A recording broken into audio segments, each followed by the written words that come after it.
you had sex with these men? She says yes. Hello, hello, hello. We back for day 20. I'm just gonna, if there's any We're gonna kind join of Sharrell. typos. We're join Sharrell.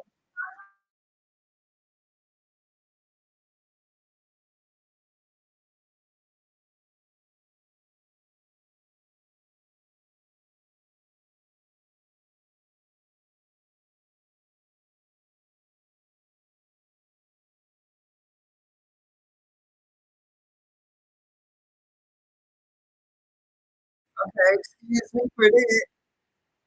But so we're gonna join Sharrell World and was it Law and something else. So we can get the live tweets from the Diddy Trial and um and see what's going on. So today they're doing a cross examination. Jane Doe already have started, so we're going to go ahead and join in. Sharrell. I believe now that's why I think the questioning is now, because you got to take off, was she his ex worker or was you his partner? She just said, I'm his partner.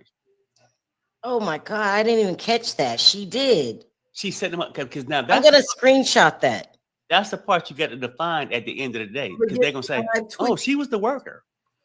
Yeah, from these ex inner workers. city That was trafficking when he took her from this state to to that the state. We got to update. inner city. Garrigle says, you're in therapy now. She says, yes. You love Mr. Combs? Question mark. She says, I love to spend time with my partner. Gary goes, you wanted to be cuddled with him? Question mark. To give him foot rubs? You said, cuts off, objection to counsel making herself a witness. So it's been objected.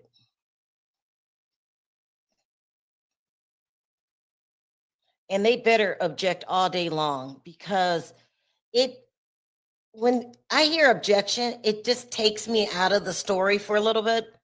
I can't stand it. And that's what the defense has been doing. So they got to return the favor. Coming from I think the defense got to knock down the notion that she was an ex worker.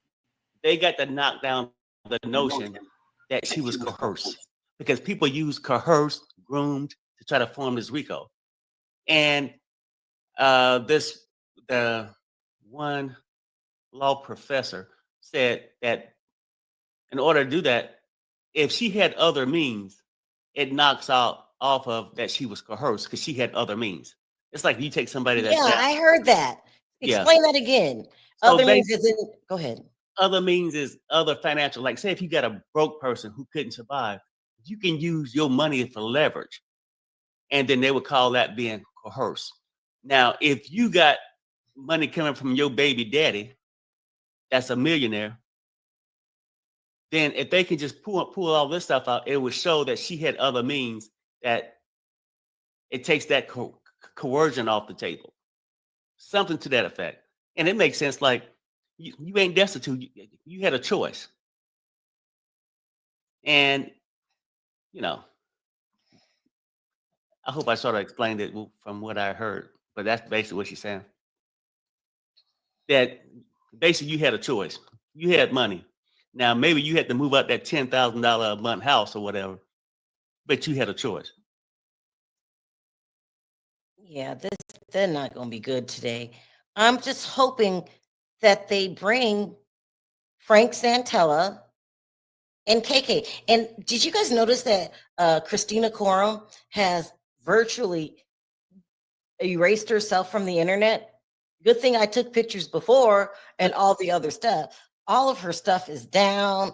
I could easily do the background. Here we go. Attorney, pardon me, Jane. She says, I love to bathe with him, and we watched his favorite show. Attorney, what show was that? She says, Dateline. Attorney, did you believe he was not doing this with anyone else? She says, during this period. Gary goes, you looked at his messages. She said, yes. She's going to make her look like a fool. because she's calling him her partner. She's saying she's in love with him.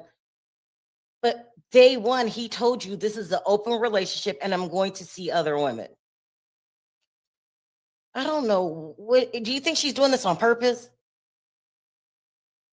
Oh, who? The liar? Daphne. Let's just get real. Daphne. Yeah, the liar. Yes. I mean, now she's trying to be real careful, like, and just try to act like she ain't the 304 that she is. But it's the cross is gonna bring out, I think, what she is and what her motives were. You think they're gonna say she was an escort? She gonna have to say it. Or I mean, she was his partner, so that's you much rather her just be his partner if you looking out for Diddy's defense. It's gonna show that she wasn't. Well, they gonna try to make it come across that she wasn't forced to do these things. That she did it by choice. I'm thinking the prosecution would have been better off because everyone's waiting for this grand ending. I'm waiting for a grand ending because this can't be all that you have. Yes, it could be. I hope it's not, but it I'm can telling you. be. Yeah, it could be. But I'm hoping that, I mean, I think that they just did this wrong. They should have not called all these people to the stand. They probably should have just started out with KK and Frank. Because these people are under the influence. Let me keep going. Jane says, he was vulnerable in those hotel rooms, and I shared that with him. It was conflicting. I was breaking all my boundaries so that he would feel loved. Attorney, this brought you two together? She said, yes. The love making afterwards, that's what I enjoyed. Okay. Let me tell you, she shouldn't say that because they're going to bring up all these other rappers that you've been with. They are. I mean, that's what I'm thinking. If we know it on the internet, then they know it.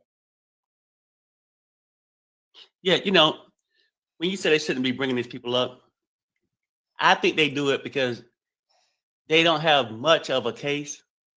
Just me thinking. I know people can break down the RICO and all that. Any other normal man wouldn't get charged with a RICO with this. Even if all these facts was correct, they would not get charged with a RICO. That's my stance on that. But I'm saying they bring these people on because they don't have as much as you think. Go back to this. We should be talking about some experts on the stands talking about the evidence they found in Mansion 1, 2, and 3. They spent all this money kicking down doors. And then they only had to go to, look, the investigation should have been at the hotel because that's where these chicks coming from. That's where all the action went down. I don't think they had that much from the beginning. They was building something. Whatever happened, and then now people change the narrative. Now people want to say, "Oh well, yeah, it's a little less because all the other people that they was planning on using was paid off." That's an allegation. They were. Well, no, that's allegation, Sharrell. We're not sure. And then, okay, unless you had a deposition from these people, why did they move forward with a belief that we might have this person? See, I don't want y'all to make no excuses on why they can't put on a better show.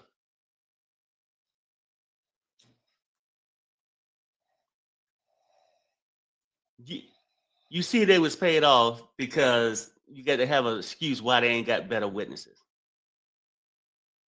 Now, one did run away accordingly, or apparently, but Gina.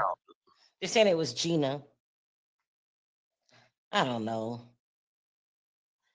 I just know, and as much as I can say this, and I can't prove this neither, let's go with the theory that some witnesses was paid off. I feel like some witnesses for the prosecutor was probably paid or coached. They got together in a group and formed this pattern, their stories. That's why some of them, not everybody's as bright as the last witness. Get the stories mixed up. Because did Cassie see her dangling? That one girl dangling, I ain't talking about Jane, dangling You from talk the back. about Banna? Yeah. Did she see it or not? And if you didn't see it, why even lie about it? Just saying. The one girl saying she seen Diddy hit her in the head with a skillet with eggs in it. Then she heard something hit the wall. So I'm just saying, like, those things you would remember. You would simply remember if you seen that shit or not. Them meeting with each other, having group meetings, talking about their future civil lawsuits that they can get. Yeah, it's crazy. And I ain't saying Diddy innocent, but I go back to say, I ain't saying these women are innocent neither. Diddy had his motives. They got their motives. Yeah, it's a crazy lifestyle. The whole thing is crazy. Unbelievable. Something's wrong with Diddy. All of these freak offs and hotel nights. How the hell did he run multi-million-dollar businesses? And then last night, I was just watching a few clips of the interview, the guy that dated Capricorn. That's just a mess. He's shady too. The whole thing is just insane. Like, I don't know. Why was everybody around Diddy weirdos, drug addicts, liars, Well, money hungry? I wouldn't have paid for that damn interview. Well, that's what I'm saying. So, I mean, we can say that about Diddy, but then I can say, why were these girls so loose? Who was taking care of the family? It's issues on both sides. Like, Diddy's a freak. We know this. Let's see the whole picture. Let's not look at half a screen. Let's look at all of it. Diddy's a monster, a freak, control, a woman beater. Then you got these users, gold diggers, rather go and make $1 spreading their legs than home taking care of their babies. What is this right here?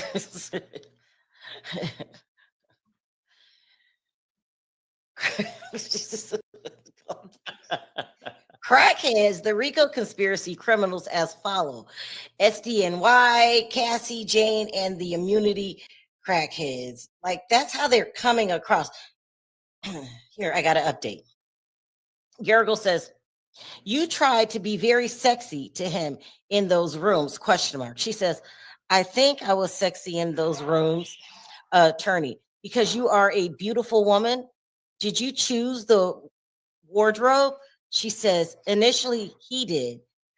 Attorney, he liked baby oil. It turned him on. She said, yes. If I hear about baby oil one more damn time, X, drugs, and rock and roll. He was living the craziest life ever. Like, if you would have just read me this novel, I would say that they embellished for, people to read the book. But these Hollywood people are freaks, weirdos, these crazy lifestyles. It's crazy, all of it. And then another thing, I mean, as freaky as Diddy is, he probably couldn't have had these freak offs if he didn't have a girl willing to do it. Just a word for thought.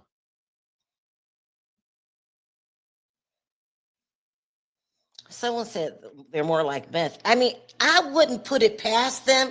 Diddy included any of those people that's taking the stand if they weren't on crack. They named every drug there was.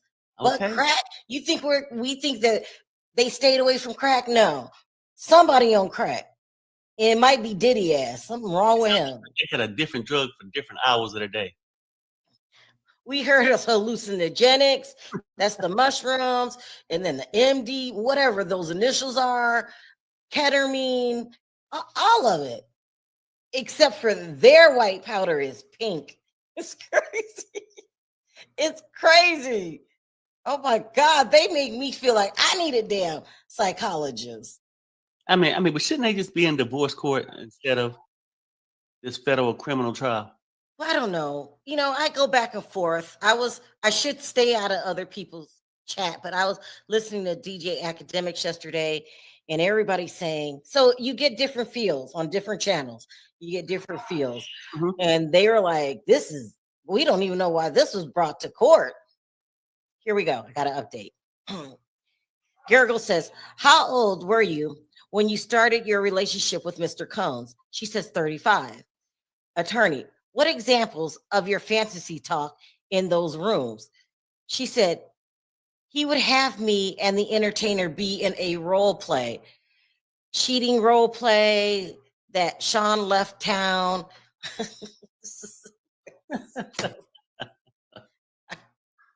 I can't. I'm so done. So now Pretend like I left town and you guys are hooking up, and then I walk in the room. What? Diddy is a weirdo. A weird. caught on tape. I'm gonna act like I'm gone, okay? And you go in there, put those hooker heels on. And I need you to spread them wide, lube up with baby oil, and then I'm gonna bust in. Daddy's home. Look, what kind of freak? See, now she's just asking an important question. How old were you? How old were you? 35 when she met him. So now we could take the grooming part off of it from the 19-year-old girl in love kind of thing. Like people want to spin it on that. She's 35 and she don't know how to keep her panties up. I'm just keeping it real, Sharrell. Don't sound good. Don't sound good. What Diddy doing? If you was in the courtroom, you would see a whole lot worse. But we got to stop sugarcoating it. What is that? Like, what do people get out of that role play? Do you remember Four was walking down the street with the thing around his neck and on his hands and knees? Do you remember that?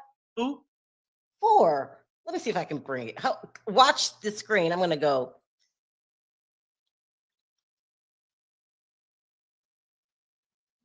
I don't get this. Like, maybe it's not meant for me. Role play. I would think you were out of your mind if you told me to put a green wig on and pretend like you're the tooth fairy. What?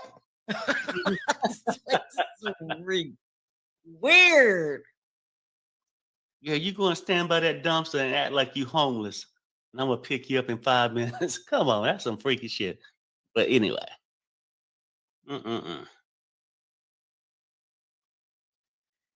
What is it called? With a dog collar? Yeah, no, the category that it's in. Oh hell, shit, I don't know. Oh, wait, I gotta find y'all this. It was 4. Anyway, I don't understand that kind of stuff. I just don't get it. Maybe I'm a prude, whatever. First of all, you're not hitting me with no damn whip because I'm gonna slap the shit out of you. Like, no, paddle, none of that. None of that. Somebody just told you it's called BDSM. I got it wrong. Hold on.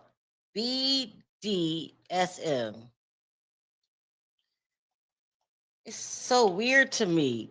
But I can't judge anybody. Oh, yeah. Here we go. Thank you, whoever said that. Do you remember these pictures of 4? Hold on. Cool. What are you talking about? From Black Ink. You don't watch reality TV besides the ones I make you watch. But shit, is that the cousin? Your cousin? Well, I'm thinking, who are you talking about? I mean, you act like I knew the person. Okay, wait, hold on. Just hold on, Perry. Hold on. I don't know why I'm having such a hard time. Oh, let me just put it up here like this. Let me do this. Okay, so here's a picture of 4 from Black Ink. I'm gonna try to make it bigger. He's walking down the street. He has like a collar around his neck and like a chain. Do you see it? Mm-hmm. I mean, hell, he could just tuck his ass to South Carolina and pick cotton. It was that, and then it was this, like he's in a cage. Oh yeah, something wrong with him. I mean, I wouldn't be shocked if Diddy did that. Like, these people are crazy. Okay. How embarrassing is this? He's on his hands and knees. and You're on television. You're easily recognizable. next he's gonna have an apple in his Hands mouth. and knees. And this one, he's in a cage. What if they don't open the cage? What if they decide to rob you? Like, I don't get none of this. What? It's crazy, all of it. Oh my gosh, crazy. I would be thinking they're gonna rob me. You're not locking me in here. No, none of that. None of it. Here we go. Girl says, how high were you on your heels? She says 6 to 7 inches. Usually I wear the 3 to 4 inch heels. Attorney, you wanted your child to be closer to your child's father, but did the father see the child? Question mark.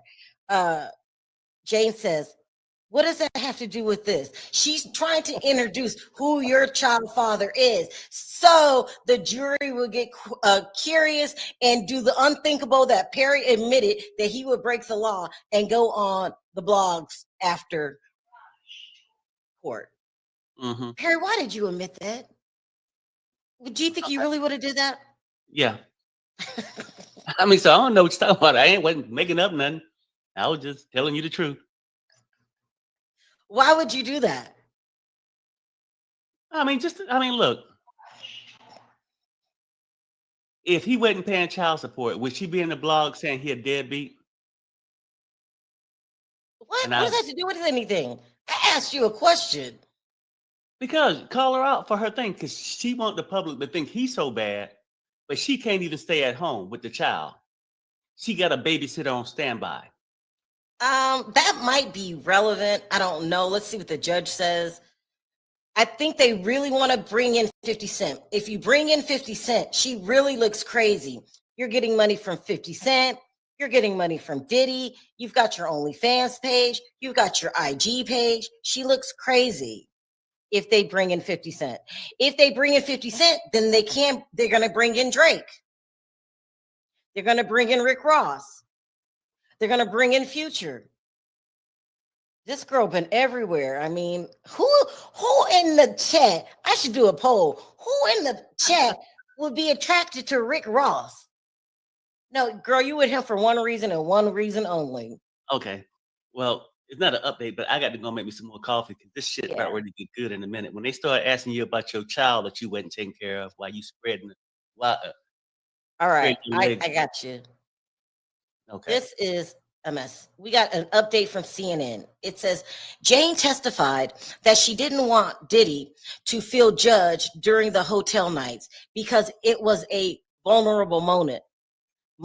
She says, I felt that my partner was trusting me in a very vulnerable moment. And so he made me believe that this was something really special. This was something only he and I did. And I really took that on very strongly. Jane said she believed that while they were together, she was the only woman Combs was having hotel nights with. She said she would go through the messages on his phones to make sure. Jane testified that she loved at the time because we experienced these things together, and because we were really special. It was really special to him. As time went on, it was very conflicting for me internally because I'm breaking all my own boundaries just to make him feel extremely loved. Do you see why we needed the psychologist today? She's all over the place again. My partner, my partner. That is not your partner. And she's saying that because she thinks she's getting to Diddy because she needs him to keep paying her bills. Once I heard that, I was done. But girl, he's not going to pay your bills. He's paying your bills for one reason and one reason only, at least now, is because you're getting ready. You were subpoenaed. That's why he paid for your attorney. He did the same thing to Shine. He paid for Shine's defense until he didn't need him anymore. And then Shine was on his own. Shine said he was $1 million in debt with his attorneys. Diddy stop paying him? He called. Diddy stop answering the phone? Like, this girl, she's not as stupid as she's putting on. She thinks, here we go, we got to update. Jericho says, who you fly weekly to Miami to see Mr. Combs? I don't know what that meant. She says, sometimes, attorney, we listed a 5 voice notes in which Mr. Combs sounded angry, but he sent you thousands, right? She says, yes. Attorney, why did you feel he was larger than life? She says, bright light. I know, I told myself, don't, just get through it. Just get through it today. Because I was pissed yesterday, but okay. Just, I don't know. Child, this is a mess. This is a mess.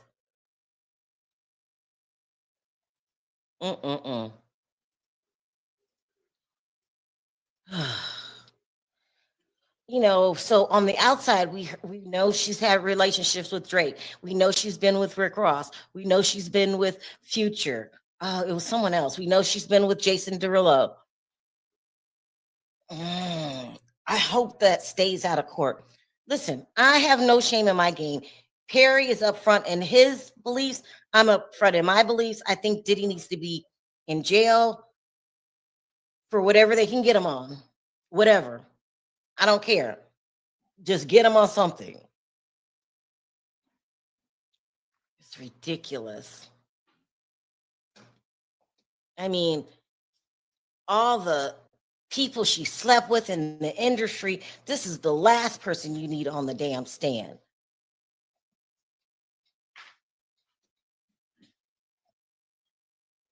I mean, if you ask me, that's true.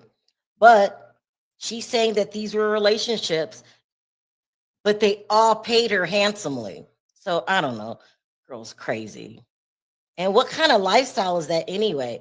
And 50 is right. He could take this transcript straight from the Diddy trial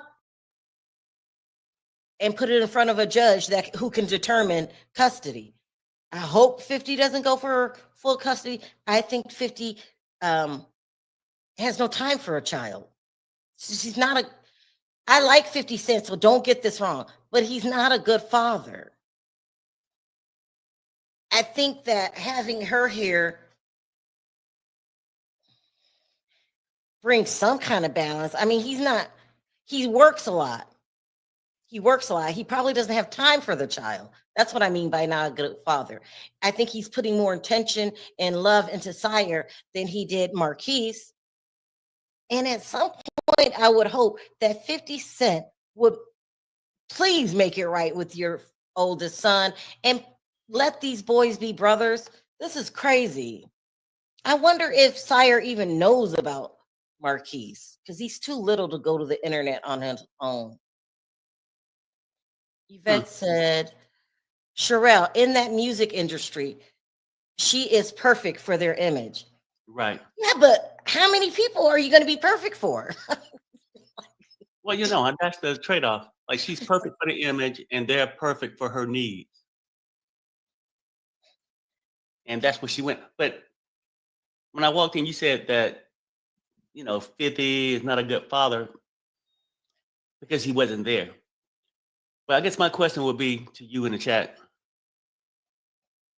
Do you think that she could be a good mother by doing these hotel nights? Now, that's a serious question. Like, when they would be gone for 9 days sometime, and her on her back for 12 to 18 hours. Do a poll right now. Is she a good mother? I think that a child should be removed from their mother for the worst circumstances, because we're not perfect. We all make mistakes. But if you love that child and you do the best you can with that child, you should be able to keep your child. Foster care is horrible. Foster care is horrible. And a lot of us have parents that no parent is perfect. I don't know. That's what I think. I couldn't imagine. I'm not perfect. I wasn't an escort, but I've made mistakes. And then it should just be a very, very, very specific reason that you lose custody of your child. Maybe you're physically, maybe something like that. I don't think she should lose custody of her child. Now, is she a shitty mom by going days doing this, and then not just 50, not just with Diddy, she was doing it with all kinds of men. I love the fact how they left out who the rapper was, and that she seen the other escort there. Girl, that was a setup. Mm-hmm. He told you to get down there because it's going on. It's just weird. I don't know. Did you do the poll? Yeah. Well, yeah. I'm waiting. I'm gonna give him a couple minutes. Share custody. Yeah, I don't think she should lose custody. Well, I know what you're saying, MJ. well, I'm just saying, like, you might not have that big of an interest in it, but what if your baby's father was out there slinging pharmaceuticals so heavy that it could put your kid's life in danger, or was never at home? He had your son or daughter, but then he was always gone. Let me say this, Perry, after this update. Jane said, he introduced me to the gospel. He had a favorite pastor he'd watch on TV. Gara goes, has that stayed with you? She said, yes. Attorney, do you watch that pastor today? Objection sustained. Gara goes, how much did he invest in your dress line? She said 20K. This is about to go nowhere. What I'm saying, you guys, is that the parent I was at 20 is not the parent I am at 50. I think that parents make mistakes as long as it's not extreme, Mm-hmm. not extreme negligence. Uh-huh. Because me and my mom I just love my mother. My mother's my best friend, but her and my father, they had a lot of turmoil going on in their early life because of the situations they were born into. But now, and my mom just grew into the perfect mom. I don't want no other mother but the one I got. Yeah, but let me say this too before I forget. I understand the fact being 18, you'll be different at 18 or 50. But this young lady came in at 35. So shouldn't she have been? No, I'm just being serious because we talk about deadbeat dads all the time, right? And is she really raising the kid if she's always gone? And now a nanny or whoever is raising a kid? I'm not going to change my stance, Perry. She deserves to be a mother. She's messing up Right. big time. And he deserved to be a father. So nobody's taking that away. She can get visitation rights just like 50 got. But to me, to keeping it real right now, she's worried about more her career and being famous than raising a child. That's just my outside opinion. Because if you sitting there with some 7-inch heels and you can't tell me what size shoe your baby wear, we got a problem. Now, Okay. I'm not sure if she can or not, but I'm just saying. Our son's ex-girlfriend, mother was a prostitute, took her out the home. All she longed for was her mother, prostitute or not. Well, I get it.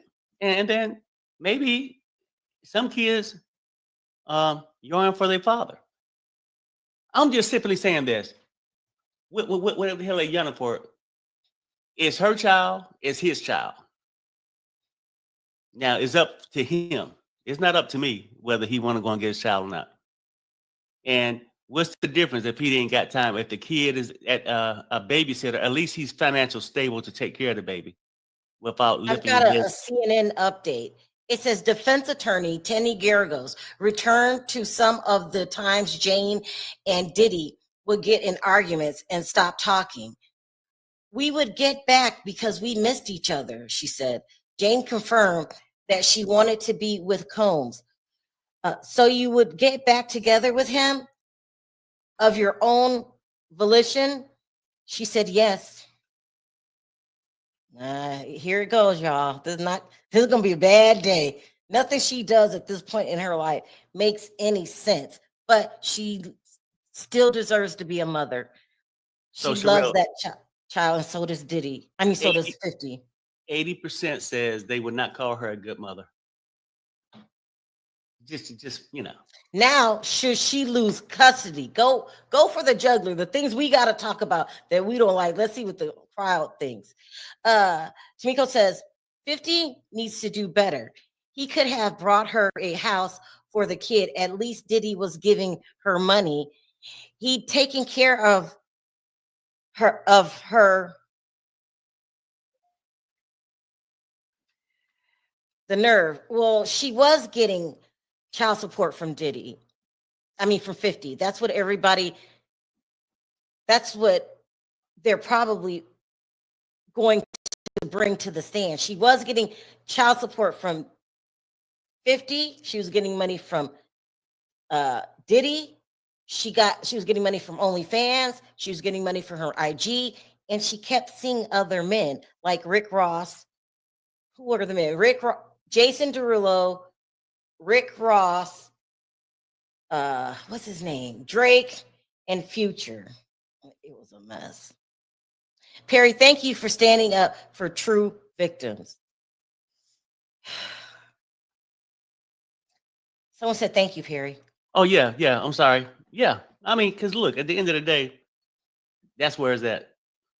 I'm just gonna try to be honest with both sides all the way around the table. Okay, 50 was giving her $30K a month. She took him to court to try to get more and was rewarded less. I believe she was making 30 grand a month from 50 Cent. 30 a month? Then you want to increase it? I believe they dropped it to 6K, which is still reasonable. You had access to money. Yesterday, they showed on the stand that he paid you for advertising something on some other business he was in. So, I get 50 Cent saying he doesn't want to take care of another man for what happened with Marquise. I do blame the mother, but you've got to make it right, 50. How long are you going to not speak to your son for something that the mother did? Yeah. And I think he should work it out with his son. I mean, never getting 30K a month. Thank you, Nicole, for the super chat. 30 a month, getting 10 plus from Diddy because he pays bills and he gives her extra money, as they're trying to show today, for certain things. She got extra money. Because if we broke up tomorrow, I would never let a breakup keep me from my relationship with my kids. And now 50 got to work on that. I think 50 Cent is good right now as a father, where she brings them in to see the dad, bring him in on the set and stuff like that. While she's taking him to school and all that, even if there's nannies, I got it. She used a lot of nannies. But 50 can't be a full-time father. He's doing what he's supposed to do, and that's making money, huh? I said, neither can she. But one thing about 50, and somebody said, well, 50 don't have time either. I get it. She don't seem like she could be a full-time mother.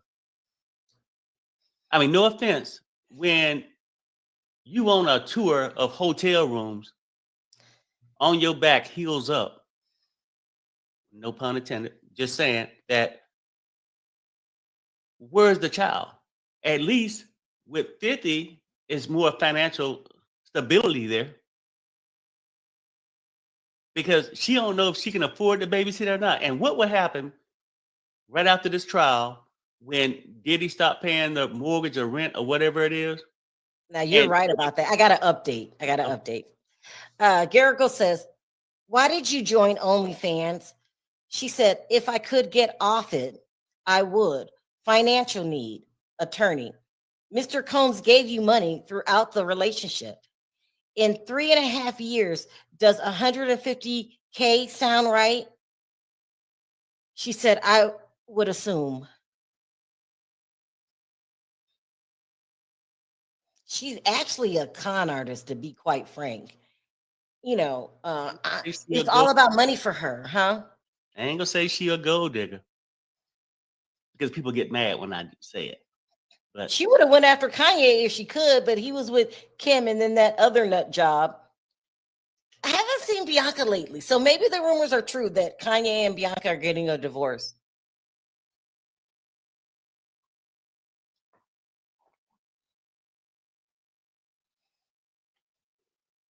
The difference between 50 Cent and Kanye pays up. If you want a divorce, he'll give you the money that you're asking for. It's just, you got to do Sharrell, it. it's 50-50 should she lose custody.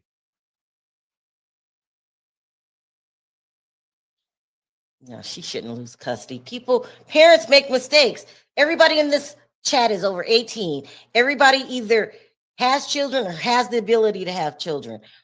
And we make mistakes. And if you are young in this chat, who you are today in your 20s or 30s, you're the person you're going to be in your 40s and 50s and on up is not going to even resemble. People change so much. You live and learn. And you take your child with you through those things. Like, I'm not the mother that I was at. She's taking her child through a thing where her child one day will look and say, damn, that's what my mama did for a living. I have an update.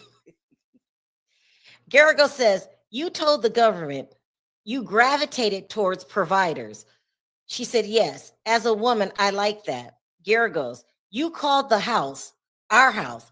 She said, later, I saw it as my house. Okay. Whose house it is? Shit, I always wonder whose house it was. Uh-oh. I have to go eat something before I start shaking again. I'll be back. All right. Yeah, well, anyway.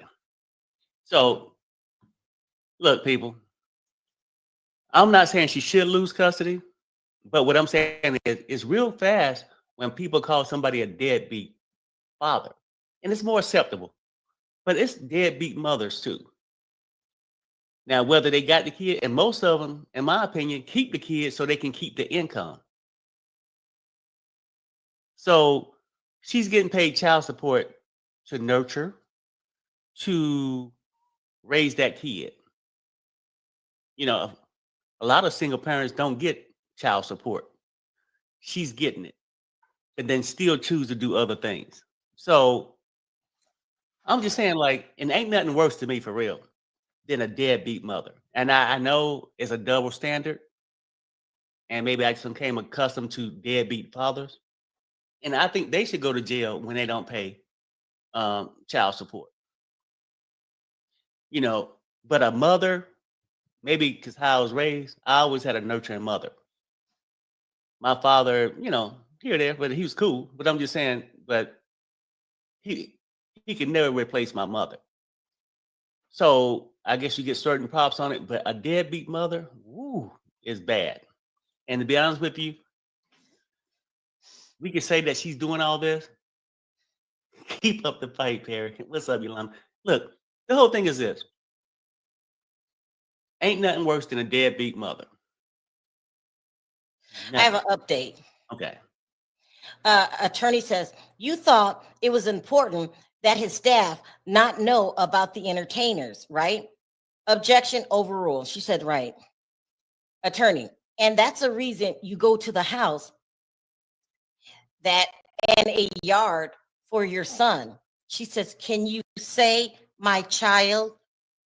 Oh boy.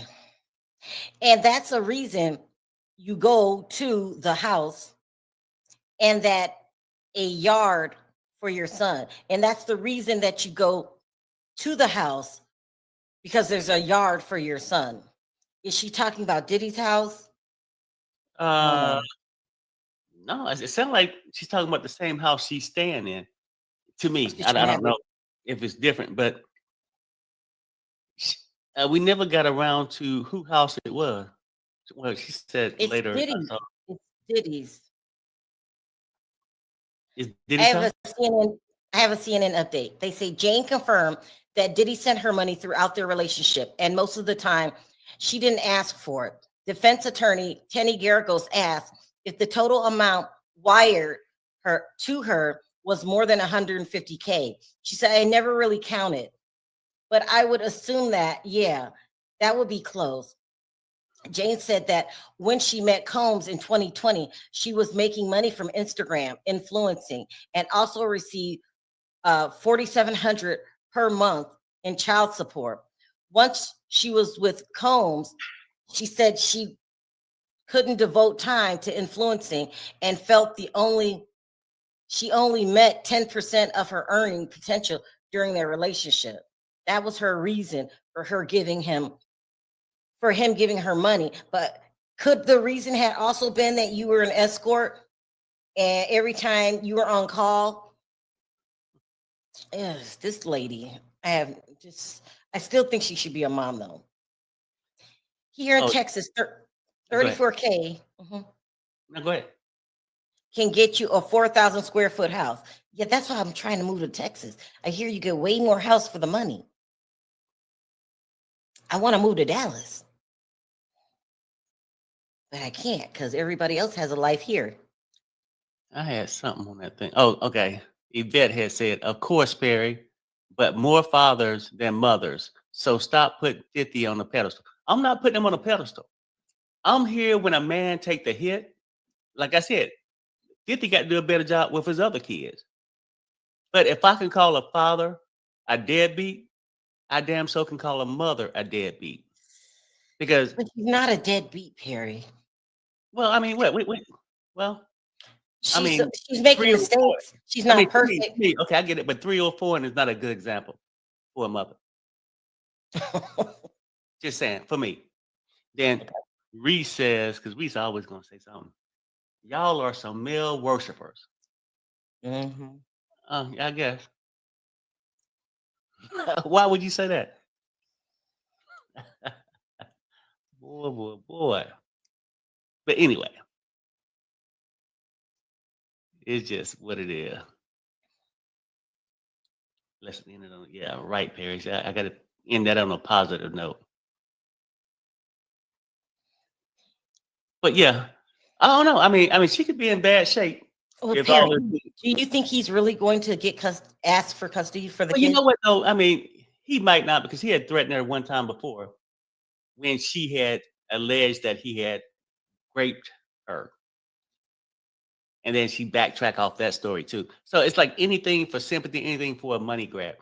But maybe he know he ain't got time, and that it's just easier just to pay her the money and the child is taken care of. I don't know. You Plus, know, that kid, he's about 10 or 11, maybe 8 through 12. Well, 8 through 10. He already loves his mother. You just gonna put him with the dad? no, look, I didn't say I was gonna go and file a custody case. So I ain't putting them nowhere. I just said we talking about possibilities. No, not you. Yeah. Oh. Mm-mm. I ain't taking the hit. Mama Two says Sharrell, she started with Puff at a grown 35. I know. And basically why they saying that when you keep saying, oh yeah, people change from over the years. Most people at 35 really don't really change that. Well, that's just in my opinion. I ain't getting no serious research on it. But don't really change their personality after that point. I mean, I get that. That's true. But I don't know. And I wonder if the kid going on a trip Thursday, because maybe she had to be done with court, going You are overseas. messy. No, I It's wonder if the kid going. messy. Huh? Where's she supposed to be going on Thursday? Do we know? Oh She's no, not at liberty to tell. Oh yeah, right. Yeah. Yeah, I'd be strictly speculating. She might be doing a photo shoot. You are messy. I don't know. I don't know. I don't know.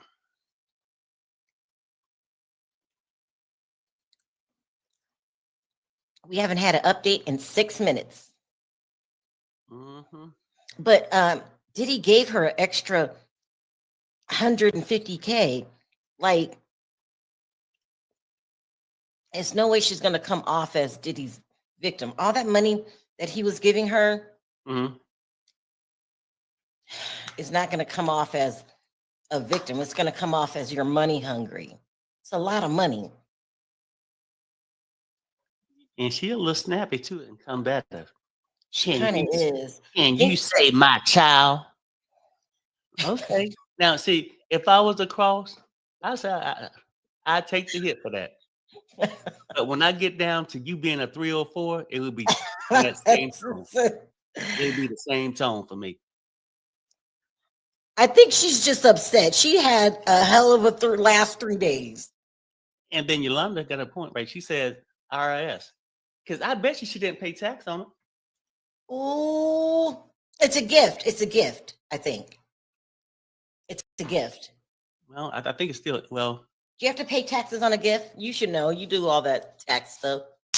Well, if I got a gift, I wouldn't do it. No, I can't remember, legally you have to do it or not. Let's see. Change the mess. I don't know. It's all taxable, G-Man said. But I ain't looking for her to pay taxes. I don't know. Like, she said that she was his partner. And I wonder how because they got to get him off if they going to help out Diddy, they got to show, well, I guess they started in a few minutes, get on her income that she had enough money to take care of herself so she wasn't coerced. Have you followed the Beldani and Blake Lively case?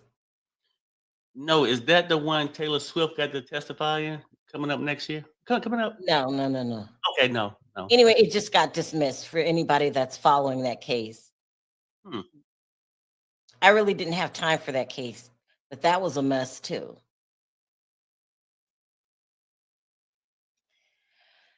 So much. We had a very long day yesterday, so I hope it goes quicker today. Doesn't seem like it. The prosecution finally cut off.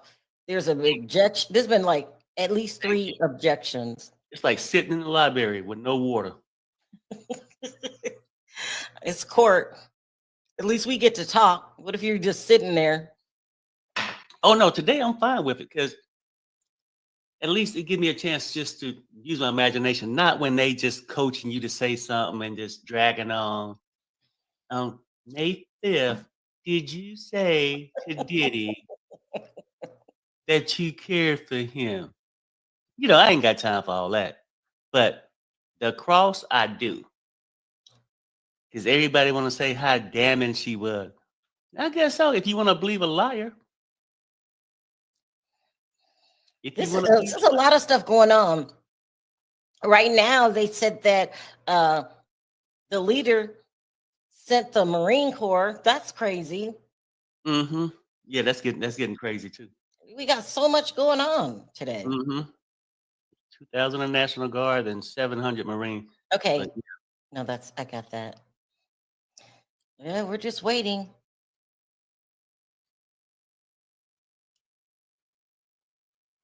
They ain't had no sidebar or nothing, did they?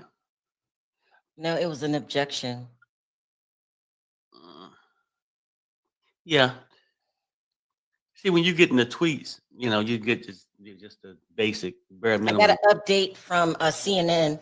They said Jane testified that when she moved into her new home in April 2023, she thought that if we got a home that was Diddy's taste level, then we could start at least doing hotel nights here in the privacy of our own home. Jane confirmed that she and Diddy did not want anything about the hotel nights to leak. She confirmed that it was important that the public didn't know anything about hotel nights and that Combs employees didn't know anything about the entertainers. Defense attorney Kenny Garagos asked if they had done any hotel nights at the previous apartments. She confirmed they had. Now, I'm here to tell you, the employees knew about the hotel nights. If they weren't there, their damn selves. Yeah, maybe some that clean up or whatnot, but those security guards. He didn't want them to know about it. And this coming from her mouth, he didn't want nobody to know about it. So it sounded like one of those things, he wasn't sharing it with the enterprise. Oh. Well, I'm just saying, like, you know, of course things get out there and whatnot. He gonna have his, and people will say, well, other people, it's the enterprise thing because they assisted him. They cleaned it up, they set it up. So if you had a maid, can you be charged with RICO? They'll clean up your bathroom. They might even cook your dinner.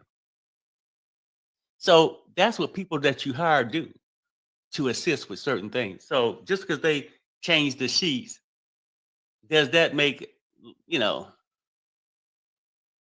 that it's an enterprise thing, or just him paying somebody to clean up his hotel room? I don't know.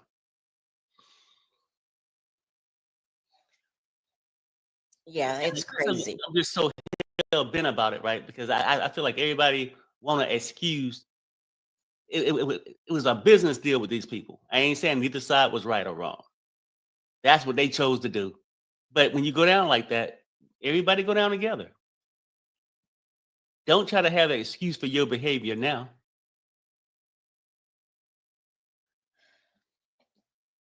I don't know. It's a mess. It's a mess. Thank goodness I'm not a juror. They have a very complicated case to look through. Go ahead. Lord Jesus, Perry, no holds employees were forced to do illegal activities, harm people, kidnap, and silence drug people. It's RICO. Maybe. No, you know, I mean, Reese, I get it. If you was on a jury, you would cast your vote for RICO. I would cast mine the other way. I cast my vote the other way. I feel like RICO is an overcharge for all these little things. And you would say kidnap. I don't look at it as a kidnap. Somebody said they was taken somewhere that they was kidnapped. It was mentioned. But then you get to ask the question, do I believe the person? And I don't. I believe if a person got kidnapped and was set free, you wouldn't take your dumb ass back over there. That's what I would think. Illegal activities on both halves. Did he get prostitutes? Yes. These women, did they order prostitute? Yes. It sounded like a group activity, don't it? It sounded almost like an orgy. They all got together and just did it. Did it for the freakness? They did it for the pay. Forced labor. I haven't seen a picture yet of somebody with a GUN on their head saying they better do something. Now, I granted that's how they want to structure it. I was fearful to leave because then you'd have to pay your own bills if you was to leave. So I'm just saying, I don't know. It's just different ways how you look at it. But so in Perry eyes, if someone was taken by force with a GUN, it's not kidnapping. Well, I mean, Mitchie, if you want to believe the person was, yes, there would be kidnapping. If you was taken by force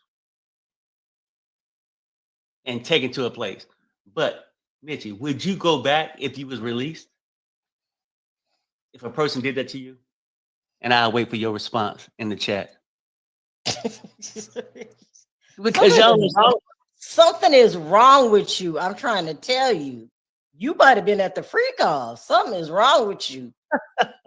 And Ashley said, force is done by different means. I get it.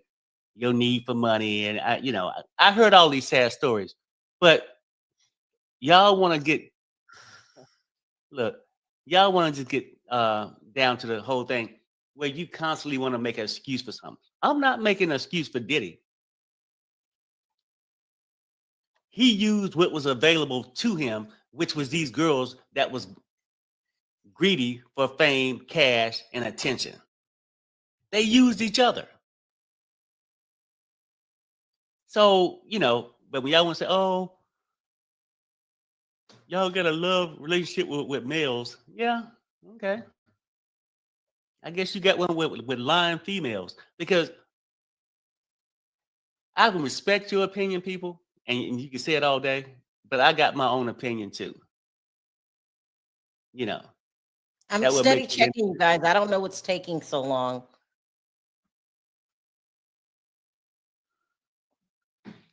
So I do not know what's taking. I got to read something nice because they've been on me. Perry, you're 100% right on this one. And say the beginning.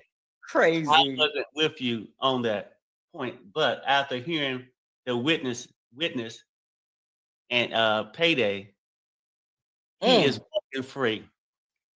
And see, now either way, and even if somebody do it, like, people can be just like Reese and everybody else on the jury and say, no, just for my hatred and all the things that I think he should have paid for, I believe these women are victims because they're women, and it's no way they could be a liar and a gold digger. So we're gonna send them down the road. That's sort of how it goes. But thanks, Sammy. I'm glad somebody agreed. Do you want the nerve to want support? That is crazy. You are out of your mind. Something is wrong with you. Somebody says Perry and Sharrell met at the Freaknik. Remember those? Yep. Freaknik was crazy. Do you think they have something like that these days for the HBCUs? They stop. Well, I don't know. I think I don't know now. I don't know. Okay. Reese says, I can see right now, Reese like the debate. Them being liars and gold diggers are irrelevant. Her testimony is true and corroborated. Is it really? I mean, Reese, can you tell me? Okay, now since you want to talk about somebody's testimony, who's lying between Bama or whatever the girl is that's supposed to have been dangling, legs swinging across the balcony? Did Cassie see it or not?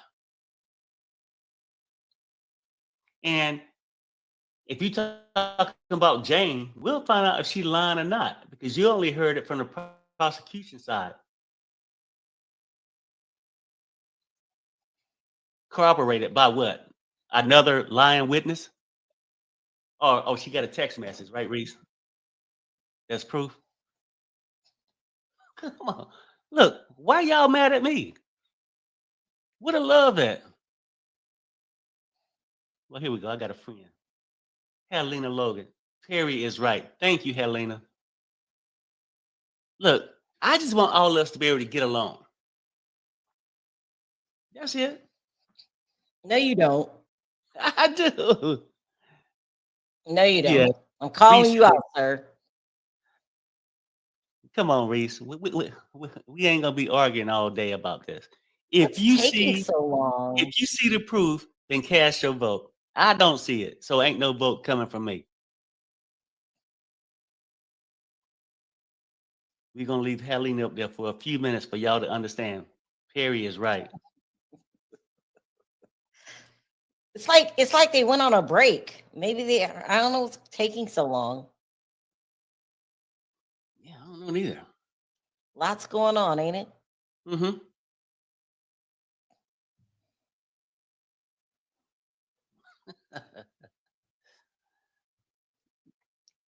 I can't love Reese no more than what I do, because she's on it. Oh my gosh. I'm not on the jury. We just literally having a discussion. I know. That's why I love you, because you're like a pimp. You're gonna voice your opinion, and I am too.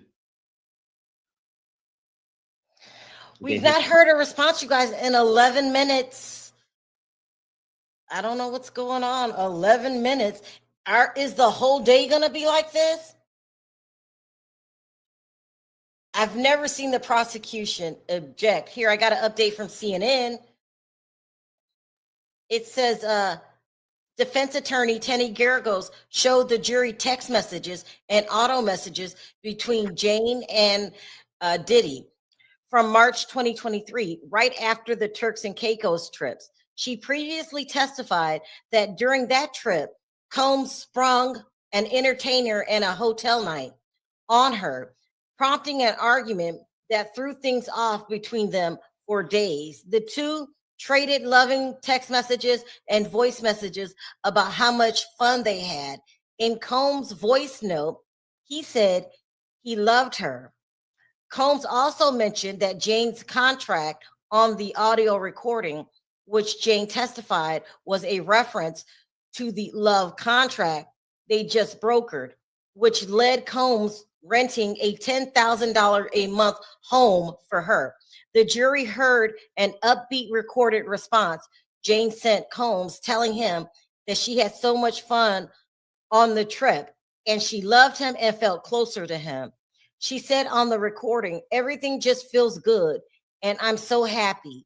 Jane testified that she did have fun with Combs and was expressing that she loved the time with him, excluding the time they spent with the entertainers. Now, I don't know why they don't call these people escorts. All of a sudden, they're entertainers, gives you a wrong impression. These were they're trying to be polite. They're trying to be polite. I mean, okay. They called Jane his partner. Very good. Something is wrong with you.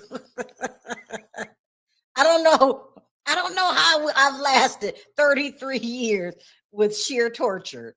This is ridiculous.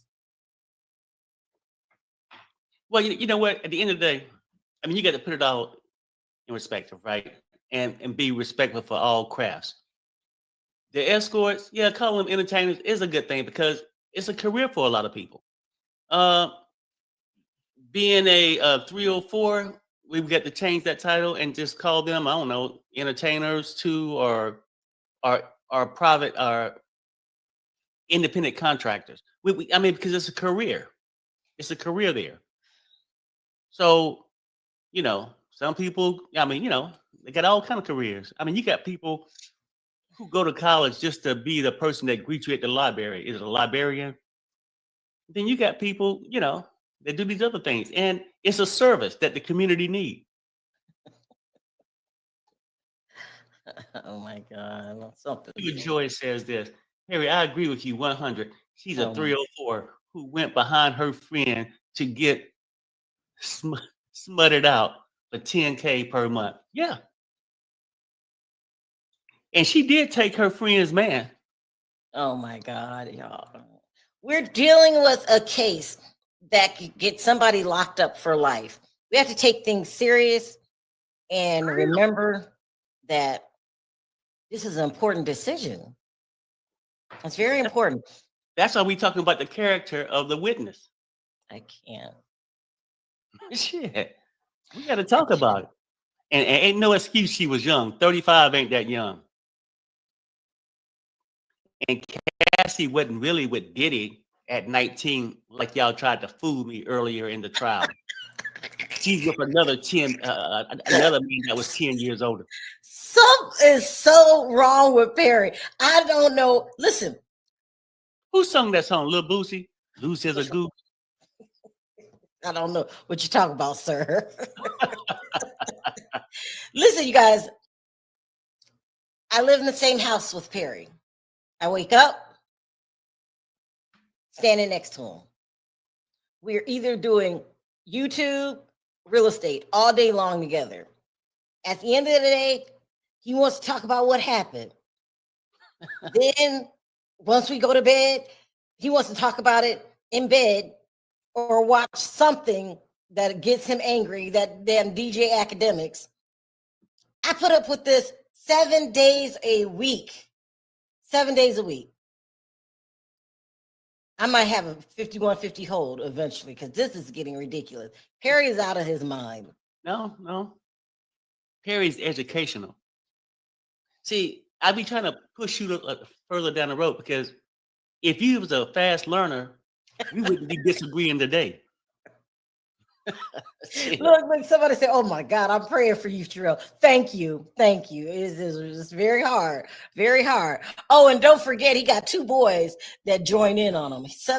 He has my children nuttier than a fruitcake, both of them.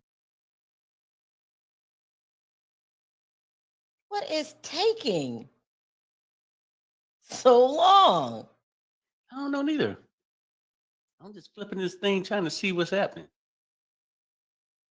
Do we know anyone in the court today? In the inside?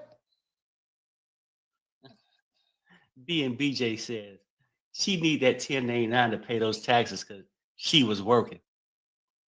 Yeah. I mean, it could be a problem. It could be. It, But I don't and, think it will be. and the prosecution should just hand it to her because they want her to say she was working, that he had these ex-workers that was crossing the lines with it, crossing the state lines. Perry, we have a very important question here. Do we know each other? I hardly talk to him. I don't know who he is. Oh no, maybe she was saying how did you fall in love with me or something? I think that what she meant. Like, no, me and Perry been married 34 years. Perry was I was very young. He took advantage of me. No, I'm just kidding. That's a joke. I groomed you. That's a joke. Oh, jeez. They are fighting like hell, ain't they? They got to be on some kind of break. No. Somebody would have said it. I don't know what's taking so long. Maybe he had to go fighting to the nail. This is possibly her last day on the stand. She's been doing really bad. They cannot. This is Friday. What's today's date? Tuesday.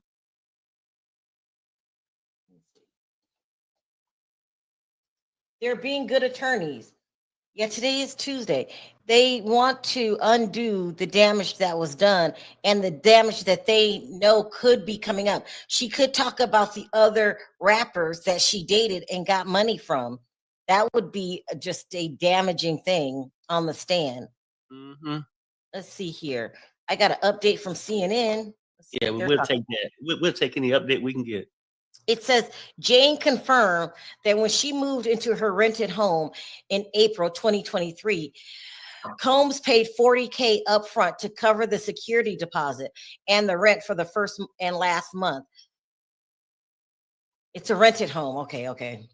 Defense attorney Kenny Garagos pointed out that the landlord already possessed several months of rent payments in case Combs ever decided to stop paying the rent.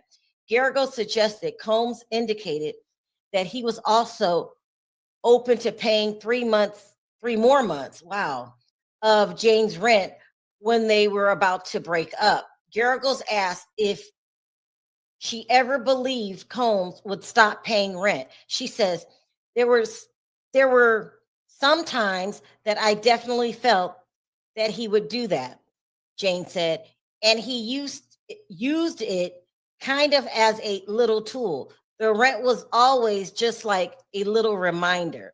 And then it says in parentheses, remember, Jane, who dated Combs from 2021 to 2024, testified last week that as a part of a love contract she entered into with him in 2023, Combs agreed to give her $10,000 monthly that she used on rent for a new home. She moved into the rented house in April 2023, and Combs still pays for the rent, she testified. That's damaging. That's damaging because it could easily be interpreted, especially if they bring in the other men as escorting, because you said yourself, every time you saw him, he wanted a hotel night. Even if he had, in your words, trick you into it. If they bring in these other men, she's done. She's done. I mean, for real, you got to be a dumbass 35-year-old if you want Perry to think somebody tricked you into all this stuff. Let's keep it real. So sometimes we got to just be straightforward. And that's where we at. You had to be one dumbass 35-year-old for me to believe somebody tricked you into all this.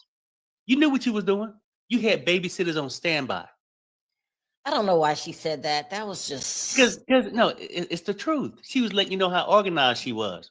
And she went from 4-inch heels to 6 to 7-inch heels. Well, just let you know she was upgrading.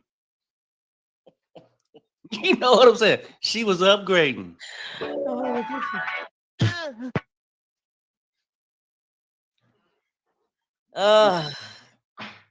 So they've got a lot of stuff that they want to keep out because, according to the rumors, Drake was very giving when it came to money. Well, hell, so was Diddy. So was Diddy. So was 50. He only got her her monthly reduced. I can't remember what the reason was. But he used to give her a lot of money. $30K a month. I can do a lot with $30K a month. Yeah, we could. Yeah. Because you don't need to pay. I don't think. If you want a fancy house, you shouldn't pay more from 5 to 6 a month. You can get a really nice house for 5 to 6. And that other stuff, the 10 is over the top. And you might not be in Beverly Hills. You better be somewhere else. Studio City. You might be in Studio City, but you're not going to be in Beverly Hills. But who cares? It's still a nice home. And Studio City is still a nice area. So I don't know what goes through her head. She's just, making herself look really bad. I'm with you, Terry. I was just reading the super chat. See, I'm not the only one think like that. And this is coming from a female saying that this girl ain't nothing but a 304. And it's not like this. You don't have to groom a 304 to be a 304. That'd be time wasting practice. Why groom somebody like y'all and say, oh, he was groomed, when you can go out there and get the professional? Cassie was already a pro at it, and no, she didn't learn oil when she was with Diddy. She already was good at it. Just for y'all to know. Please stop. You are giving me a heart attack. Just stop. When she was so good at it, she got the knee pads implanted in her knees. I'm just keeping it real. And then now you got this Jane. She done went to every rapper. Who next? Lil Boozy? Who next? She go from rapper to rapper. And if she was at a concert, she'd be leaving this rapper's bus, going to this bus. She's like a lot lizard. Terry, please. She's like a lot lizard. Just cute. Now she's cute though. But that's what she is. Well, one thing that really baffles me is these women going, it's clear that Rick Ross pays for your services. He was with that girl that's suing Bravo. I can't think of her name. That girl did you know that girl is suing Bravo for 20 mil, Perry? Mm-hmm. The girl that got Kenya fired. What's her name? Britt. Yeah. Britt. He was definitely with Britt. Now he's with not Cassie. What's her name? Daphne. She's a career woman. She's a career woman too, I think. Britt, she's a career woman, if you know what I mean. Most definitely. Kenya didn't do nothing to her that she didn't do to herself. Kenya didn't make them damn tapes. I'm pissed that Kenya's fired. And now she's suing them for $20 million. What's up with these damn updates? They got to be on a break, for real. No, I haven't missed an update. No, not you. I'm just saying I think they got to be on some kind of break. But I mean, just a 10 back there. I don't know what they're doing. They're fighting like hell. That's what they're maybe doing. on a smoke break. And let me tell you why they got to fight like hell. For some reason, if the jury gets wind that the other baby daddy is 50 Cent, and you know how much money he's worth, that would be worse than if her dad was somebody named Bill. This is 50 Cent. Hey, Sharrell, hold it down. I'm gonna step on the balcony before it get too hot. Yeah, hurry. Oh, yeah. You got so hot yesterday in Vegas. It was like 107. Okay, it was hot. Now, I'm the type of person can't be in heat. Remember I told you guys after my surgery, I couldn't be in heat anymore. So in the summer, why would I move to Vegas? Because my son was here.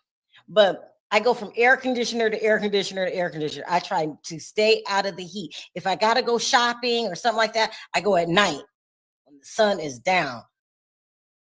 I'm tortured for 3 months in Vegas. I don't even go to the strip. And then yesterday, about 2 days ago on the strip, did y'all hear about this? I wonder if I should talk about it. They didn't tell me if it was a break or a sidebar. They just said objection, and then that was it. So I don't know what's going on. Let me double check. I haven't heard anything from CNN in 8 minutes.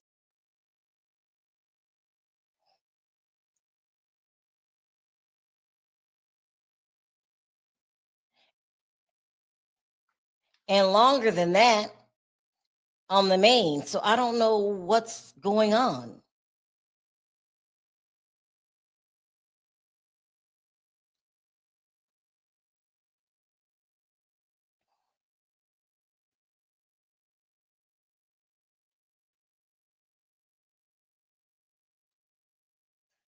Let me text my friend in the courtroom.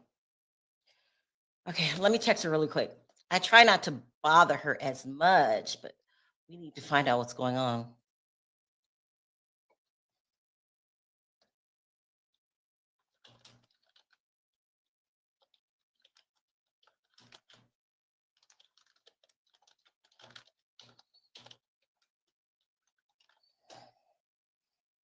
So let's see what she says.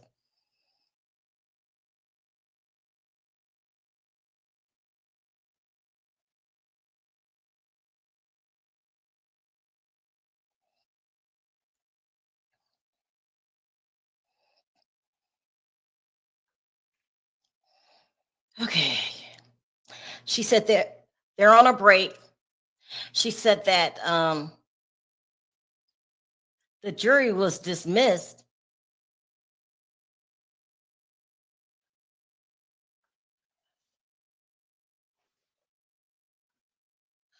I don't know what's happening, but they're talking to the judge.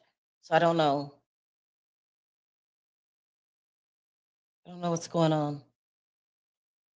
They're probably arguing over evidence. I don't know what they're doing. So the jury's on a break.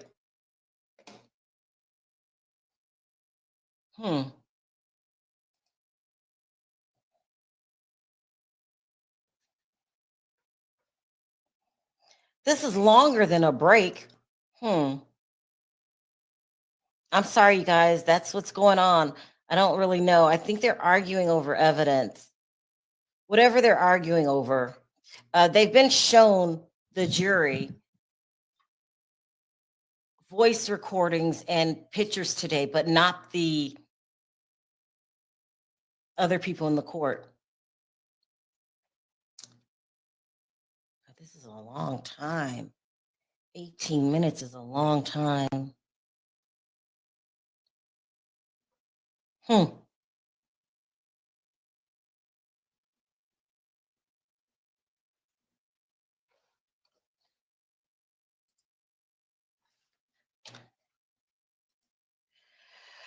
Someone says, legal note, there is a motion to dismiss juror number 6 for misconduct. She's been doing unethical things. How do you know, Wayne? because I'm told that they were sent out the courtroom and they're in a break.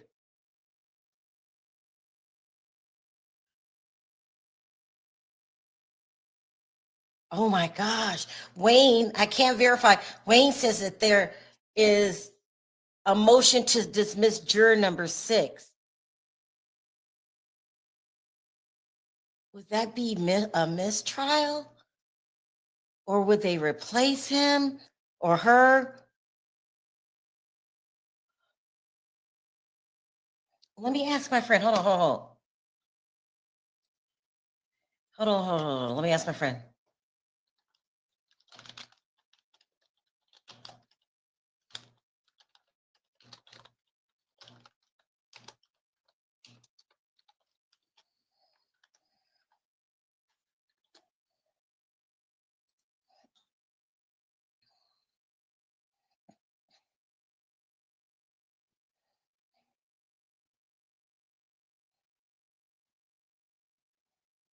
Even she's taking a minute to get back to me. Perry, come back in. I know you're listening. Come back in. Perry, go text your friend and tell him what we heard.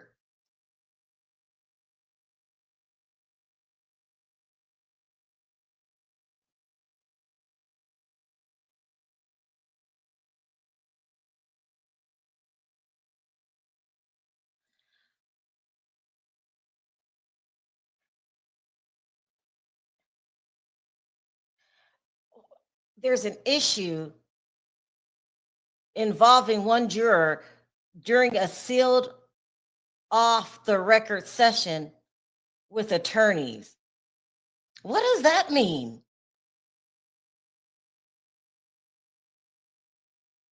There's an issue with one of the jurors doing a sealed off the record session with attorneys. What does that mean?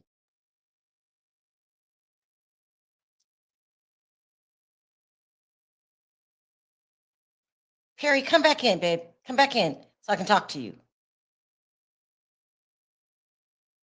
Something's going on.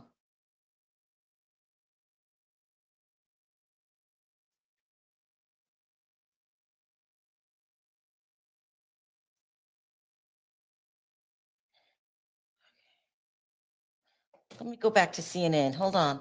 Something's definitely going on, you guys. We don't know what. I don't know what my friend's talking about. I'll read it again. She said there is an issue involving one juror doing a sealed off the record session with attorneys. I'm just going to ask her what that means. Hold on.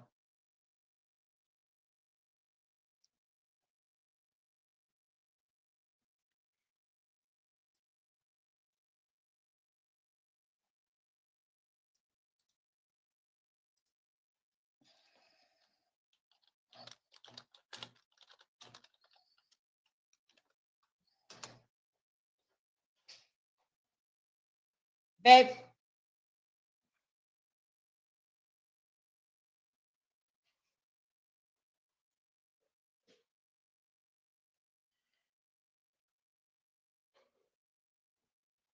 She said there was a private discussion between the judge and attorneys about a potential issue involving one of the jurors.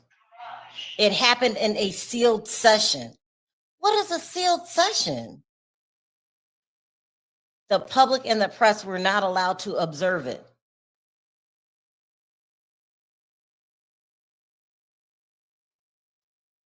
I don't know what she's talking about.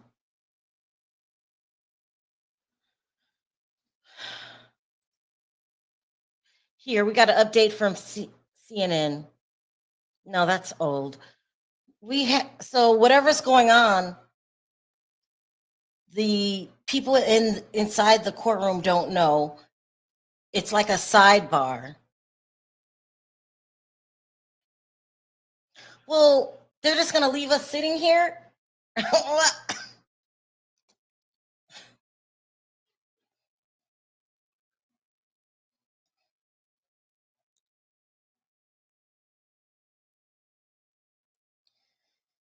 I guess we're just here. They haven't even said anything to the people inside.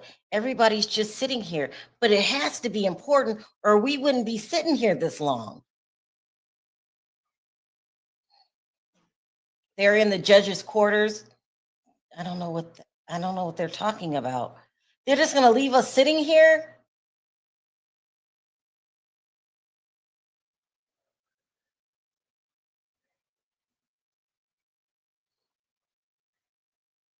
Perry,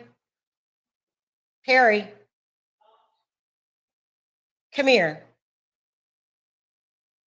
You didn't hear me calling you? No, I was trying to listen to something. They're saying that they're having a problem with one of the jurors. Yeah. And okay, what is he saying? He basically saying that. Come on, you gotta come up. Okay. No, go, Okay, come on. Okay. Perry's talking about it on the phone to one of his friends. Tell us.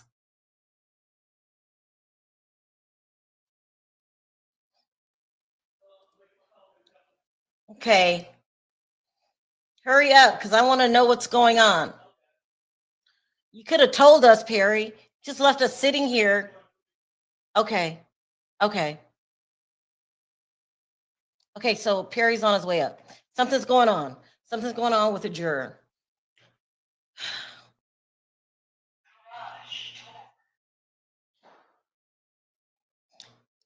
I don't think there's a problem if something is wrong with the juror and they have to be dismissed. That's what they have alternates for.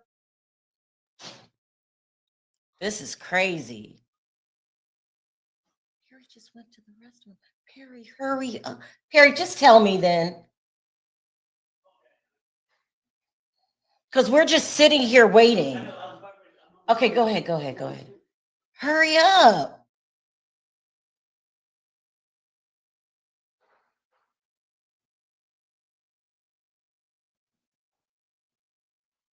So Perry knows what's going on. I guess he was on the phone when he said he had to take a break. So let's figure out what's going on. I can hear him walking up the stairs, so here he comes.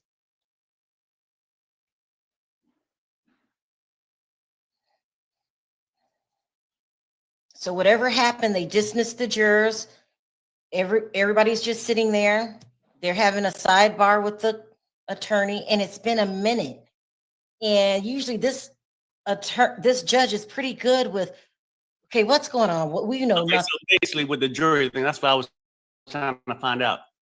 Dennis said he don't know exactly what's going on, but the prosecution want to get rid of juror 6. The defense want to keep them. So he was speculating. He said typically when that kind of happens, that either the jury could have been overheard talking about something or something.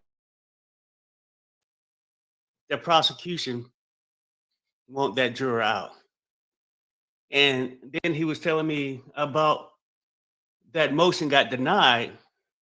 And it was a little argument back and forth because he said that basically when the prosecution and the defense was sitting there going at it, that, arguing about the mistrial thing, the judge sort of implied a reason why it shouldn't be instead of the prosecution. So, but he gonna allow the defense time to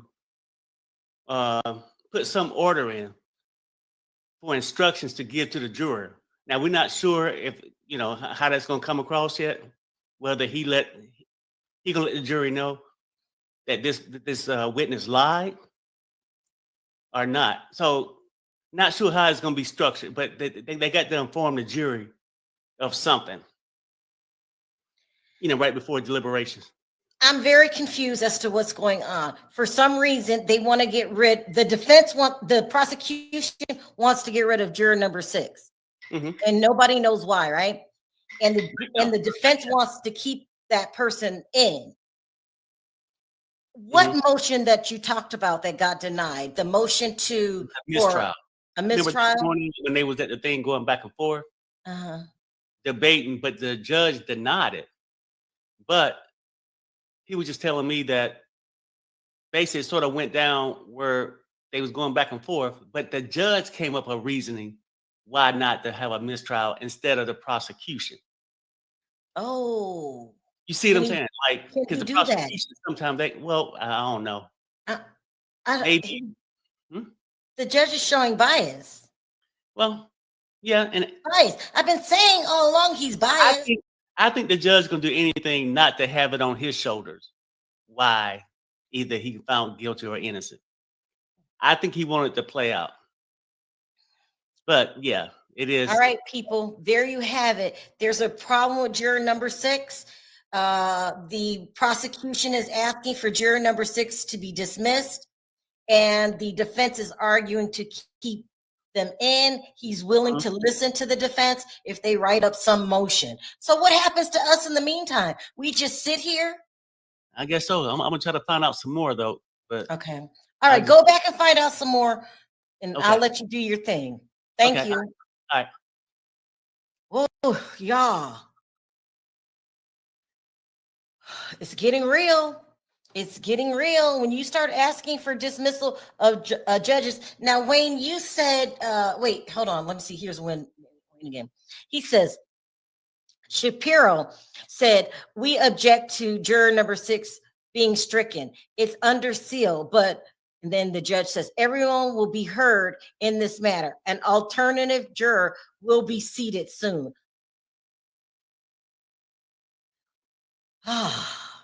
So there's definitely a problem with juror number 6. Looks like they'll be able to listen to the judge appears to be willing to listen to both sides. In the meantime, they're going to substitute an alternate juror. Child, this is a mess. Now, Wayne, what did you say was the original reason? I done forgot. He said something. Can you put it in the chat again? So 6 is being dismissed. Basically 6 is being dismissed, but he's going to hear it probably on a separate day, probably still get to hear, but right now he's going to be replaced by an alternate. He said it's a black male and he's older. Child, they're going to fight like hell to keep the black men on there because black men live by a secret code. Let's be real, y'all. Black men live by a secret code. The trial does not start over. No, it's not going to start over. Jury number 6 is going to write a book now. I guarantee it. Guarantee it. This is shocking. Shocking. Oh, here goes Wayne, you guys. Thank you, Wayne. Juror number 6 has been making faces, mumbling, and showing unprofessional behavior in the jury. He's a black man. Listen, black men, whether they say it or not, live by a certain code. They protect each other. Let's just be real. They say women, take over men and make up deadbeats. Deborah says, probably juror 6 knows baby daddy is 50 Cent. Juror 6 is the one of the few black males. They're not going to the judge may get rid of them. What I meant was the defense is going to fight like hell. They're going to fight like hell to keep a black male in there. Now, will it work? I don't know.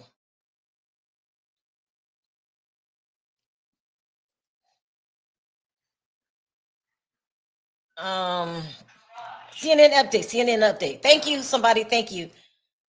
It says, describing a time when Jane Doe was getting to know Diddy, she testified she was with him in Miami before he brought her a pair of shoes. It was something bag and a bracelet during the trip. He explained to her that he led a polyamorous dating lifestyle. Oh, Jane said she didn't mind, of course, because they were getting to know each other, but it became difficult once she had deeper feelings for Combs. She says, I was feeling my man and wanted him to be mine. Jane also said she felt there was an imbalance in the treatment she got from Combs in comparison to how he treated his other girlfriends. Like, that's interesting, but I want to get back to this juror. Make sure. Hold on, make sure. Okay, I didn't miss anything. This is shocking. When you start replacing jurors, another CNN update.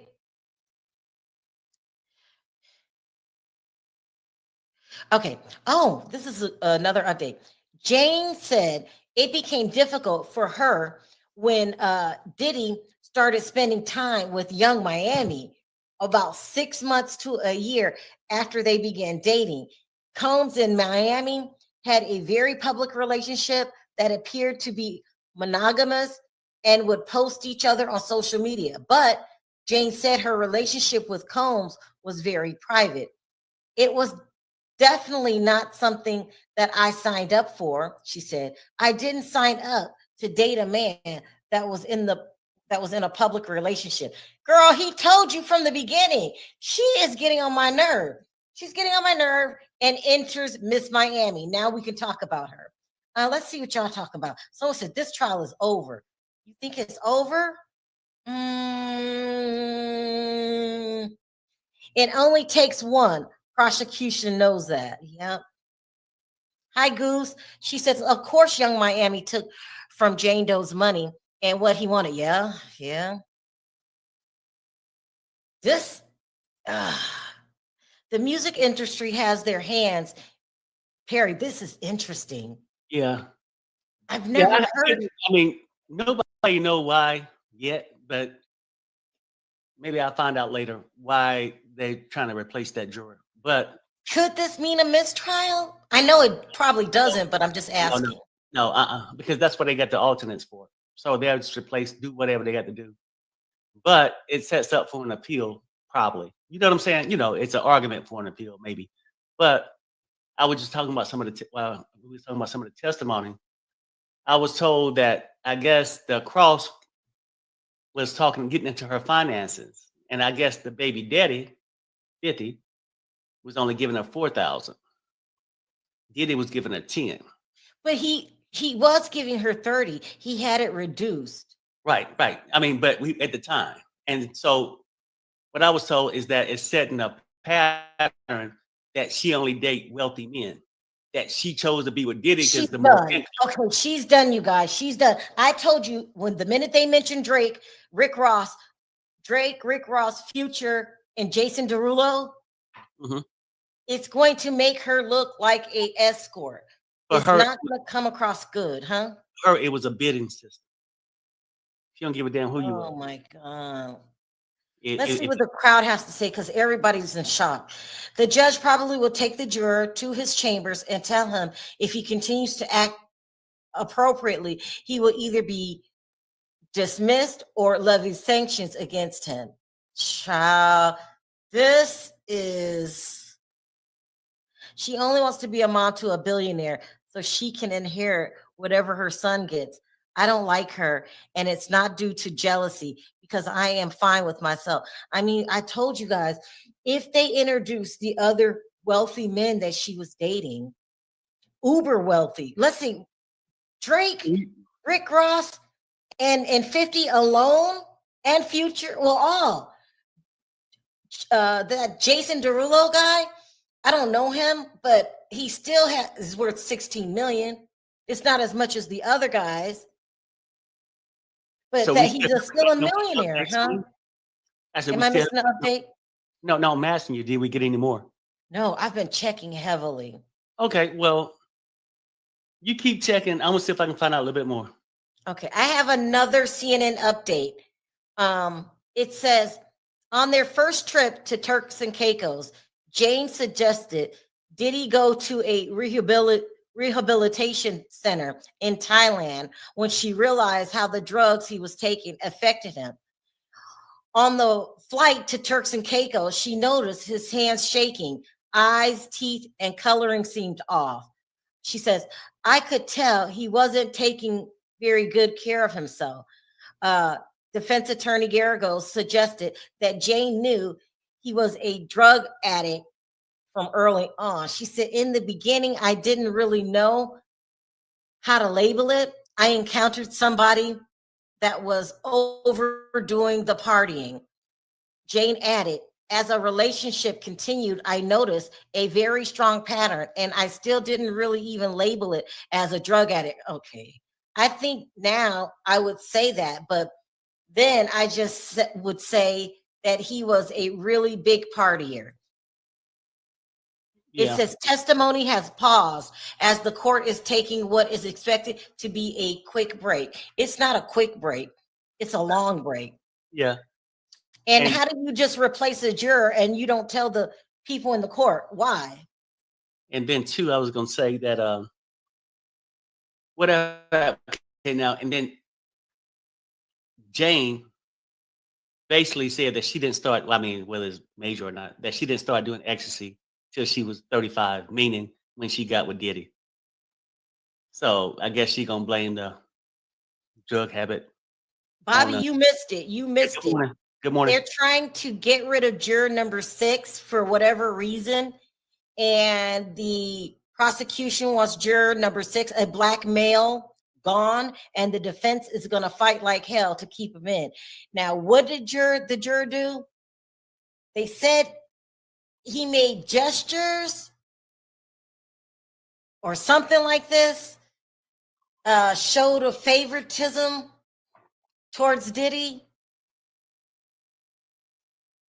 I don't think that, I don't think they're going to no, don't let me lie. I don't know. Yeah, you got it. I'll be back. You got it? Uh-huh. Trish said he didn't do anything wrong. I mean, yeah, think about it. He can make motions. Is it inappropriate? Yeah, but should he be dismissed for it?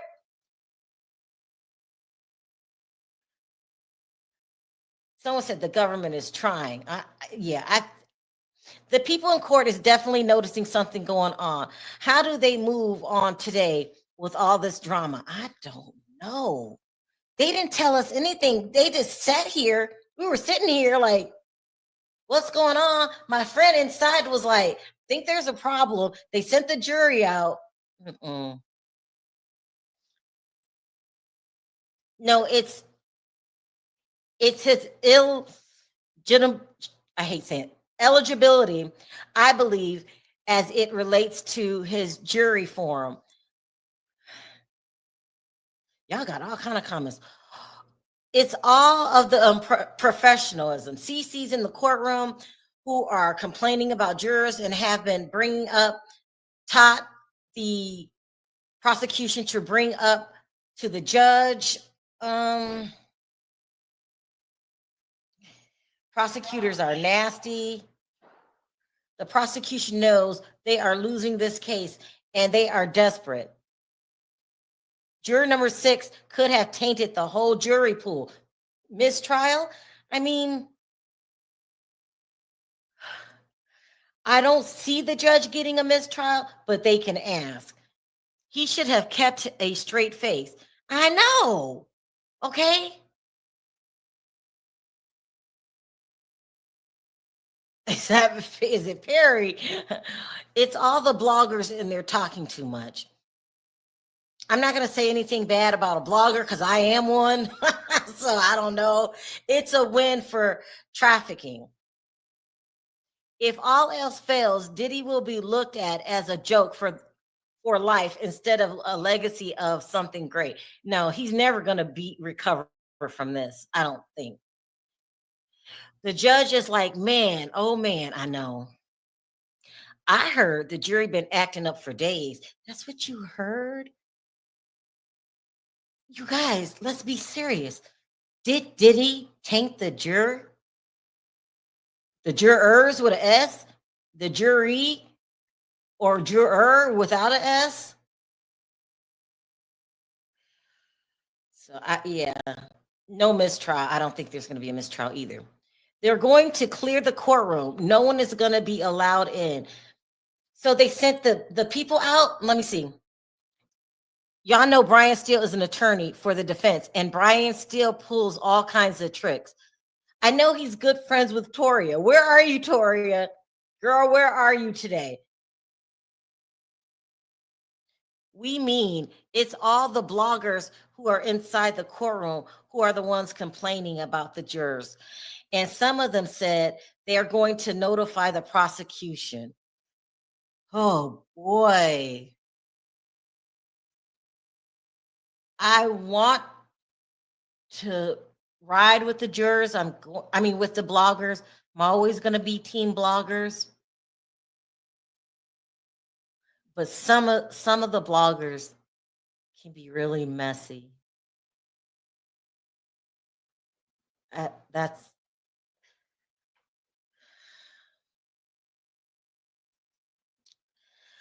I asked you, Love, donate in New York. He's telling YT why you're here. You mean you flew way over? I don't know what she's talking about. From Australia? Oh, she's talking to somebody else. Listen, I'm a blogger. I'm always team blogger. The media treats us really like shit. Here we got a new update. It says Sean Diddy Combs' mother, sister, and 2 sons are in the courtroom today in the row behind him. Attorney Mark Geragos is also seated in one of the defense rows, watching his daughter Tenny question Jane on the stand this morning. Combs smiled when Jane testified that she liked to give him foot massages and began nodding when she said, "He was my baby." He also briefly spoke to the courtroom sketch artist. You guys, now listen, Diddy is either paying off somebody on the jury, he is cozying up to them on the jury. He's definitely cozying up to what's her name? Daphne, making herself look more ridiculous. This is unbelievable. This is unbelievable. Diddy's running the courtroom. He's running the damn courtroom.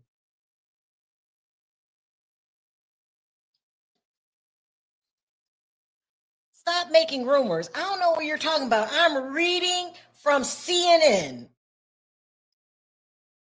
He's smiling at Jane. He got in trouble a couple days ago for nodding at the jury. Now he's nodding at her. You got other jurors we think nodding. I don't know what their inappropriate behavior was. This is unbelievable. Yes, some bloggers are messy. I had Nancy Grace.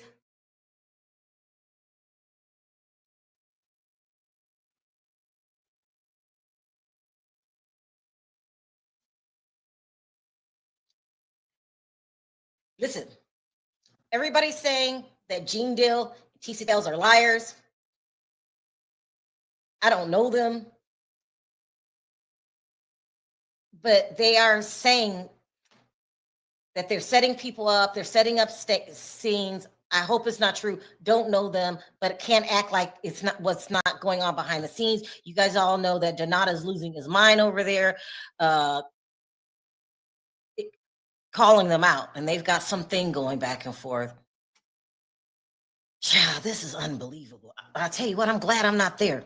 It says homegirl thought she was so fine, she would be the main woman. How does she think that, Carl, mom? Because he told her from the beginning this is an open relationship. She says, so Jane put a quarter in your bleep because you played yourself.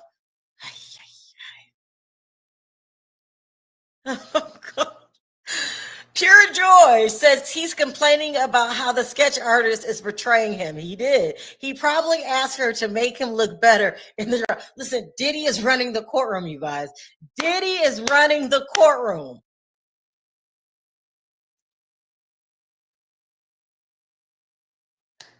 I don't know what to say. So I'm saying nothing. I'm just telling y'all what's going on. You got the bloggers being disrespected by the mainstream, but the bloggers are getting the tea. Some of them are being accused of making up the tea. You couldn't pay me to go to that trial. You can't pay me to go to that trial.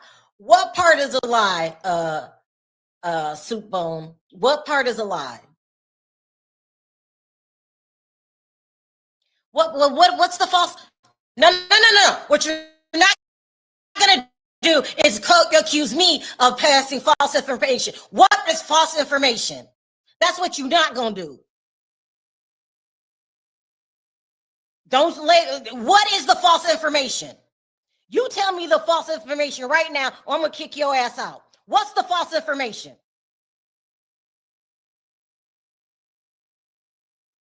Now, what you're not gonna do is drag me in that shit and call me a liar. What's the false information? What's going on? I don't play that shit. You bold enough to talk about it in the chat. Then when I ask your punk ass, tell me the false information, now you don't want to say shit. What happened, honey? I was telling them the rumors about Gene and Tisa being a liar, how they're fighting with Dana, all that stuff is going on, how the mainstream is fighting with the bloggers, and she's talking about you spreading false information. What part is false? So what you not gonna do? No, I mean, what's false about it? And then you come in here talking shit, and then when I call you out, your coward ass leave. Don't get me in that shit. Sharrell ain't never been sued for lying, ain't been accused of lying. So if you bring your punk ass up in here again, I'm gonna kick you out. I gave you a chance to answer. I'm gonna give you 5 damn minutes to tell me what I said that was false information. Not what you gonna do. Don't play that shit with me. I don't play that. Whoa, okay. No, I don't play that. My integrity is everything. If I'm lying, say it. Don't come up here with that shit. And then I give you a chance to say something and your punk ass leave. That's what we're not gonna do. But anyway, it's all kind of shit going on in this trial. This is what I was talking about. It feels like Diddy's running the courtroom. Come on, Perry. He winking at the juries. He's winking at her. Remember old times we were so much together. Come on. I'm not going to doubt that. I mean, they said he was nodding and doing some stuff. Look, the whole thing is, it's a lot of craziness going on in that courthouse, period. From the prosecution to the defense. That's how these things get. Now, and that's my damn opinion. And I'm allowed to that, especially on my own channel. What you not going to come up here and do is accuse me of being in that shit. I don't lie. I never lied. I ain't been accused of lying. I ain't been sued for lying. None of that shit. I think that people who do lie, bloggers that lie, is a damn shame. I don't give a damn if I got 5 people in my chat. I'm telling the truth. Period. Lying is a temporary solution to a big problem because when you lie, it always gets exposed. And you're going to bring your punk ass in here, accuse me of being in that mess. I never even claimed to know Diddy, let alone all the shit that's been going on out there. I'll say this is the rumors. This is what I heard. I've been doing this shit a long fucking time. I'm not a newbie. I'm not hard up for cash. I don't even have to work if I don't want to. Y'all know that. That's not bragging. That's just the plain truth. I'm not trying to hit the blogs for my rent money every damn month. Everybody in YouTube is getting less money because we are in a recession. They're not paying up. So I'm not forced to go on 3 and 4 times a day with lies so I can pay my rent.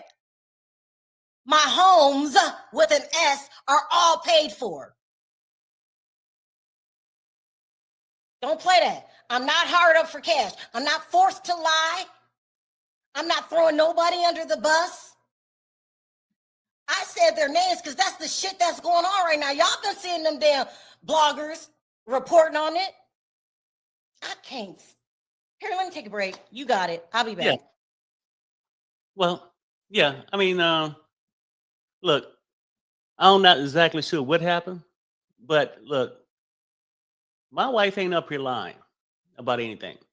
If we voice our opinion about something, that's just what our opinion is.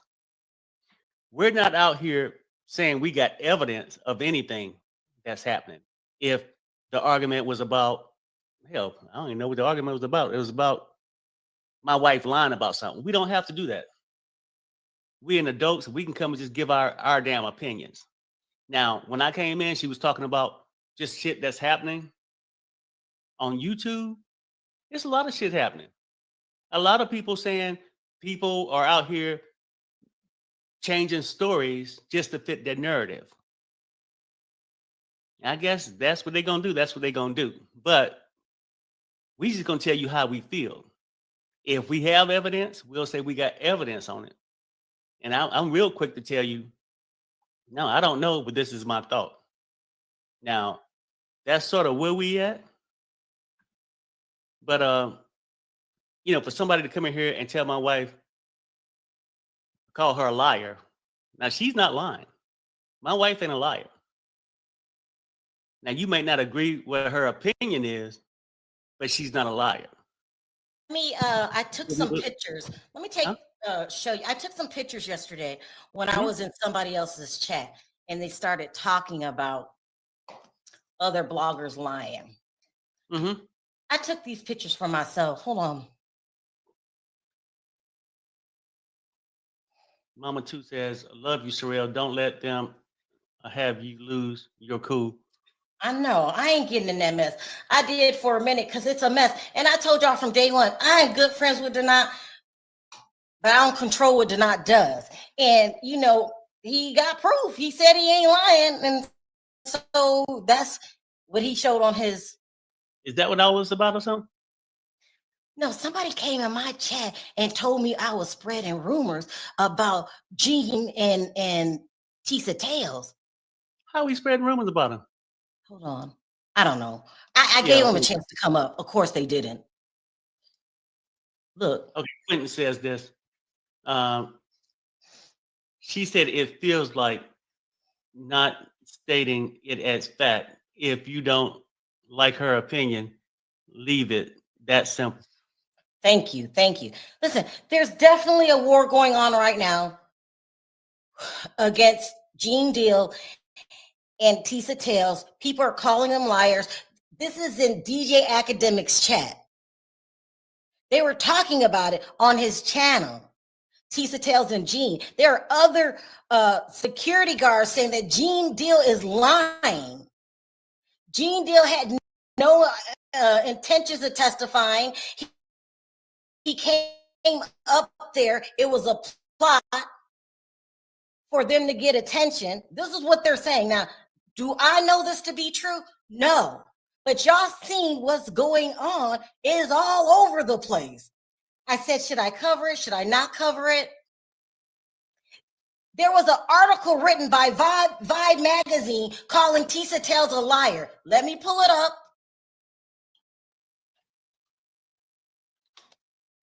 Let me pull it up, because what you're not going to do is call me a liar. And plus, I didn't even give you my opinion on it. I said, this is what's going on outside. Let me pull up this article.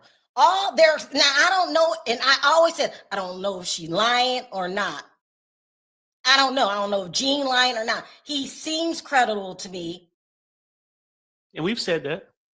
I said that, but how the hell I know? I don't even know that motherfucker. I don't even know him. So I can't have him vouch for somebody I don't know like that. I know about him what y'all know about him. But shit, when you got mainstream media calling your ass a liar, maybe there's some truth to it. Hold on. Because what you not going to do is lie on my ass. And I didn't even bring Denot on. I could have brought Denot on my channel and them other people and asked them, what's going on? I stayed away from it. But what you not going to do is call me a liar. Let's get to this. Do y'all see right here? This ain't Vibe magazine. This is a legit source. This is a legit source. I'm gonna read the whole article. Foxy Brown apparently reacted to her former mentor, Jay-Z, being accused of R in a refiled lawsuit. On Sunday, December 8th, shortly after Tony Busby's lawsuit hit the internet, Foxy Brown took to her Instagram stories with several cryptic postings seemingly responding to the news. Wait, the first post read with a shocking emoji before following up with a second posting reading, "Wow." The Brooklynite then followed up with two more vague postings reading, "Hugging my stories," with a laughing emoji. Wendy would have never, Wendy, talking about Wendy Williams, would have never. However, the rapper did send a clear message to DJ Academics after insulting Foxy Brown has a secret to tell of Ho.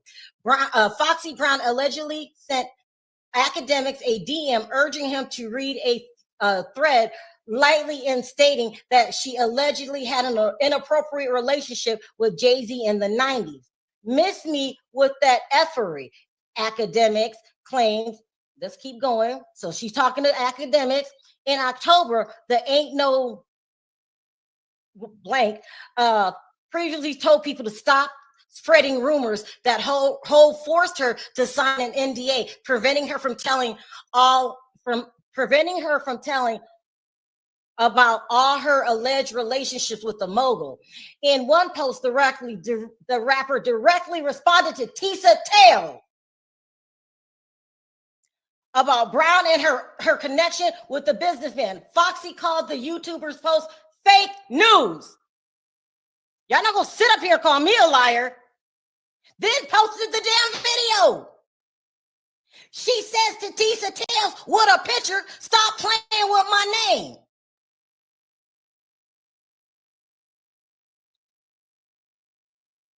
So what am I lying about? There's not a rumor going around that Tisa Tales and Jane Doe be lying? Y'all gonna get out my chat. I only want you here if, one, you are sane enough to accept the truth. It's a shit show outside the courtroom. I tried to avoid it. I said to you guys, listen, this is what's going on. Should we talk about it? We voted. We said no. So I left it alone. Well, I mean, anybody come in my damn chat again and say that bullshit, I'm gonna give you a chance to respond. And when you don't, I'm gonna cuss your ass out because you brave enough to spread a rumor, but you're not brave enough to claim it. You lying. Hey, thanks, Val, for the super sticker. Some of y'all just a mess. Just a mess. Yeah. I mean, look, the whole thing is this. No, we decided not to get into all the drama at the courthouse. Because look, I could have been brought Donat on. I could have been brought Donat on. I could have been joining Donat. I told Donat, you do what you got to do. If you feel that that's real in your heart, follow your heart. Right. We just said we was going to stay out of it.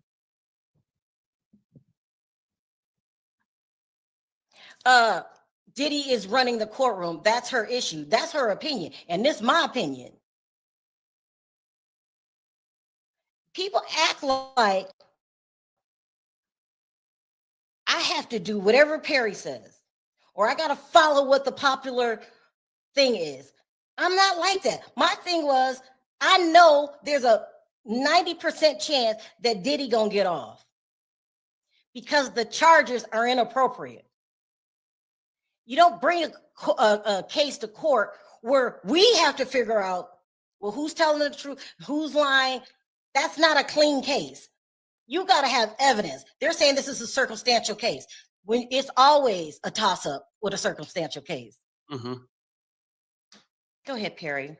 Yeah, I was just going to touch on this. Look, we said we was going to stay out of the rumor stuff that's going around and thing. But if we come on here and state that there's rumors out there that Tisa Tales and Gene is lying, that's a fact. Check social media. It's a fact that the rumor's there. We're not here to say whether they is or not because don't really give a damn. Right? But that's out there, and we ain't going to change it. And then some people go back to even say, well, why would they? Yeah, if a lot of people, I'll just say this, a lot of people made a lot of money off this Diddy story, riding it to the left or riding it to the right. And at this point, they probably have to keep riding that same wagon just so they don't look like hypocrites. So at the end of the day, that's what's there. Do we know what's going to happen at the end of this trial? No. We sitting here talking about the outcome, whether he could walk or not. We don't fucking know. We ain't got no insight on the jury letting us know how they gonna vote. You know what I'm saying? So that's the whole thing.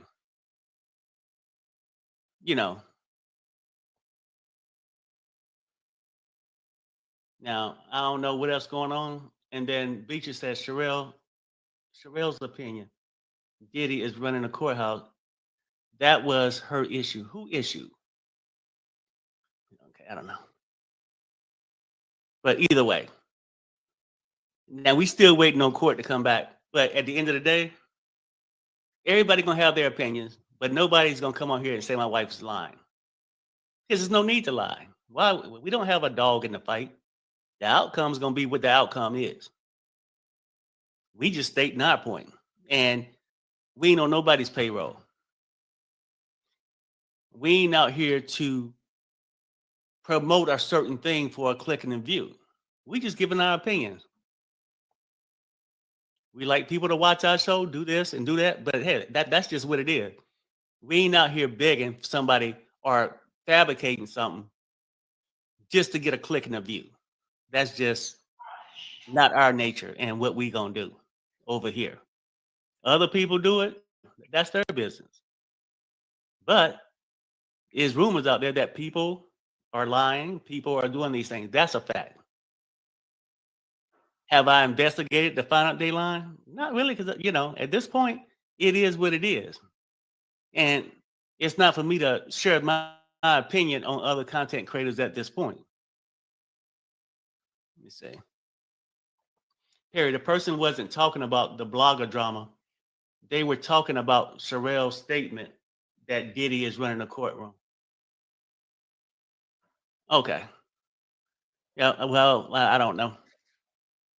But even with that, if she says she feel like Diddy's running the courtroom, that could be her opinion. I feel like these witnesses are gold diggers. So, or what you saying? Maybe it could have been a misunderstanding. I don't know. It sounded like that what you saying. But I'll wait till my wife come back and ask her about that. Pure Joy says, if it's true, the content creators are passing notes to the prosecution. That's ridiculous and should not be allowed. That's crazy. The content creators pass the notes to the prosecution. I ain't never heard that.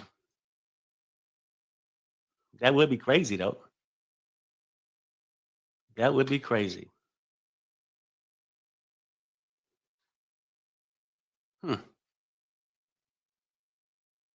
All right. But anyway, let me check for an update because we ain't had shit in a minute. I think, I don't know if they went on break or did they clear the courtroom? I think my wife could have said earlier. But we need to get back to the cross and get back on track. Let's see.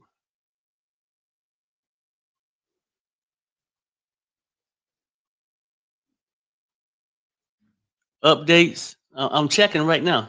Is it CNN? Because I don't have the CNN thing. I'm checking the main.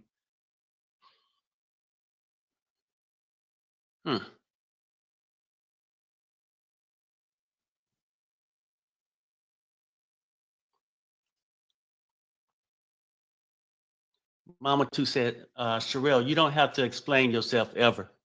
No, I mean, no, and she knows she don't got to explain herself. But like in social media, a lot of people say different things here, there, and sometimes it's easier just to correct something. If somebody say, "Hey, are you lying about this?" then it's easy to correct it at the time because it's no reason for us to come on here and lie to you. You know, we just take it as we see it. If it's news, it's news. If it ain't, it ain't. You know.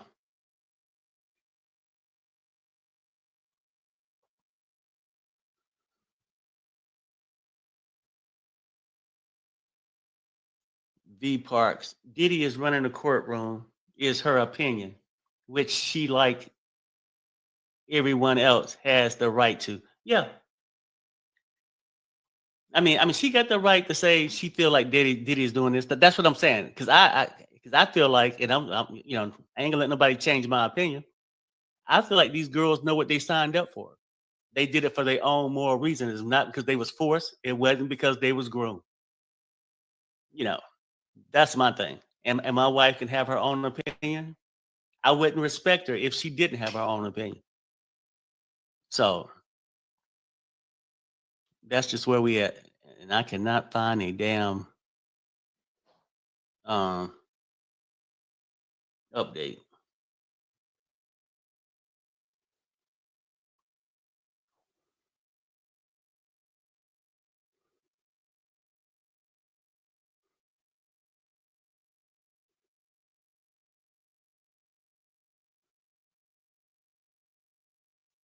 See what?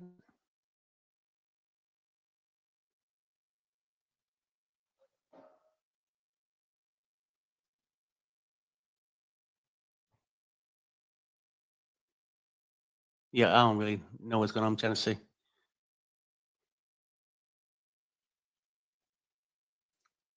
Hold on, Beatrice. Let me drop you the link.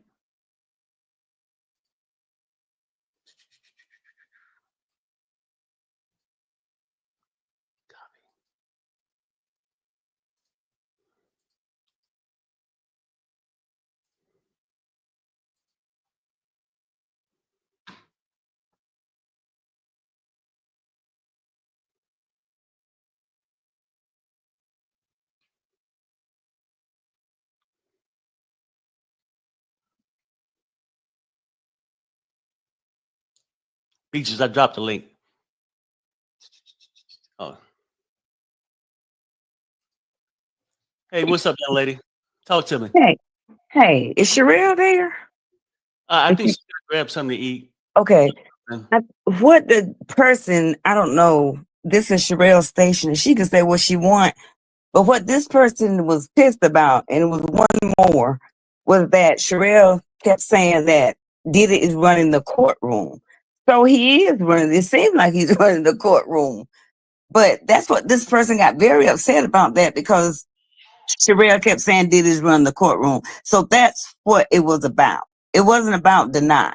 It was about her just saying Paris that Diddy was running the courtroom. Diddy is not. I mean, if he is running the courtroom, so what? But they got really offended about it. But tell Sharrell that just neither here nor there. Don't get. I'm hoarse. I'm sorry. Don't get upset and bent out of shape about that. I mean, this is her station, her opinion. She can say what she wants. Right. And Diddy does seem like he's running the courtroom from the witness table. You know, that's her opinion. She can say what she wants. So, yeah, okay. So that's what it was about. It wasn't about the article or the not. It was just that little old thing right there. Just something not even that, that serious. So Tara, don't get upset about that. Like, and even when people having opinions, now, because I laugh and joke with the best of us, because I know I have my opinion, you got your opinion. Everybody can have their opinion. We just sitting there talking. But if my wife have an opinion, don't become over aggressive with my wife. Right. That's all I'm saying. Now, trust me, I was there with John them. I know how Sharrell can get. Trust me. I was there. I know. So, yeah. Okay, well, no, I appreciate that. But, I just wanted to let you know, I think everybody was on kind of the wrong page. Okay. But that's what it was about right there. But still, that's her opinion. And yes, Diddy should go to jail for everything that he did. Everything. And they should have charged him for it. Right. And these so-called victims should have did it. I get you. I'm with you with all that. Yeah. But thank you for letting me come up. Okay, no, I appreciate it. Hey, thanks, Beatrice. Yeah. Okay. Yeah, anyway. So, yeah. But look, people, be gentle or be cautious of how you approach somebody. Like, we can agree to disagree. But, for things to get up, out of whack because we had a different opinion, I might joke with some of y'all like that, but I don't really take it that serious. My life ain't on the line. I ain't a so-called victim. I'm just here following the case. So it just is what it is. And my wife will be back after she finished eating.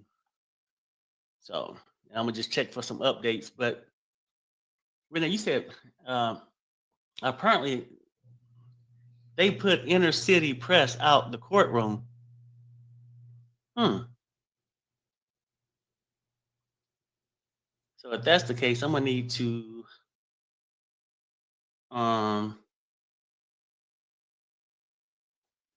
try to find that CNN, but I'm not sure if I got that account on my computer. There's updates.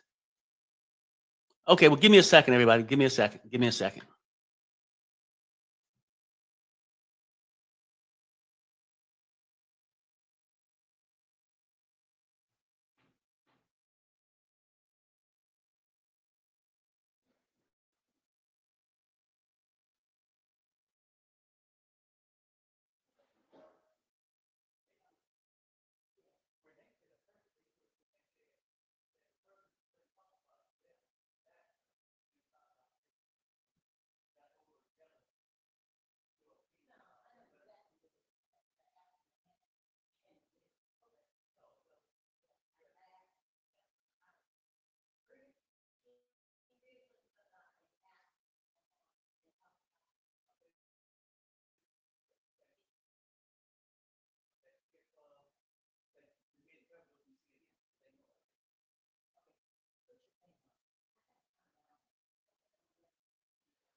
Hey, everybody, just give me a few minutes. I'm trying to upload this CNN thing. So just give me a few minutes.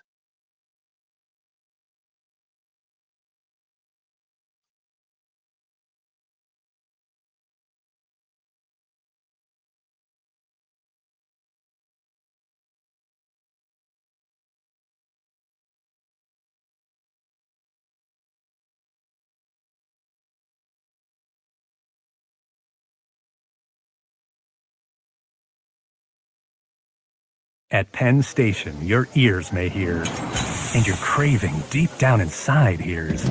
Penn Station's cheesesteak is grilled to order with 100% USDA choice steak and sauteed veggies piled high on that legendary bread topped with aged provolone and served melty and hot straight from the oven. So when you hear, your craving knows. Time for Penn Station. And don't forget the fresh cut fries. Penn Station. Love your sub.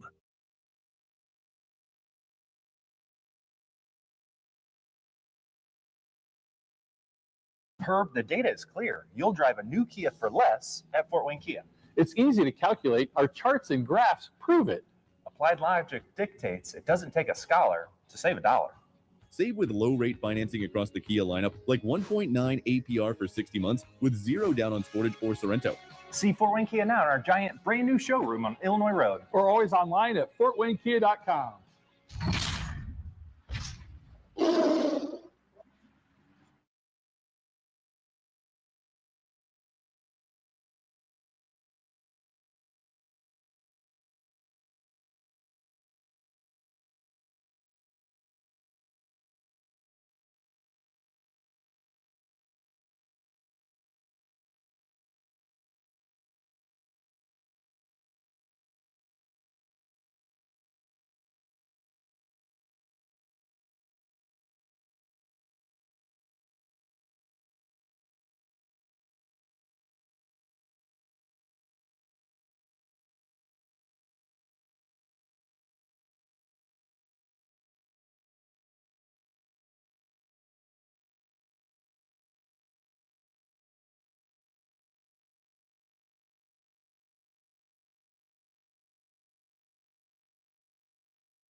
Hey, give me a few people. I'm still here. I'm just trying to this link I don't know if it's a broken link or what the hell going on.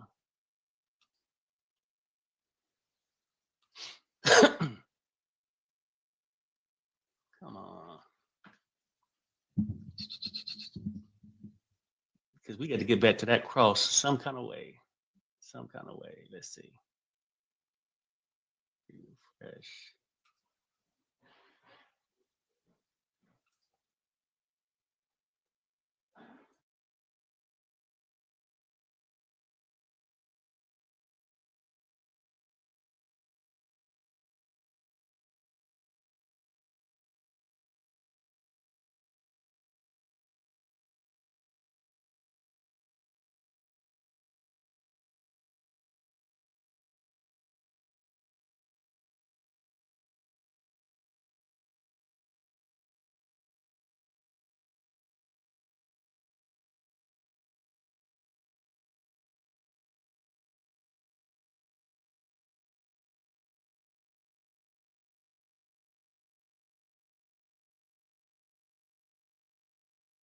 Hold on, people. I'm still here. Still trying to figure it out. I think I'm under the wrong account. Just give me a few minutes.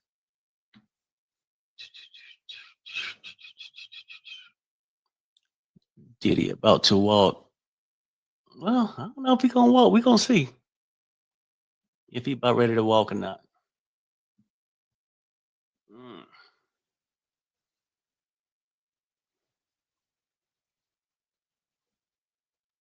Who is it? V? Hey, Hello? Hey. Hey, I just wanted to hop on here real quick because I'm watching court from on TV, watching you guys on TV, and I'm saying that lady that I mean, it's hard to set up there. Hold on, V. Go ahead. I'm listening. It's hard to set up there day after day after day and try to report a story word for word and try to get, you know, all the information correct and stuff. And then when you have these petty people in the chat getting triggered because you give your opinion, it's just downright stupid. Just downright stupid. You know, you don't even need to be in there. Huh? Oh, wait a minute.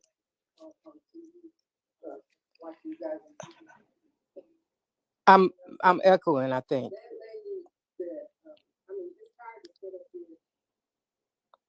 Can you hear me, Perry? Yeah, V, I'm sorry. Hey, Okay. V, give me I 1 minute. was saying, people just need to quit being petty. You know, when Sharrell or you have an opinion about what you think is going on in the court, it ain't like Diddy ain't paid people off. It ain't like Diddy ain't capable of intimidating witnesses. So, you know, when you guys have an opinion about what you think is going on in the courtroom, it's okay. You can have an opinion. It's it's your damn show, and you giving the information honestly and as close as you can get to what's going on in the courtroom. Right, so for people to sit in the chat and be picking you guys apart and being petty about that stupid shit, it's just ignorant. Yeah, no, yeah, we'll let me see you waiting on the update. But yeah, no. Yeah, no, it's all good though, because like 1 minute ago we had this update. It says Jane was okay with hotel night video recording. She says in a cross-examination. Jane confirmed that she was okay with the hotel nights being filmed and that Sean Diddy Combs told her the videos was just for the two of them. You put on a good show for him in these videos because you knew he would watch them back. Defense attorney Girl Ghost asked. Yes, Jane responded. Yeah, she liked the videos because she a freak her damn self. A high price freak. Yeah, no, it's all good though. It's like 1 minute ago we had. Oh, why I'm getting the echo?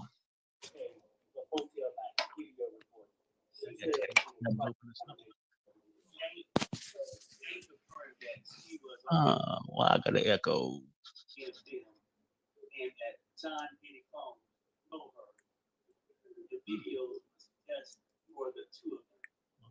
I got to figure this out. Getting the echo. Is that you, B? Oh, let me mute you for a second. It might be. Hold on. Do you still hear it? No.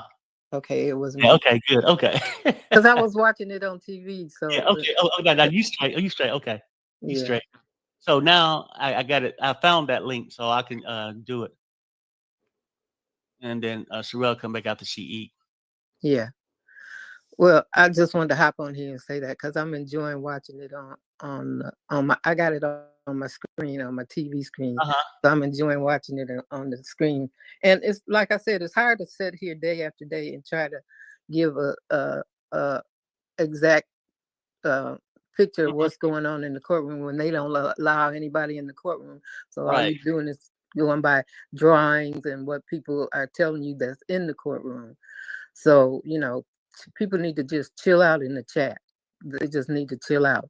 You know, we appreciate everybody that comes every day and have been loyal to this channel, but them ones that's come in here because they upset about other things and they want to take it out on people in this chat, stay home.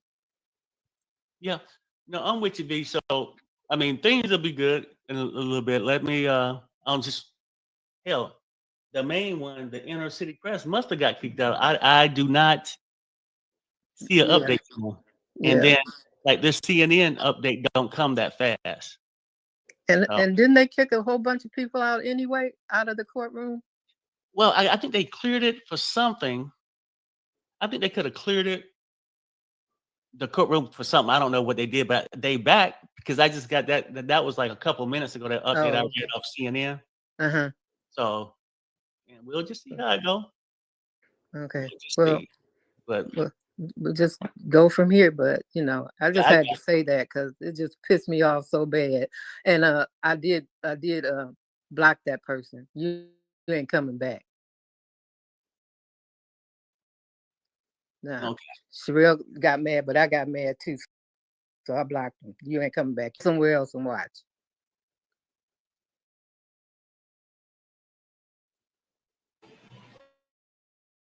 Well, yeah. Yeah, so I guess that's sort of where we at. But thanks, V, for coming. Bye-bye. All right, bye. Hold on, V, hold on. Oh, D. Oh, hold on. Because you know how I am. That was another blogger.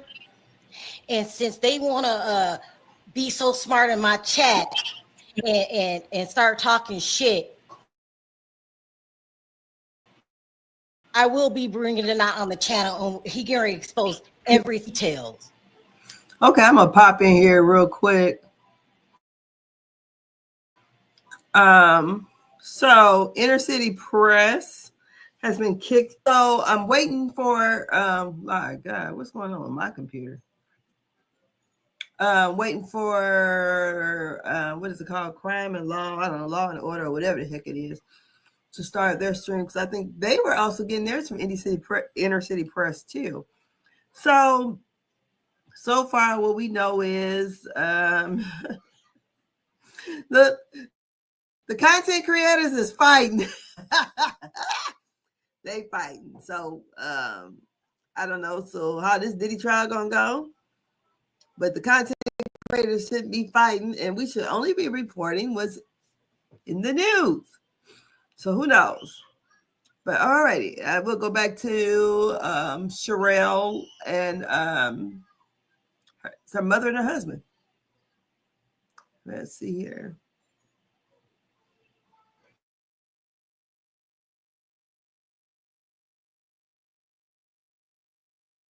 Please go, Russ. Please, you got my mama up here.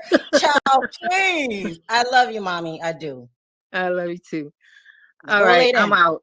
I'm going back to my spot on the sofa. All right. Love you. Right. Bye. Bye.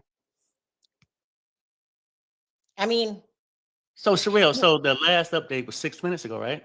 Or 7 minutes ago. So what are you saying? It's here. Let me read the last update. Yeah, that was it. It says Jane that she was okay with the hotel nights being filmed and that Sean Combs told her the videos were just for the two of them. She says, you put on a good show for me in these videos because you knew he would watch them back. Garagos asked, and she said yes. What happened with inner city press? I don't know. Renee said it seemed like they must have got kicked out. Well, I haven't got no update. I'm refreshing. I don't know what happened. So I guess they sent everybody out. I guess they were taking care of this, whatever. And 2 bloggers get into it in the hallway. Oh, damn. Yeah, it's a mess.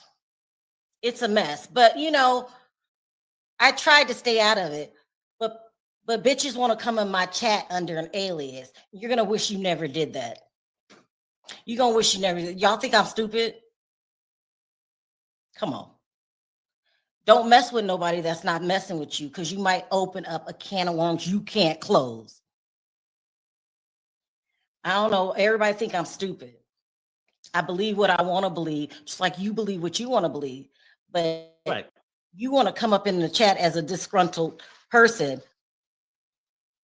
And I let you do that before. You're not doing it no more. I'm about to expose your ass. You're not doing it no more. So I do apologize to the chat because I lost my cool. But that person gonna wish she never met me. I don't mess with people unless you poke the bear. You poke the bear. Be careful what you ask for, because you just might get it. I don't know what you were doing in my chat. Bitch, you think I'm stupid? You the dumb one. You didn't know I can trace that? You're gonna wish you never came in my chat effing with me. I'm about to expose your ass. That's what you get. You play dirty. You think you playing dirty. Just making a fool out yourself. I'm about to expose you. Bring him Donat on. Y'all might say Donat this and that and this and that. Y'all don't even listen to what he says, because I get it. He causes a lot of trouble, but he ain't wrong about everything. He's not wrong about everything. So as soon as I get in touch with Donat, we moving forward, because I got that evidence. She came in my chat. Here we go. We got an update. It says Jane confirmed that there were a few occasions when Diddy ended a hotel night early when she vocalized that she wanted to stop.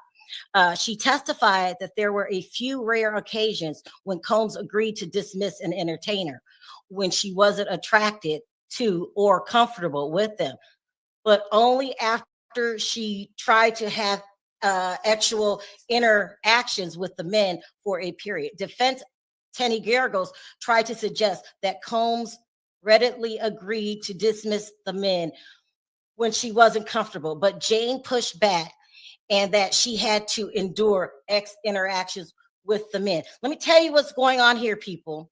It's clear as day. Diddy still has an influence over her. What he's doing is what men, what shiesty men do when they put their hands on you. This is the cycle. Baby, I love you. Thank you. I'll pay your rent. I'll give you all the money you need. I'm better than 50 until after the court. When they don't need you anymore, your rent will not be paid. What are you doing?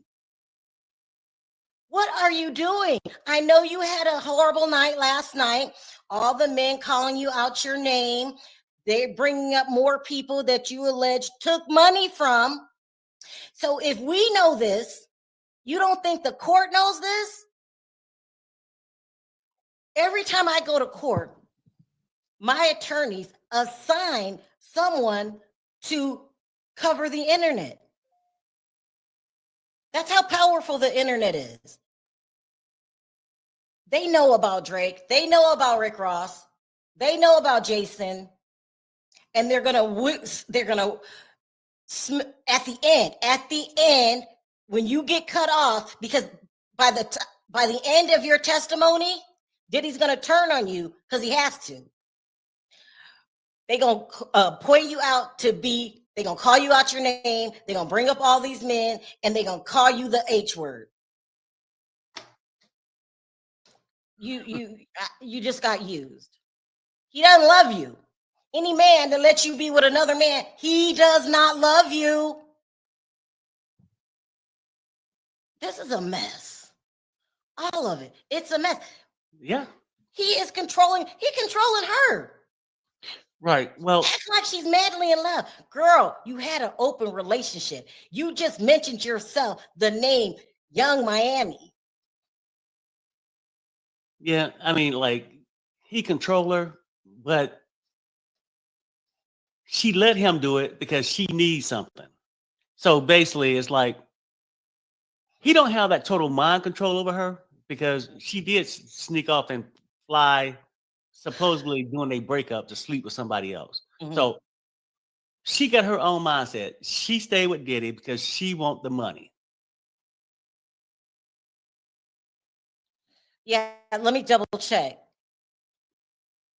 I don't know what happened in Inner City. I just don't know what happened. They said they had a hacker, so I'm still refreshing though over there. Yeah. The But whole no, thing is shit show. it's crazy. It's crazy. Both in the courtroom, outside the courtroom. It's a mess. It's a mess. And even though I wanted Diddy to go, there's a huge chance he won't. Yesterday, they played an interview with Capricorn. Clark. Listen, everybody around Diddy acts like Diddy. They're all addicts. They're all untrustworthy. All of them. Okay, thank you. I got it. I found out who it was. I got it. Thank you.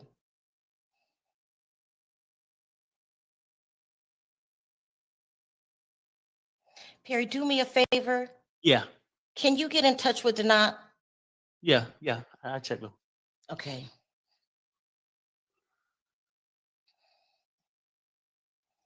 This is crazy. This is about the craziest case I've ever seen.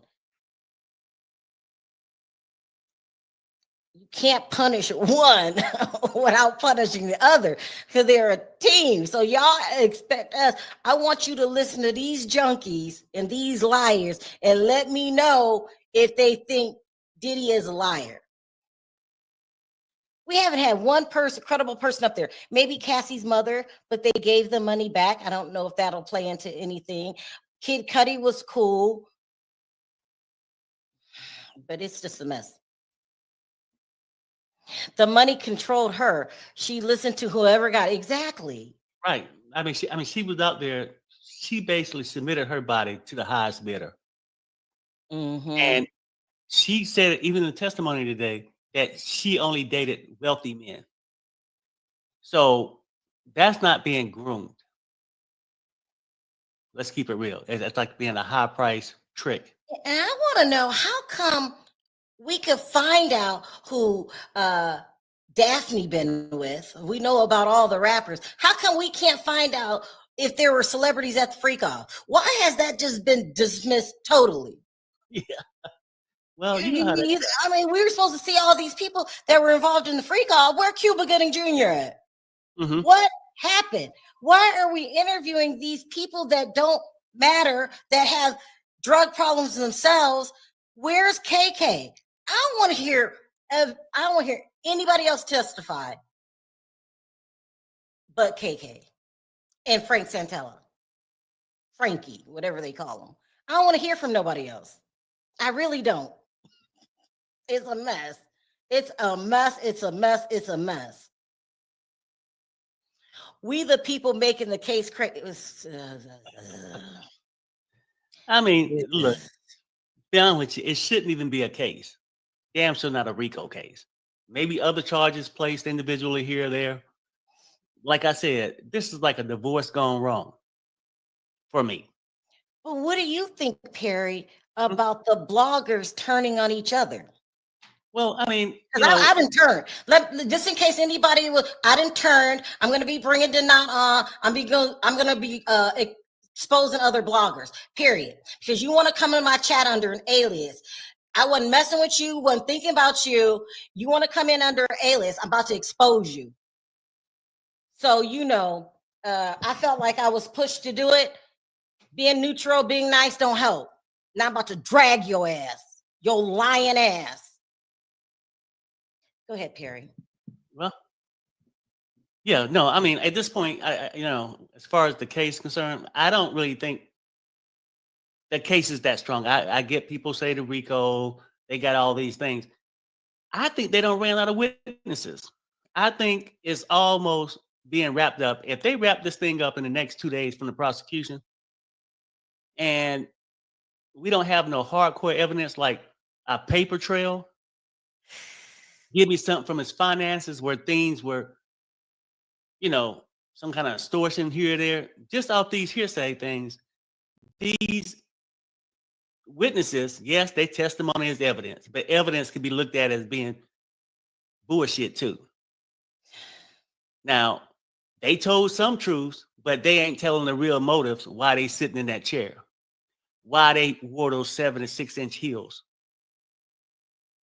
And y'all can say groomed or not, but let's just keep it blunt.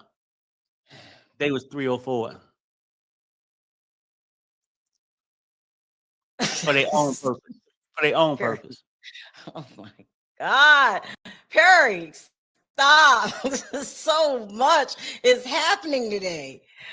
Y'all done brought my mama up here. Y'all know she's resting. She's resting. Hopefully, you are. Thanks, Steve Davis, for becoming a member. Mom. My mother's my absolutely best friend. I love you so much. She gonna protect her daughter. Here she come. She's just been through a lot of procedures lately, and here she come. I love you, Mom. Thank you, V, for becoming a member. Because people confuse the white parties at the house to the freak-offs. There was no freak-offs at the parties. The freak-offs was at the motel, and it was only Diddy, his woman, and the escort. That's all the jury has to go by. And why all of a sudden we're having a problem with the jury who hasn't even been to deliberation? You got Diddy nodding at them. What the hell you nodding at? What the hell you nodding at? You got jurors that they want to get rid of because his behavior was inappropriate. I guess he was showing some facial expressions in support of Diddy. And to be honest, do I think they're going to kick that juror off? No. But does the prosecution have every right to ask and worry about that? Hell yeah. I'm over here. I'm the jury member. When somebody says something good about Diddy, I'm like, come on. Or is it? Yeah, I'm. You're the jury. What are you doing? It's insane. It's all insane. That's the way you can make it out to be, right? But we're not there. So we're getting these transcripts coming across this, and talking to people. I haven't had one person that told me that was in the courtroom that the juror was doing outlandish shit. I haven't heard that yet. Maybe we will hear it, but I haven't heard it. No, and we haven't. To be quite honest with you, and if it's a black male, that could be the reason why the prosecution know they got a weak ass case. Let me pluck one of these black males off that know these girls is gold digging. Get rid of him to try to better their case. Now, I mean, that's just Harry, my you theory. really look at me in my face. You really think the prosecution is behind this? They the one wanted them stricken, yes. The defense didn't say strike him from it. Oh, somebody said they were dismissed.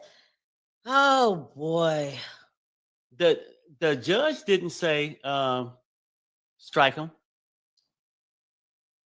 You see what I'm saying? So the prosecution brung this up because they got a weak ass case. In my opinion, they got a weak ass case. So let me narrow my chances. We got some weak evidence. Now I got to convince 12 people. Which ones out of here that I don't think I moved the needle with? Well, take that black male 6 foot, get his ass out of here. That's my honest opinion. They booted him for that.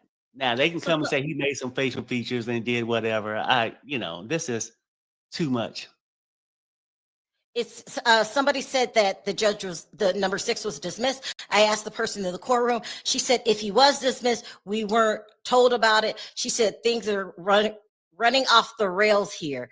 Judges arguing over some sealed information. Yeah, I off don't know. the record. I don't know if she. I'm not. Maybe they already pulled him from the courtroom off the seat and Mhm. replaced him, but he still could be in the back listening until they cover it. How it. come the people in the court don't know? How come we don't know what's going on? They have a packed room. You just gonna leave us sitting there? Well, yeah, I don't know. That I really don't know. Feature says Jamie Foxx told everybody at the BET Awards last night, "Take your ass straight home." LOL. Yeah. No, I actually watched part of that last night. A tribute to Jamie Foxx. It was pretty good. So we're reduced to just doing CNN. They don't update as frequently as inner city press, but they're more detailed. They're way more detailed, and I like CNN. They made us pay like a $3 fee. Like, really? Yes. So Renee says that Sharrell, I had drifted off to sleep, and Trina woke me up. Ooh, glad you were on my team. Yeah. Listen, I love you, Renee. You've been riding with us during this whole thing, and you're the first person to tell us about the juror number 6. Do you think they're gonna remove juror number 6? Don't pay for it. Just put it in the chat. I'll wait for your comment. Wayne got breaking news. He says Jane suggested Diddy's freak-offs reflected by curiosity he was too ashamed to act on, using her to explore it indirectly. As she spoke, Diddy leaned forward, eyeing attorney Garagos. Listen, I hate that they're using somebody's sexuality against them. Sharrell, I'm making some more coffee. Care if Diddy is okay, thank you. I don't care if Diddy's bi. I feel like that shouldn't be an issue. Let's not start looking in people's bedrooms and judging them. Even though this has been some freaky shit, I'm allowed to do what I want in my bedroom.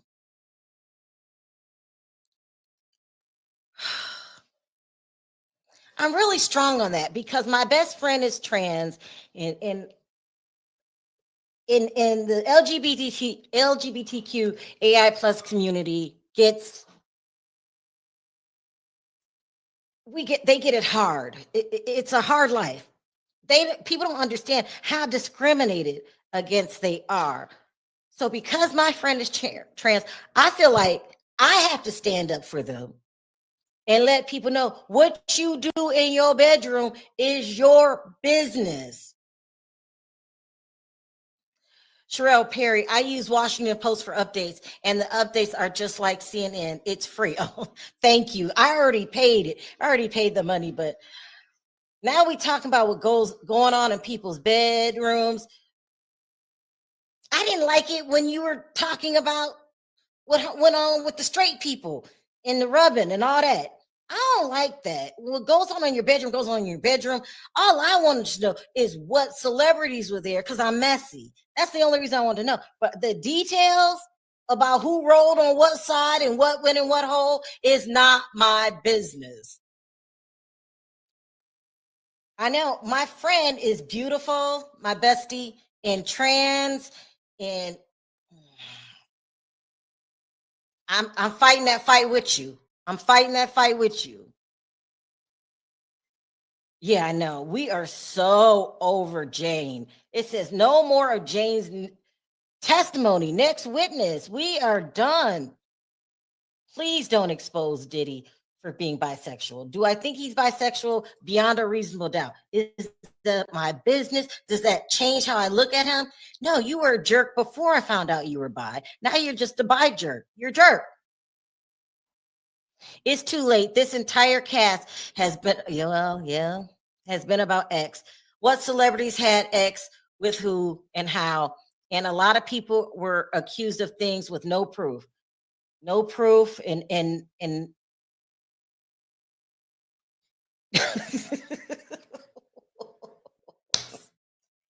It's been a bad day. It's been a bad day. It's been a bad day. Mo writes, Jane, write a book and pay your rent, child. She will. A buy jerk. He's a buy jerk. Like, I mean, I think that back in the day, if he would have came out in the 90s, I get it. I understood why Brat didn't come out. Brad and Judy, I get it. But I feel like now, if you just say it and move on about your business, we got Little Nas, we got a lot of gay and bi stars. So if he is, you got outed inappropriately because nobody can out anybody. You talk about that when you want to. But if it is what it is. I don't know. That claim is echoed by Israel Flores, the hotel worker seen in the Cassie footage, which adds credibility to the account. Yeah, he's probably bi. I think he's bi, but I don't care. I want to make an issue of not talking about that because the LGBTQ AI plus community has to answer that on a daily basis when it's nobody's business. Yeah, it's a mess. Well, I mean, let's get to extortion of the celebrities. Well, I want to know, seriously, how can we know about who Daphne slept with, who her baby daddy is, how much she got paid, how much Drake gave her, how much Rick Ross gave her, but we don't know anything about these celebrities.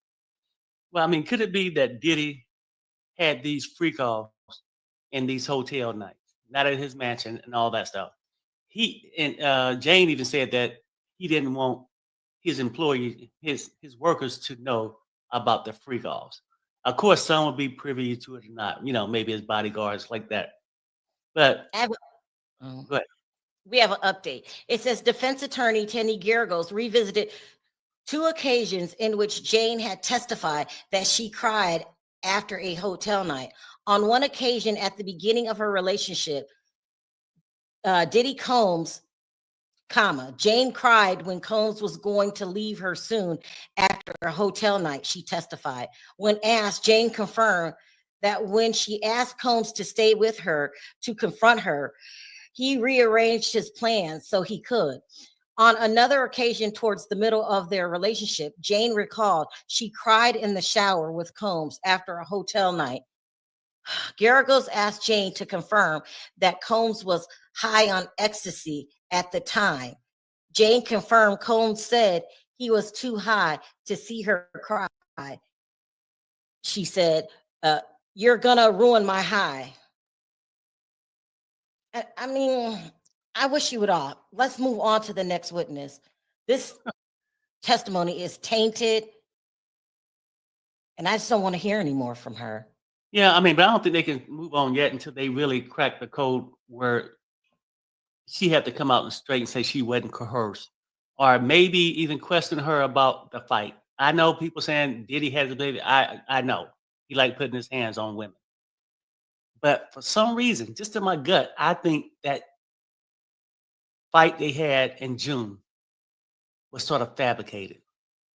She even initially said she started throwing things, probably so he could get angry, so she could set up a lawsuit later. I don't know, but that's just my Harry, huh? What are you talking about? They faked the argument. No. Jane said, remember she opened the balcony doors and then she started questioning him about the trip to Wyoming. Then she started throwing glass and candles, but the glass didn't hit him. Maybe some wax did. And then he's supposed to kick down the doors and slapped her, gave her a black eye in the shower. I'm just saying it could have happened. I haven't seen them or heard them present evidence of a black eye. Not saying it didn't happen like that, but I just think that she don't seen Cassie get paid off the ass whooping, trying to position herself because she's a gold digger. Diddy's a freak. She's I mean, listen, Jane, Daphne's ruined. Let's look at the latest post on the neighborhood talk. This is Shaniqua. This is 50 Cent's first baby mama. She posted she said, I ain't never sell no cat, referring to Daphne. I'm from Queens, not the Philippines. Oh I feel bad for her. I feel bad. Y'all thought the ridicule last night was bad. She's just all over the place. Now she's talking about how loving her relationship was with Diddy, and on the outside, people are dragging her for filth. Well, yeah. I mean, I get it. I mean, you feel sorry for what she got herself into, but she got herself into. Yeah, should have known better. She wasn't a 15-year-old, 16-year-old. She was 35 years old, but she wasn't new to the game. I mean, she been slapping cooch on these other rappers. Get paid, not whatever. You see what I'm saying? So now she at this spot where she's still using. And I have no sympathy for that because you can act like she give a damn. If she seen you tomorrow and all her bills are still getting paid, she will walk past you and snub you up and act like you wasn't shit. She ain't gonna give you no sympathy.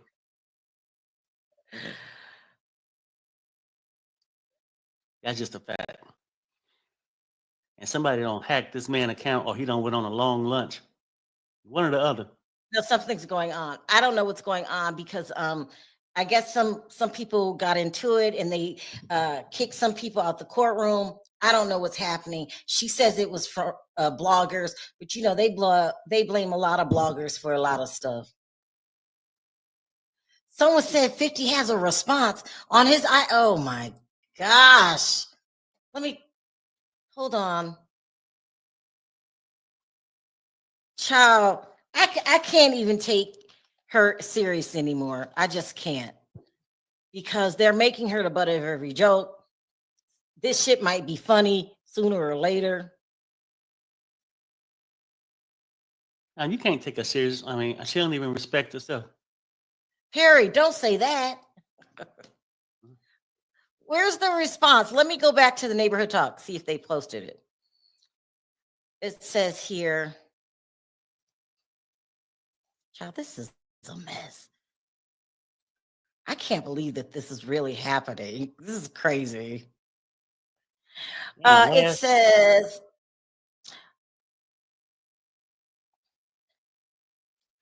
yeah, most of her favorite athletes and rappers. Oh my God, I'm not reading that. Let me see where if 50 responded on his thing. Shanika, no, she's not wrong. Shanika, you dead ass wrong. You have been quiet and now you back in the media. You don't know what she did. Jane did to her. She probably was bragging, sending notes. Look at my check. Look at this. I'm just saying. Let me see if I can find where this response is at. Perry, you keep your eye on the thing. I like CNN updates, but they're not as frequent. No, like every 30 damn minutes. And the last one was 36 minutes. Okay, so this is some movie he's producing on Peacock.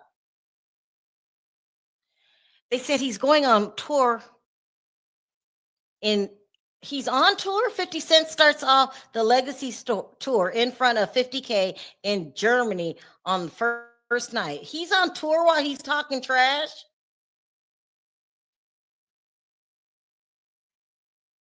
It says, is repping me in court today. He's going to court. Any further questions, refer to my legal team. Is he going to take her to court? At least he won't hurt her to think so. Somebody said, Uncle Curtis, we're waiting on Diddy to do the documentary. Y'all messy. Y'all messy. How many Daphnes would a Diddy diddle if Diddy did it? I don't know what that means. I think he's gonna take her, you guys, to court. Oh my goodness. What does this say? So, Sharrell, you that's read a the movie. last one 28 minutes ago, right? Where it says, Jane says there were rare occasions where the hotel nights ended early. I did. Okay. We can Yeah. reread it if you want. I was just thinking, you know damn well ain't nobody gonna buy no old cat like that. You can get that at a shelter. Damn. Is that what he said? That's what he said. Damn. It says Governor Jeff Landry signed a SB 3232 into law, now officially Act 44. This major legislative victory makes Louisiana one of the most competitive destinations in the country for film and production. He's trying to get a lot of businesses set up in Louisiana, that's smart. I mean, he probably offered just a lot of tax incentives for them to move their businesses there. Yeah, that's smart.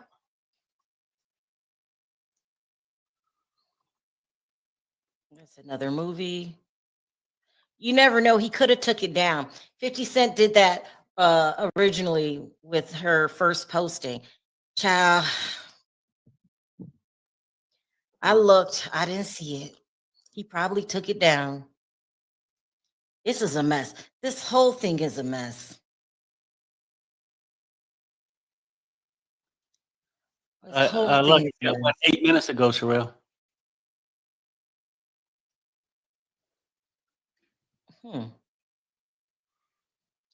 I didn't see that. I see 13 minutes ago. Oh, hold on. My thing could be lagging. I had to hit refresh. Here we go. I had to hit refresh too. It says defense attorney Tenny Garagos revisits 2 occasions in which Jane had testified that she cried after a hotel night. On one occasion at the beginning of the relationship with Diddy, Jane cried when Combs was going to leave her after a hotel night. She testified. When asked, Jane confirmed that when she asked Combs to stay with her to comfort her, she rearranged his plans so he could. On another occasion, toward the middle of the relationship, Jane recalled she cried in the shower with Combs after a hotel night. Garagos asked Jane to confirm that Combs was high on ecstasy at the time. Jane confirmed Combs was, and then in quotes, too high to see her cry. And she said, you're gonna ruin, and he said, you're gonna ruin my high. I don't know what's going on. I'm very frustrated. I can't wait for lunch. Is there gonna be a lunch? I need to talk to the people on the outside of what's going on. They should be breaking for lunch anytime now. It's lunchtime now. So they should be breaking. Yeah. They should These be come after I read them.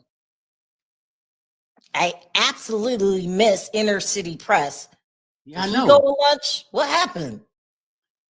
I don't know. They said he was hacked. He was hacked. Why would they do that? I don't know.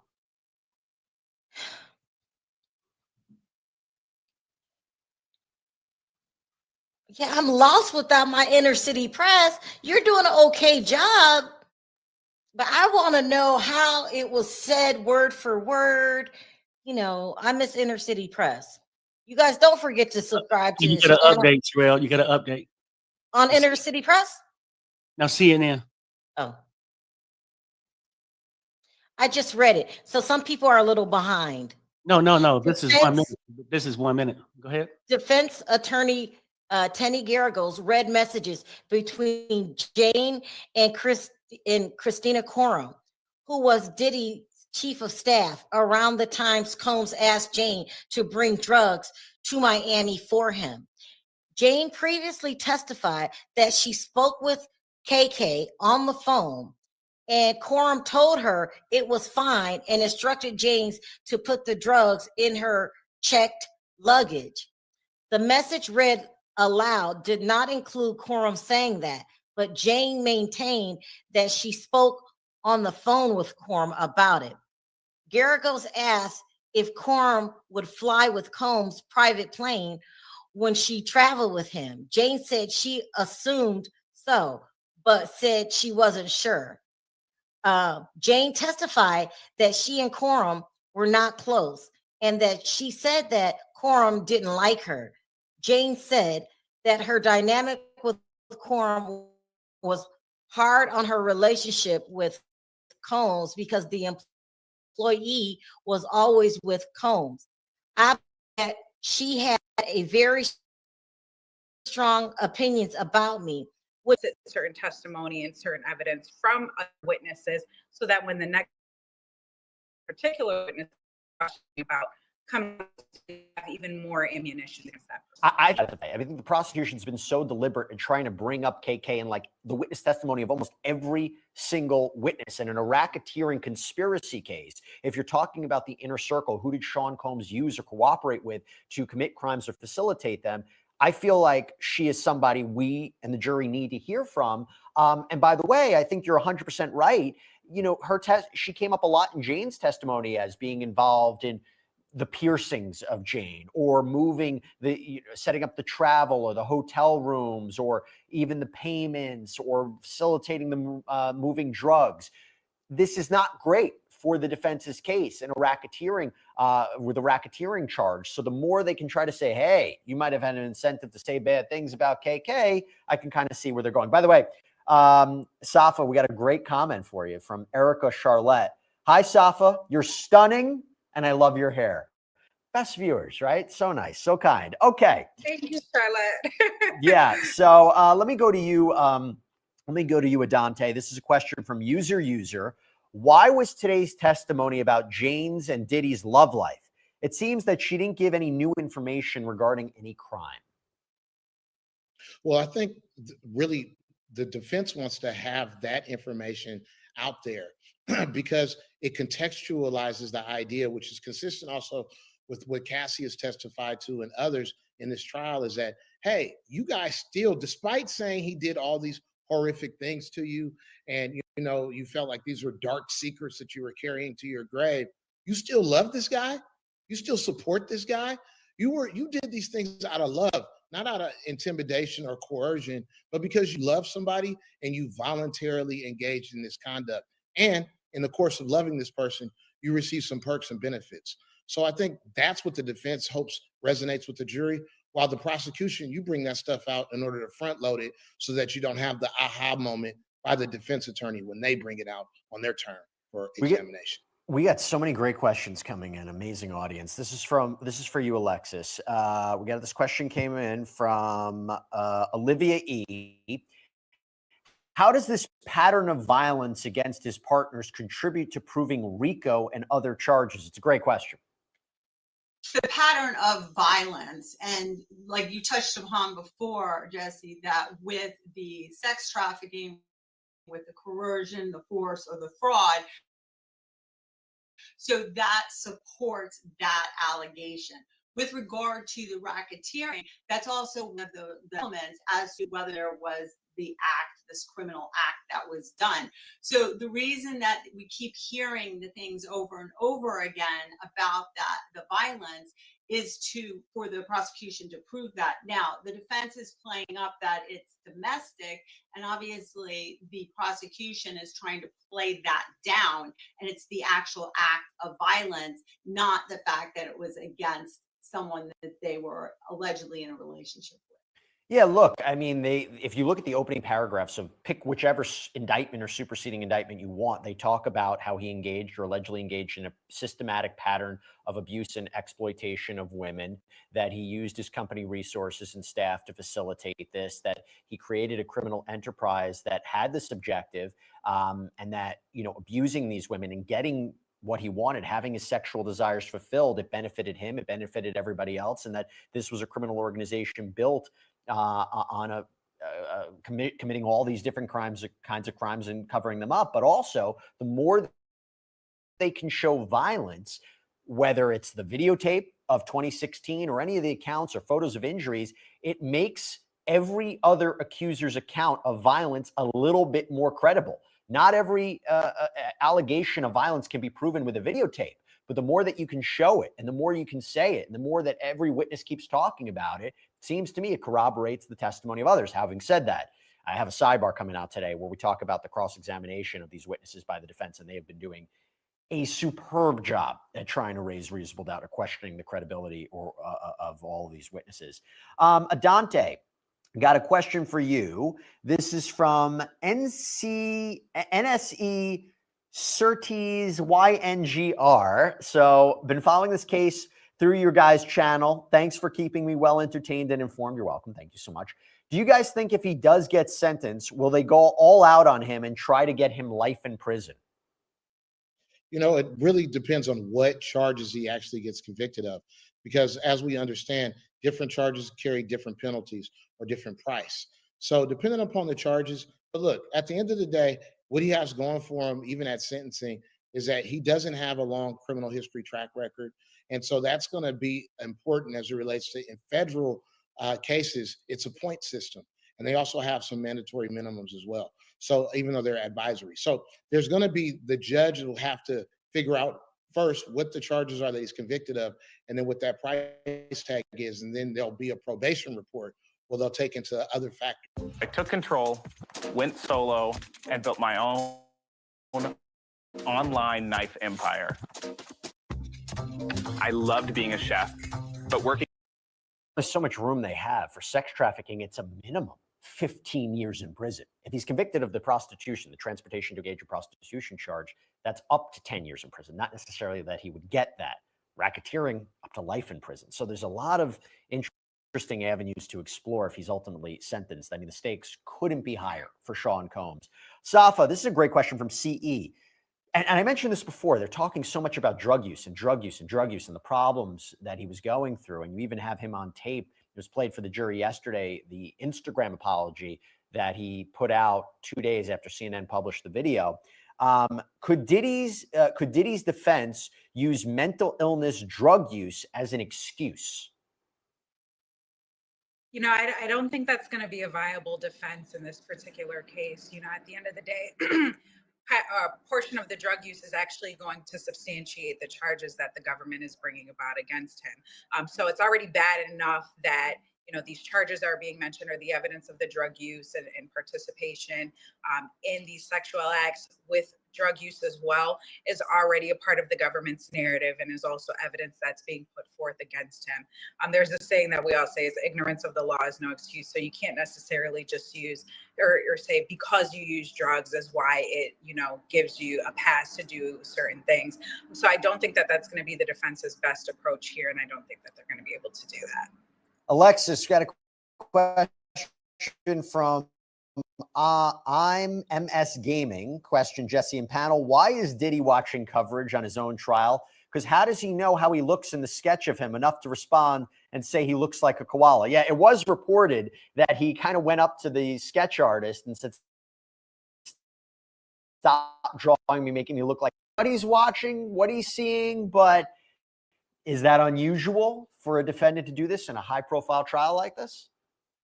I would say no. I mean, I think that anybody that was on trial, if there was footage of the trial or pictures in this instance, commentary, they're going to be listening. I think it is a good gauge. It's almost like an exit poll that you can kind of, you know, gauge very loosely what maybe the jury is thinking. Now, the jury is not necessarily looking at these sketches, for instance, but what they're thinking about other stuff. But yeah, the sketches are always characters, and, you know, so that's just kind of what they are. But I guess I would feel the same way if I was him, that I wouldn't necessarily like that sketch. Yeah. By the way, they officially have gone to lunch, which means we're waiting for Elizabeth Milner to come out. Our eyes in our ears. She's been reporting from that courtroom every day of trial. Very curious to hear what she says. Because I'll tell you, Dante, we got a question coming in, and maybe I'll save this for Elizabeth, but I'll throw it to you too. This is from Never Be. Rumors online said he was nodding again at the jury. Will he be removed? Remember, it was last week. The judge said, stop nodding at the jury. I noticed you doing that. Really, called out his attorney that said, keep him in check, that he would either give a limiting instruction that he wouldn't like. I imagine something along the lines of, hey, jury, you might have noticed the defendant nodding at you and communicating inappropriately. That's not evidence. Ignore it. That's not great. Or maybe kicking him out of the courtroom. You think he'd actually be kicked out of the courtroom? I don't see him getting kicked out of the courtroom on a second violation unless it was very flagrant, depending upon how it was done. As we've often heard, it's not what you do, it's how you do it. And, I think all of us can appreciate if you're in the position where you feel like people are on the stand lying about you and you're in a bunch of trouble and there's favorable testimony, or your attorneys are doing a great job bringing out evidence that's favorable to you or undermines the prosecution case, it's going to be pretty hard to just sit there stoically and hear all this testimony come in.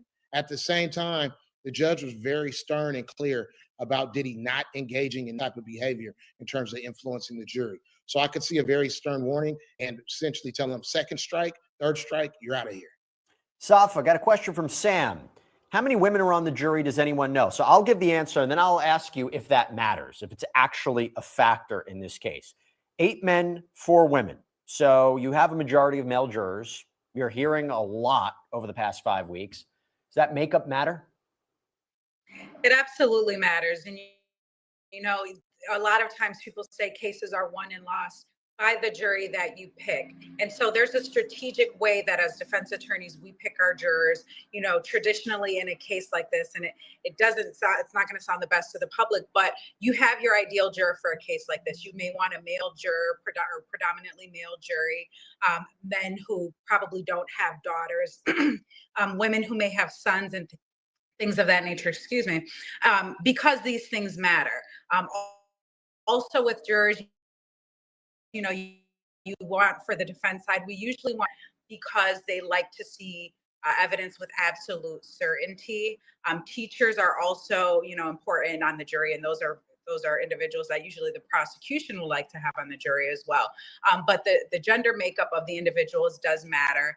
It brings about certain experiences, and maybe women, we've had certain experiences that men have not had, and we may be able to empathize, even though the judge will tell the jury, do not allow empathy or sympathy to enter into your deliberations. But again, these people are human, so they are going to bring some of these experiences to that deliberation room with them.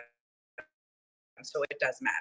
Remember when we mentioned before whether or not Diddy is watching the coverage of him? Well, we put up a poll. So it came out earlier today that he and Jane would bathe together and watch his favorite show, which apparently was Dateline. So we put up a poll. Dateline is Diddy's favorite show. Do you think he's aware their latest episode was about him?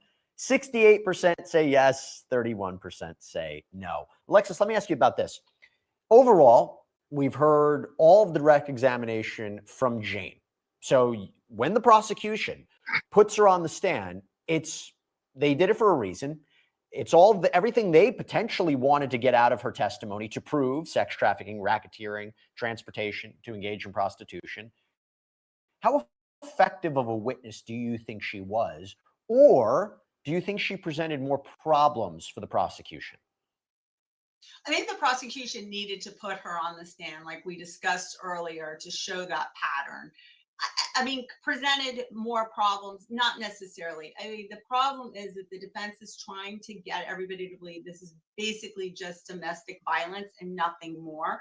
So, I mean, this is just another, individual that opens the door that they can claim or allege that it's just domestic violence. But it is interesting who the defense has chosen to do the cross of Jane. First of all, they chose the female attorney to do it, which is interesting, but as well as they didn't choose Brian Steele, and he kind of is the cross-examining wizard. So they might not think that it needs to be such a strong cross as the previous witness, Maya, that Brian Steele did the cross on. Or Nicole Westmoreland, who did the cross-examination of Brianna Mogollon, which was arguably the best cross-examination of this entire case. I mean, really hitting on her credibility and with digital evidence, travel receipts, basically saying or trying to throw water on the idea she was dangled off a 17-story balcony by Sean Combs. Dante, I'll just throw this to you, though. There were aspects of her testimony. So look, there are parts of it you could say support sex trafficking, right? If she talks about being forced into these situations, that she was quite vocal in text messages, that she didn't want to continue to do this, that she felt like she was being used. They talk about financial control, him paying rent, giving her cash. One instance where she didn't want to be involved with this guy who was was sweating and smelled bad, and he watched over her as Sean Combs had sex with her. Really graphic accounts. But at the same time, she was apparently with him a few weeks up until his arrest. There was allegations that she was helping to set up these events. She talked about the love. She talked about cuddling with Sean Combs. It seems that the argument could be she was more upset that she didn't get alone time with him than having to perform these events. There was one message that came out yesterday where she said, "I know I'm consenting," in the videos. I'm paraphrasing a little bit, but there were openings. And it does make me wonder your perspective. We're going to see where this cross-examination continues. Is this a clear-cut case, or does it make it more gray? I think it totally throws a shade of gray on the entire case, because what you have here in terms of a theme that keeps reoccurring with all of these complaining witnesses, in terms of the main ones, is that they essentially accepted benefits, curried favor with him, and attempted to do so in terms of that favor by way of engaging, whether it's hotel nights or these freak offs. And then post freak off or post hotel night or post claimed violence, they're then communicating with him in a loving way and continuing to take more benefits. And if I'm the defense attorneys, I'm saying, look, are these people really doing this because they're coerced? They're talking about money, but you're getting 20 grand, 10 grand a month. And oh, by the way, you already had another situation, romantic relationship, where you had a child, you're getting child support and was living somewhere else. And, rumors are that was another celebrity. And in exchange, engaged in sexual behavior with others, not necessarily with Diddy himself, although there's definitely was that, but selected them and did all these different things and were aroused by it, apparently, because the workers who come in, none of them are saying that they felt like these women were doing this stuff against their will, despite Diddy being there. So if I'm a defense attorney, I'm saying, look, this looks like this is going to a mistrial. It's going to be hard for every one of those jurors, 12 of those jurors, to come to a unanimous verdict.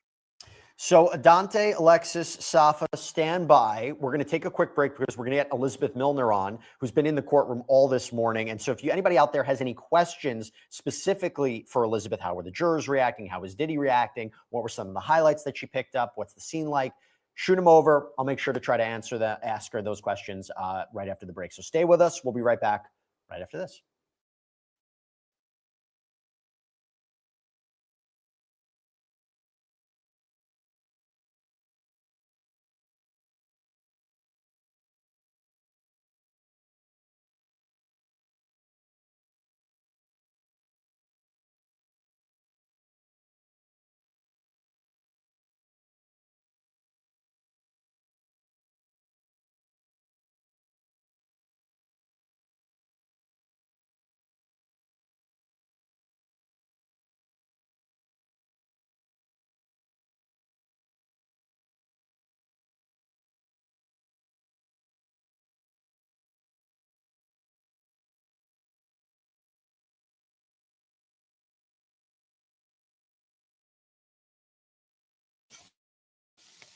Delicio.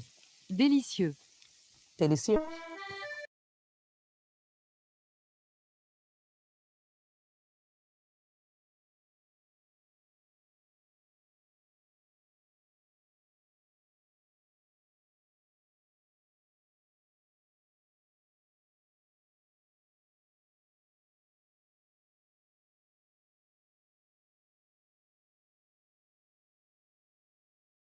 For him. Jane previously testified that she spoke with Quorum on the phone, and Quorum told her it was fine to bring the drugs, is what she's saying, and instructed Jane to put the drugs in her luggage. This message read aloud did not include KK saying that. because you are all over the place, Daphne/Jane, I'm going to toss out everything you said. And now you're saying that she told you this without any proof. That's the problem with the whole case. Not any proof. So you just want me to believe that this happened because you said it happened. Your background is so shady, I cannot. I'm also going to need some proof. Just because somebody tells you to do it, is there a law that says you have to do it? KK told you to carry drugs across state lines. Number one, you admitted to being a drug user yourself. You know you can go to jail for that. But you claim you did it anyway because it came from KK. I'm so done with her. You can't tell me a woman over 35. I don't give a damn whether you went to public school, Catholic school, didn't know that's not something you're supposed to do.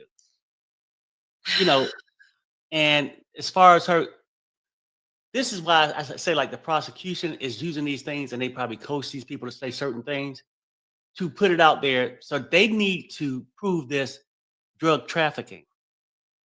Yeah. And all that. So now they want to say, you was instructed not by Diddy, by the enterprise on how to put this in there. If your boyfriend told you to do it, that's not an enterprise problem. That was you and your boyfriend, your partner's problem, because that's what you call them. Add KK in it to make it seem like the enterprise was instructing her to do these things. She's all over the lot of viewer question from Sam. I just want you to know I've been watching every day from Oxford, England. 5:30 p.m. Inside and out. You get so always good to see. I do have a lot of questions for you from viewers. Usually I'll ask you to tell us everything that happened, but I got to get to these viewer questions. I'm going to list 3 because they're basically the same question. This is from El Spelunker. This is a question for Elizabeth. There's been a lot of rumors and speculation, jurors and people being removed about what is going on in the courtroom today. What is actually going on? That's my question. Another question from Anne. Is it true about a juror being asked to leave? If so, did it cause a delay in the court? And then Show and Tell Knitting asks, what's the issue with juror number 6? So they're kind of related questions. What can you tell us? Yeah, it does seem like it's kind of all pertaining to the same issue. So it kind of first started yesterday, and that's when the judge had ordered kind of the lead counsel on both sides, with the prosecution and the defense, to kind of have a conversation with him inside the judge's chambers. Interesting, this particular conversation wasn't even in the transcript. It was under seal, and we learned a little bit more, and not going to be submitting a response, but from what I understand just about the conversation, there is a possible issue with juror number 6. Now, as far as what they've seen every single one of the jurors, so it's unclear kind of what the hiccup is, but I feel like by at least tomorrow and more, and at least learn what the government's responses to this. But as far as we know right now, everything is kept under wraps. Not from what I saw. It might be a different situation in the media overflow room, but from what I saw in the main courtroom, I didn't see anyone get kicked out. Okay, we got a question from Jane. No, not the Jane, just a Jane. But we hope not Jane. What's the atmosphere like in the court today? Yeah, the atmosphere is pretty interesting. I thought, as far as the cross-examination, I didn't know kind of what to expect as far as where the cross-examination would go. Tinny is the one while she's on the stand, but as far as just the atmosphere inside the courtroom, you would think it would be kind of tense. This is alleged victim number 2. She's testifying under cross-examination, but from what you know, how the testimony is going so far inside the courtroom, you would think, and I think this is kind of pretty interesting for our viewers, is that Tenny and Jane, while she's on the stand, it seems like the two are just like friends catching up. And the two are just, when Tenny would throw a question at her, oh, so you mean that this is happening? Oh, so did you really mean that you didn't want to do these hotel nights, but you did want to do this because you wanted to please your partner, your lover? It's very kind of toned down. It's not aggressive like we've seen in other cross examinations with Brian Steele and Mia, or even with Nicole Westmoreland and Vanna, but really with Tenny Garagos. And I think, you know, I got to commend her on that, is that the cross examination is not aggressive as far as this morning has gone.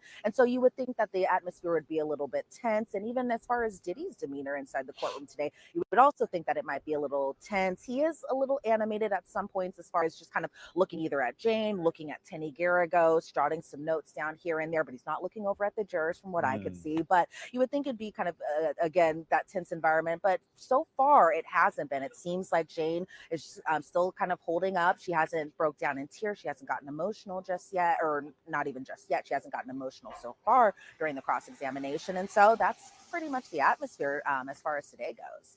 We got a super chat question from Carol Mogan. Thank you so much, Carol. Elizabeth, thank you for your most informative updates. I don't know how you keep up. How do you keep up, Elizabeth? I don't know how I keep up, honestly. Elizabeth's like, I don't know how I keep up. I'm having a mental breakdown. A mental breakdown. I don't even know. Everything's okay. You know, yeah, I'm okay. You know, I'm celebrating my birthday with you guys as opposed to being at home doing something else. Oh, happy birthday, Elizabeth. Happy birthday. So. Well, you're great. You're widely respected, so highly valued. Everybody loves what you're doing. Okay, so we have more questions for you coming in. And you answered a little bit more about the reaction of the jurors and Diddy. That was a question from Olivia E. You know, how is the cross-examination as intense as previous ones? How does Jane seem to be reacting? You answered that. This is a question from Enlin DK. Love the reaction of my silly question, girls supporting girls.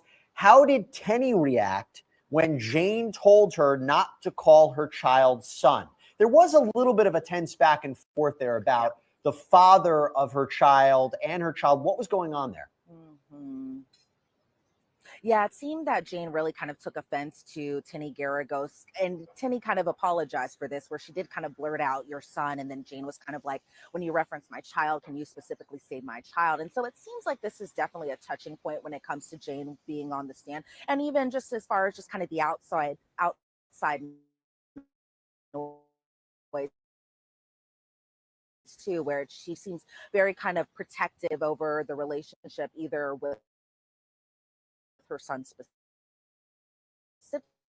where she was kind of to be near her child's father, and Jane was kind of like, okay, well, what does that have to do with this, and this being obviously the criminal case against Diddy? But it seems like, as far as mentioning just whether or not Jane's child is either a daughter or a son, when Tenny kind of spilled that it was the son, or her son, that Jane kind of took a little bit of offense to it, and then Tenny apologized a couple of times, and so they kind of moved past it, and it seems like everything is still kind of going pretty well so far. By the way, everybody in the chat is wishing you a happy birthday, just so you know. This is a question from Mikey John. Apologies if I'm mispronouncing your name. This is for Elizabeth. Greetings from Germany. Is there information on who's coming to the stand after Jane?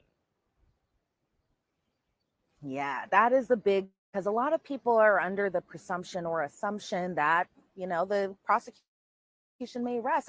I personally don't believe we've gotten there so far. I think maybe at least we might have one or two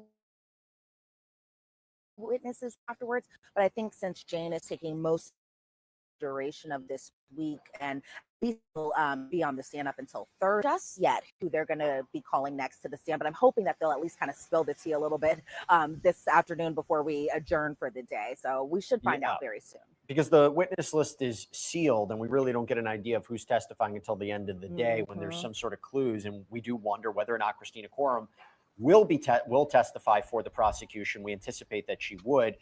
These are two questions that are very similar for you, Elizabeth. This is from RSS.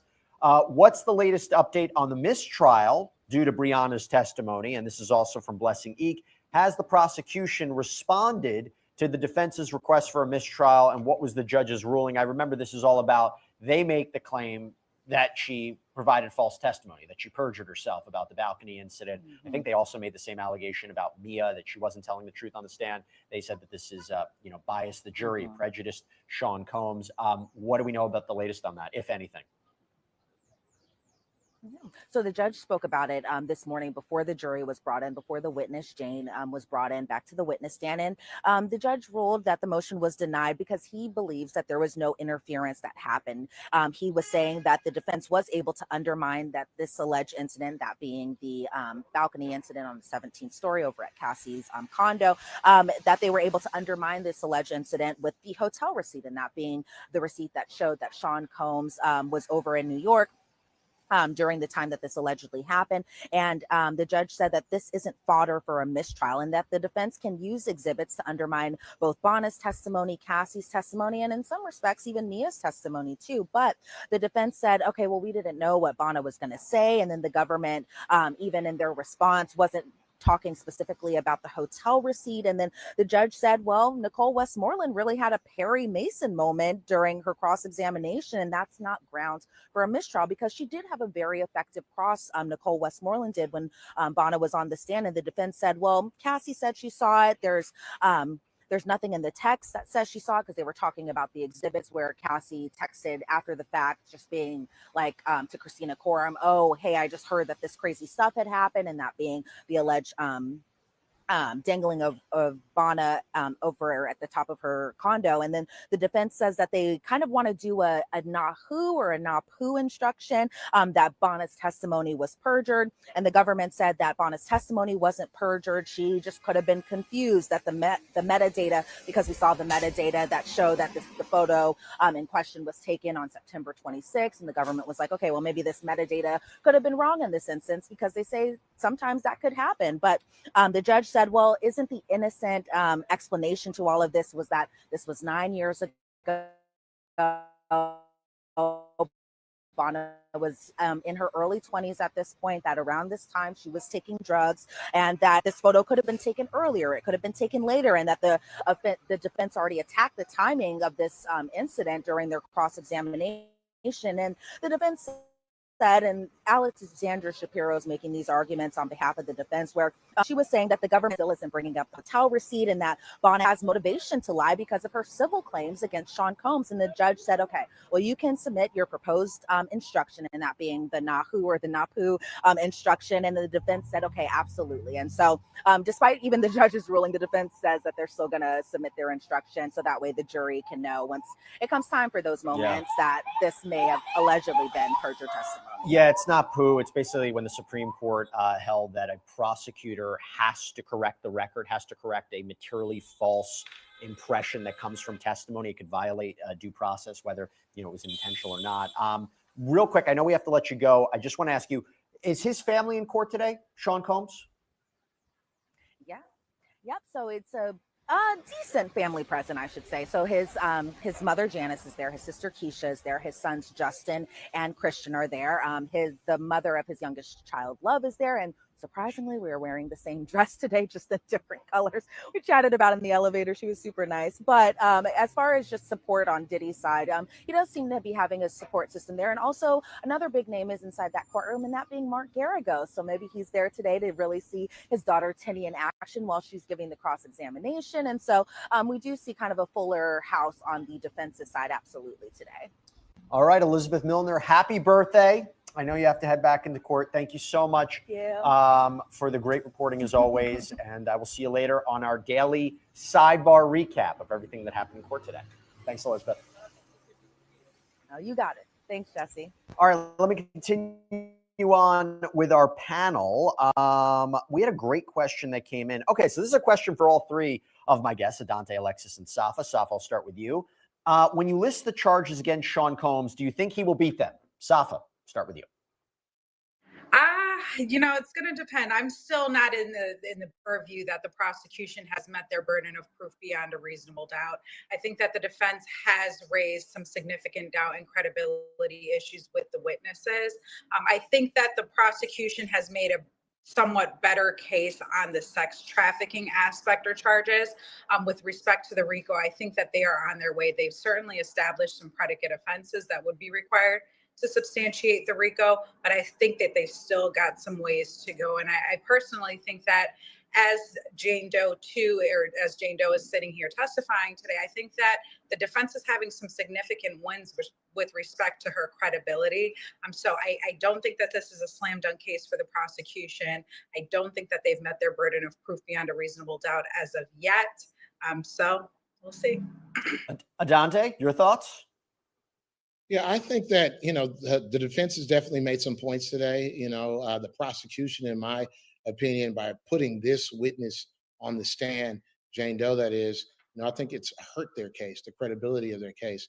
And if the defense gets that instruction in where the judge is going to tell them, hey, the prosecutors have a duty and they may have placed a perjured testimony into the record, I think that significantly hampers the prosecution's credibility, which then is a benefit to the defense. As I said before, I think at this point, we're headed towards a mistrial on many of those charges, but the strongest perhaps being the sex trafficking, just because all that requires is money, movement of a person, and the intent to have sex, which that's the prostitution charge, not the sex trafficking one. The prostitution charge, that's the easiest one.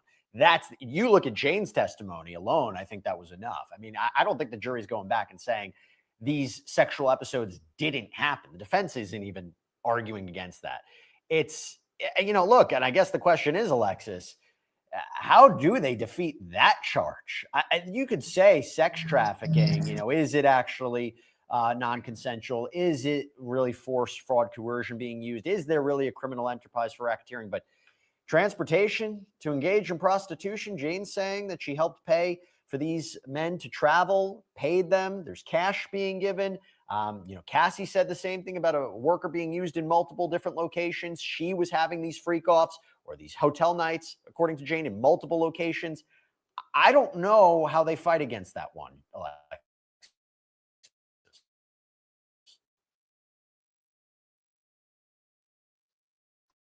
I don't think they're going to win that one, but I disagree with my panel members. I do think.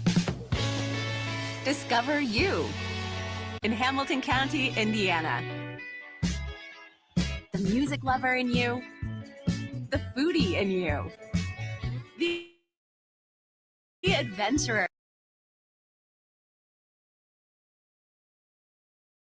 The real question. I think we have a celebrity here, and just overall, jurors don't like to convict celebrities in general. So the prosecution has to overcome. Then on top of that, we have this, confusion that happens with racketeering charges. Jurors generally don't really understand that, and that takes a lot of education.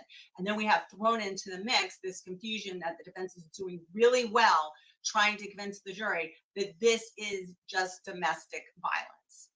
Saf, we've got a question from Hampton Boyce. Is the jury allowed to cross-examine in court any of these witnesses? They should. They don't have the ability to, but don't in certain jurisdictions they are allowed to ask questions of the witnesses? Well, in New York, you are not allowed to do that, and they're not allowed to in this particular case. The only parties that are allowed to question the jurors are the attorneys. You may see on a rare occasion where a judge may ask the attorneys are the only ones that are allowed to ask witnesses questions. You may see on rare occasion where the judge may, for clarification of the record, ask the specific witness a question, but jurors are not allowed to ask questions. I'm not familiar with the jurisdictions that do allow that, but in the state of New York, that's not allowed. In federal court, that's not allowed. Adante, this is a fair question. This is from Erica Charlotte. Why isn't the jury made up of equal men and women? Well, jury selection and how jurors actually find themselves on the jury is a process where jurors are vetted. And so the voir dire process is how in which the attorneys question jurors, vet those jurors for any biases, any prejudices, and their thoughts on different issues within the case. And from there, the attorneys spar in terms of excluding witnesses and trying to keep those witnesses they like in the panel so they make it to the jury. So it's not a situation where there's a mandate or a rule that it split evenly by gender, by race, or by any category. It's really who's left process of elimination. Alexis, question from Rel. Did Cassie and Brianna Bungolan commit perjury? Are they going to jail? Did they commit to? I don't think they're going to go to jail for the alleged perjury. There's a difference between committing perjury and maybe not having specifics. If you were referring to the balcony, maybe the timeline or something of that as to when that incident happened. So there's definitely a difference from blatant perjury and just a misunderstanding of a timeline or a specific fact or recollection of an incident. Yeah, I don't see that happening. Okay, Safa, this is from SL600. Have they met the burden beyond reasonable doubt?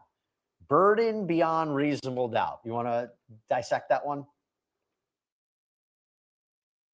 With respect to each element of each charge, the government has to prove each and every element of each and every offense beyond a reasonable doubt. And I think to the question that you threw all of us as a panel before, in my opinion, I think that the prosecution is on their way to doing that. I personally think that, there's been some significant exploitations by the defense that cast at least significant credibility issues with some of the witnesses. And that'll be a decision that the jury will have to decide, how much weight or credit are they going to give to this particular witness's testimony as they deliberate. I don't think, in my personal opinion, that they've met their burden of proof beyond a reasonable doubt, and that might be the defense attorney and me. I do think that there are definitely be interesting to see,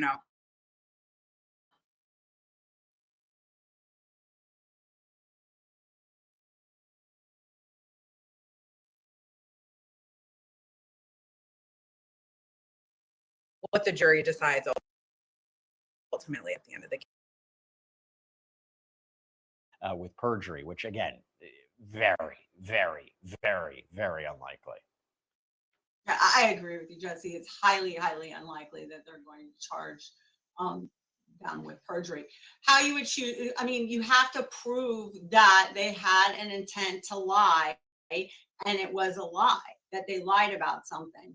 So that, it generally usually isn't necessarily so difficult to prove it when they do charge it. But once again, it's a fine line. Is it just there's a recollection issue? Is it, they just don't have a specific fact? That doesn't rise to the level of. Yeah, I don't see that there. Okay, let me continue the conversation. We got some great questions coming in. Okay, so we have a poll up. Do you think Diddy should be removed from the courtroom for trying to influence jurors? 70% say yes, 29% say no. I'll tell you one of the things that I wonder the jury's going to consider, and I actually believe this jury deliberation process is going to take quite a bit of time. They have a lot of witnesses to determine whether or not they're being credible. There's a lot of alleged victims in this case, a lot of digital evidence, a lot of photographs, but also the audio tapes, these audio voice notes that apparently Combs had sent to Jane. We have one right here. I don't think we had an opportunity to play it yesterday. Let's play it real quick. Girl, I done sent you flowers already. Ain't nobody talk about that shit in the past? That's what I'm talking about. You don't know how to just move on. How can somebody have a relationship with you even as a friend and you don't know how to move on? You go to it just goes crazy. Just stop. I'm saying, let's move on. And my tone is like this. I'm just waking up. Adante, there was also voice notes that were played today were apparently, more loving between the two.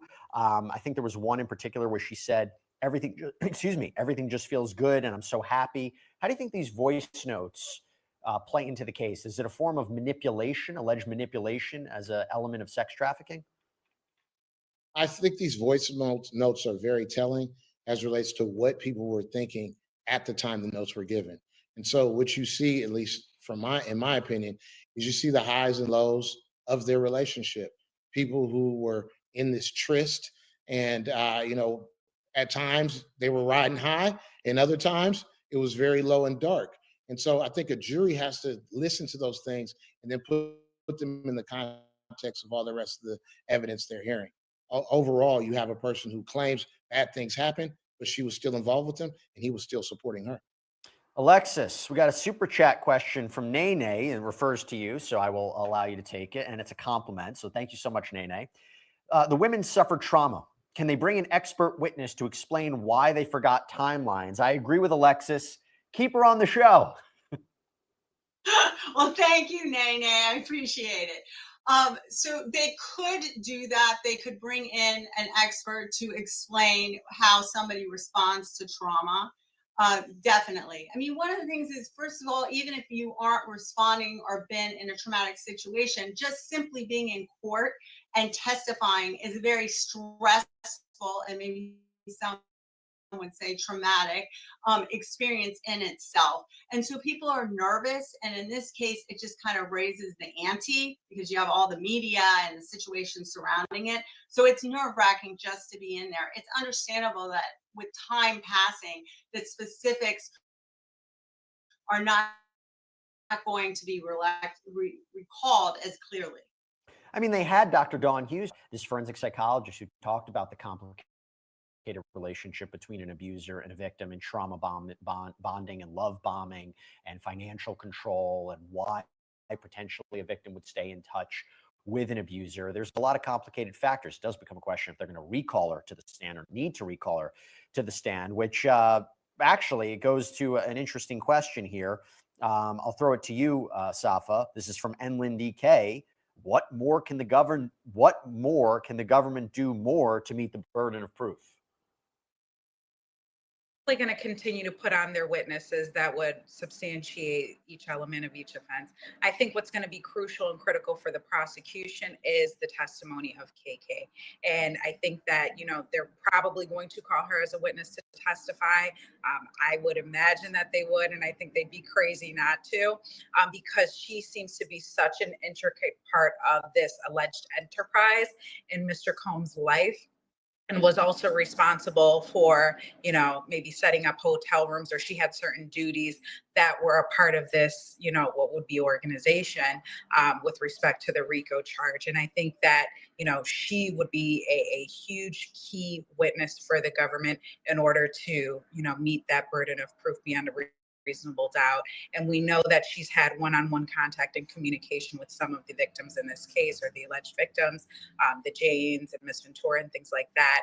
So she is a crucial witness. I think that her testimony, depending on what she testifies to and if it's credible and things of that nature, would certainly put the prosecution in a position of put the prosecution in a position that would allow the jury to find Mr. Combs guilty beyond a reasonable doubt. And I have excellent producers who keep me in line. So they just told me, and Adante, this not great for the prosecution. The judge denied the prosecutor's motion to recall the expert witness, Dr. Dawn Hughes. So it better be that the jury remembers everything she had to testify to. Why do you think, and I don't think we have any further information about it, but why do you think the judge would deny it? And is this a problem for the prosecution? It feels like it is. It's certainly a problem. It's a huge problem for the prosecution. If I'm on the defense side of the table and I'm hearing the prosecution say, hey, we want to bring back our expert witness, this witness who we strategically kind of sandwiched Ventura's testimony in front of, and then use this expert witness in order to explain away or to explain her conduct and her thinking. And I'm saying, as a prosecutor, I need to bring her back because I'm afraid or I'm concerned that the jury may have lost their way or forgot about what she testified to, and explaining away why Jane Doe and others may have faulty memories, why they still are sending loving texts and saying that I'm still in love with them. So I think that's a big blow for the victim relationship, generally speaking, not getting into specifics in this case. What does their witness say? Their expert witness? Their witness, more than likely, is going to be the other side of the coin. They're going to have their own methodology and studies and reports that they're going to point to say, hey, people who are victimized do not behave in this way. In fact, these are different things that they've either testified to or behaviors they've exhibited, which shows maybe they were also manipulative and exploitive of Mr. Combs and his wealth and his access to influence and power.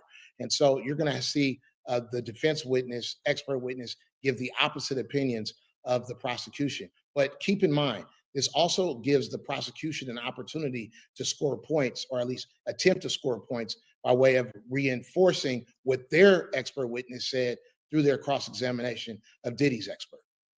Alexis, this is a question that has been on. I haven't seen it in a little bit, so I apologize I didn't get to it sooner, but this is a great question from Eye to Eye Podcast.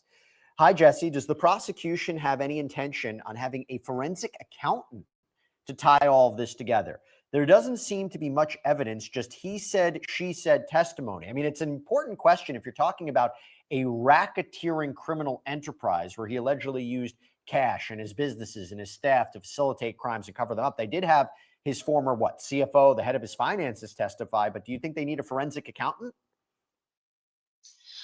I'm not aware that they're planning on calling a forensic accountant. I don't necessarily, and I agree with you, normally in a racketeering case, whether it be criminal or civil, you're going to have a forensic accountant. So this is an excellent question. But there's a lot of evidence about cash, that things are being paid in cash. So I'm not sure if they necessarily need it, but it definitely wouldn't hurt if they did end up calling the forensic. But they may get to it through KK, the assistant, as to that moving of money. Saf, I got a super chat question from Nene. Nene, thanks once again and being so generous with your questions. Can the jury be sequestered? I don't trust Diddy to not attempt to tamper with the jury.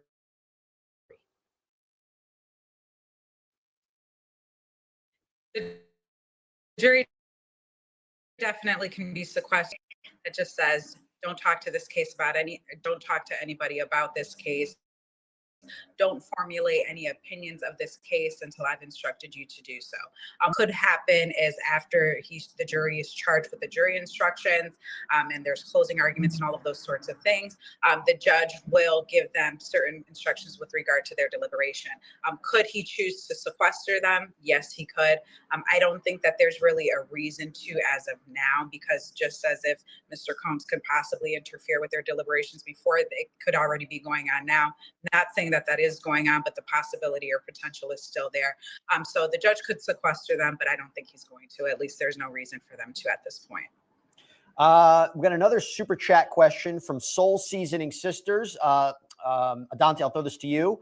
So Soul Seasoning Sisters, thank you so much.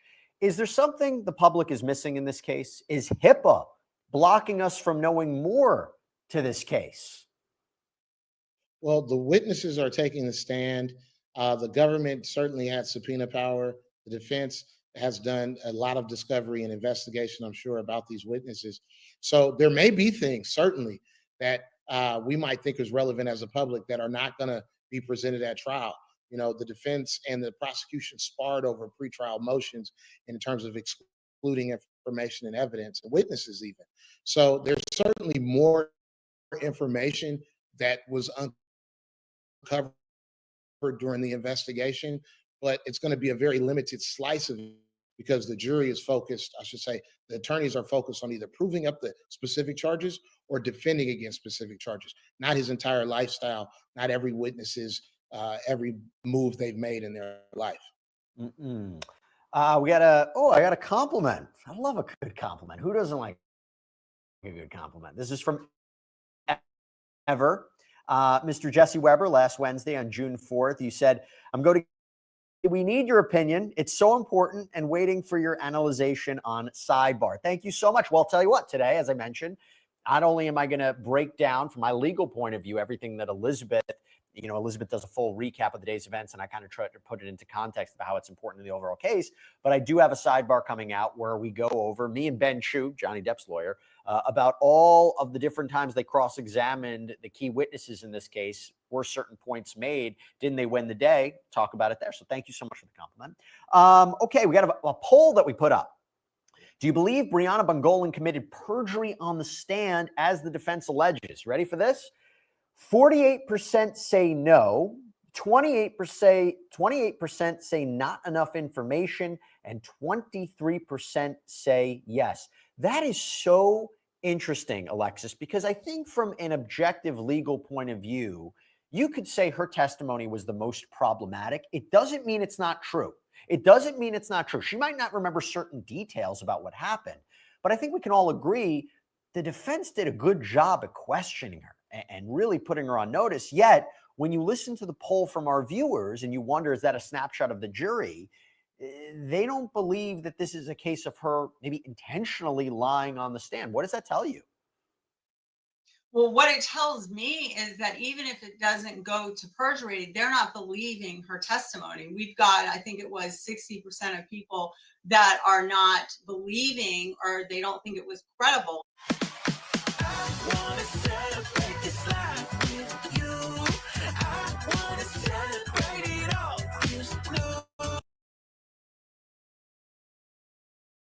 Very problematic to the prosecution. We don't need it to rise to the level of perjury for it to be an issue for the prosecution in this case. Question for you, Safa. This is from Moody Cats. What if the videotapes prove anything criminal? Would that be enough evidence to convict him? So I guess when we talk videotapes, let's talk about it. 2016 tape, and let's also expand that to any tapes of freak-offs or hotel nights, any of these sexual episodes. The video's enough to convict him, and of what? You know, I think that video evidence is certainly the most powerful, or one of the most powerful forms of evidence.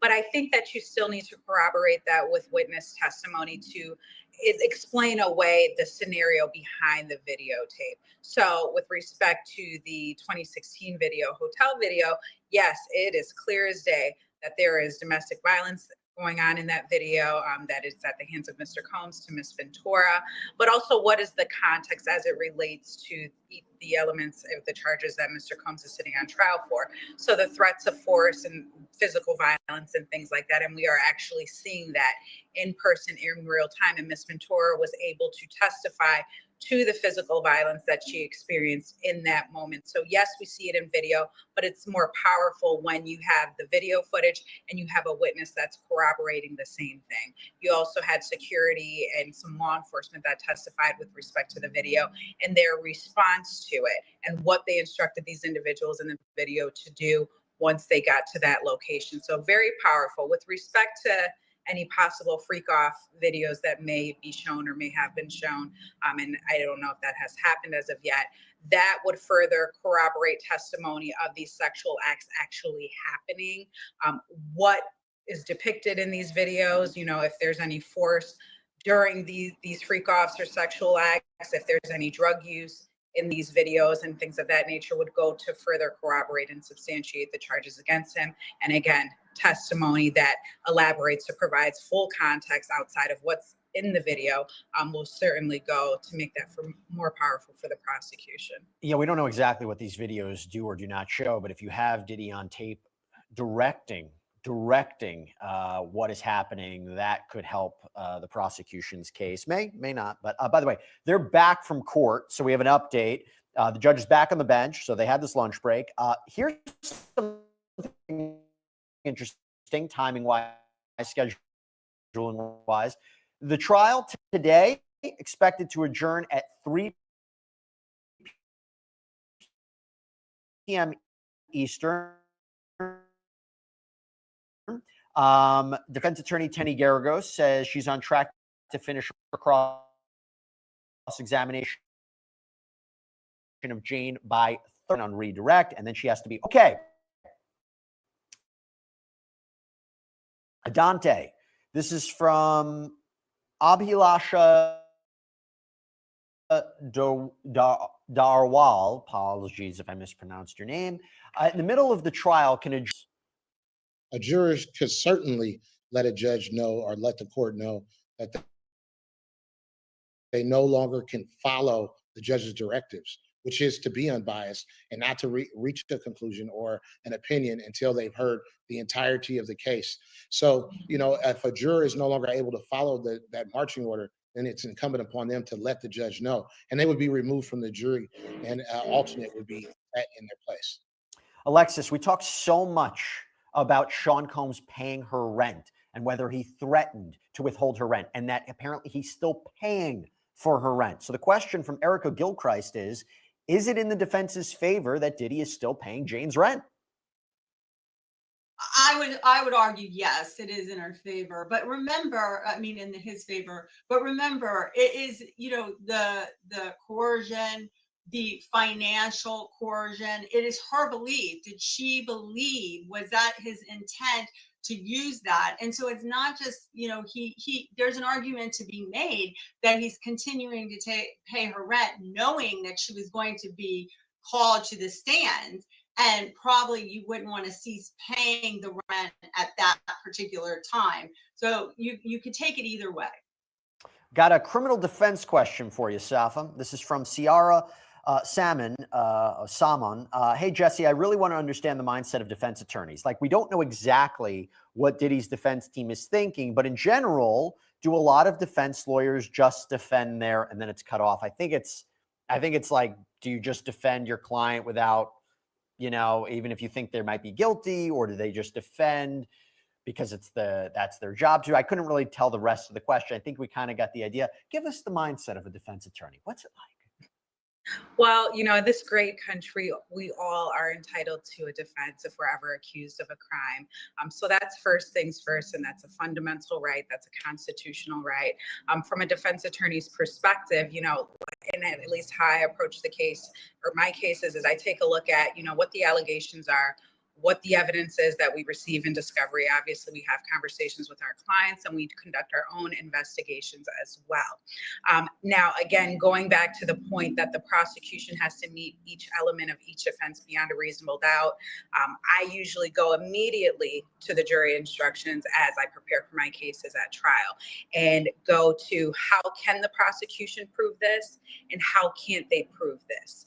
And that's what we attacked first, is that the government can't meet their burden of proof beyond a reasonable doubt. And it's usually the catch-all and fallback, because before you get to any other defense, the likelihood is that they can't prove it.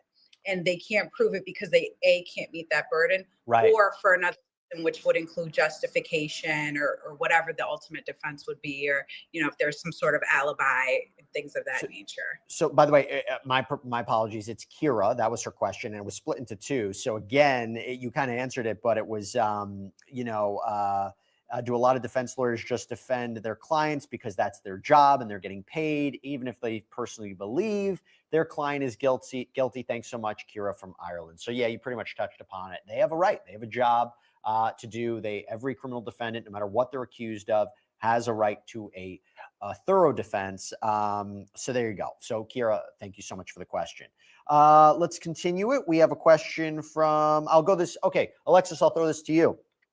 This is from Mary Breslin. Hello, watching from Scotland. Wow. If he's found not guilty for racketeering, do you think the prosecution will then charge him with domestic violence and any other charges they can? XX.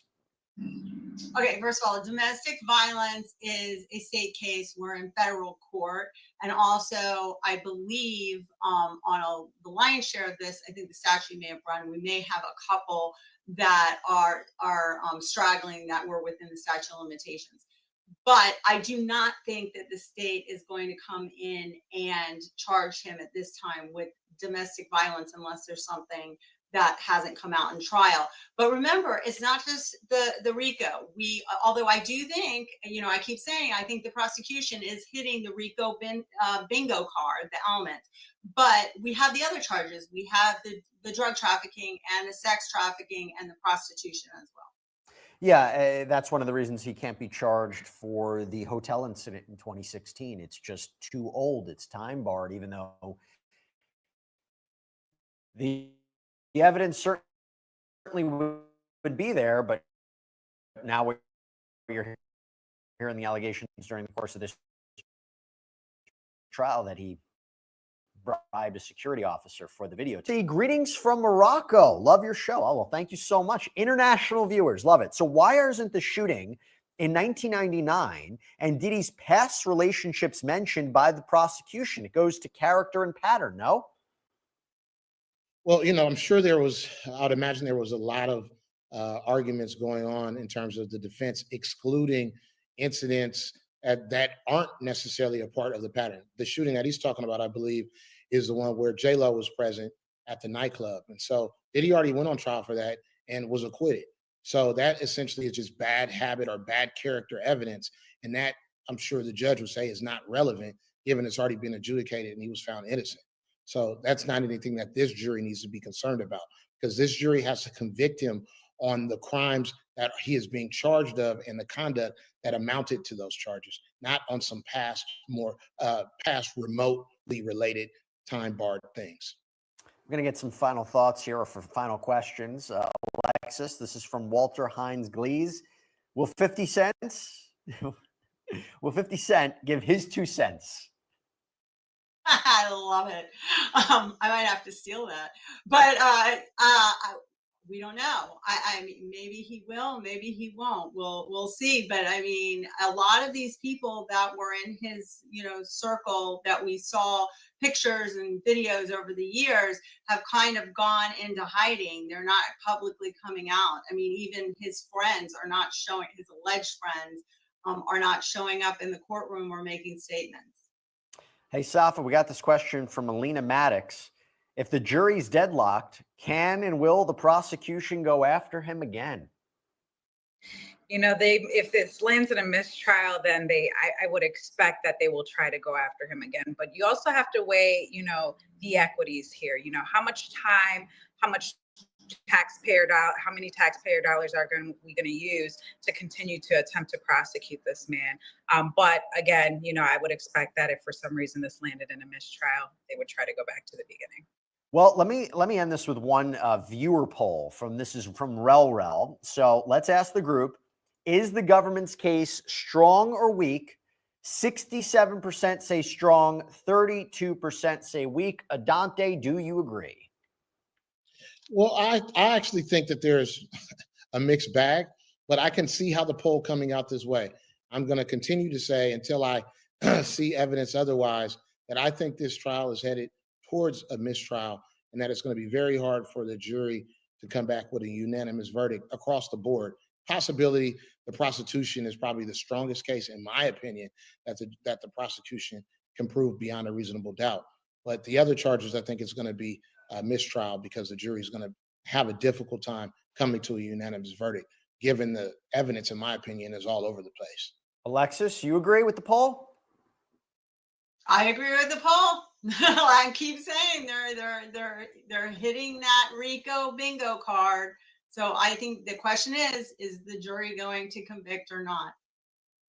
And Safa, tell me, what do you think? You think you agree with the poll? You think the government's case is strong or weak? Because, the counter argument is, and I can make the argument for racketeering and the forced labor, kidnapping, drug offenses, sex trafficking. I see them checking the boxes, but the counter argument can be, you see some holes in some of the testimony of these witnesses, the argument that the prosecution is transforming what would be maybe state crimes or alleged toxic relationships into these complicated federal charges of racketeering and sex trafficking. You don't typically see somebody charged with these crimes for relationships that they had. But it's an interesting case. So do you think the government's case is strong or weak? I'm kind of in the middle there. I would overall agree with the poll. And I will say that the poll is very telling because the jurors themselves may be having this 60 to 40% thought in their mind, as they sit and listen to this evidence. So it's very telling, and it goes to one of my colleagues' points about, could this likely end up in a mistrial because of this. So I do think that that's very telling. We shall see. Like I said, I think that they are on their way to proving everything.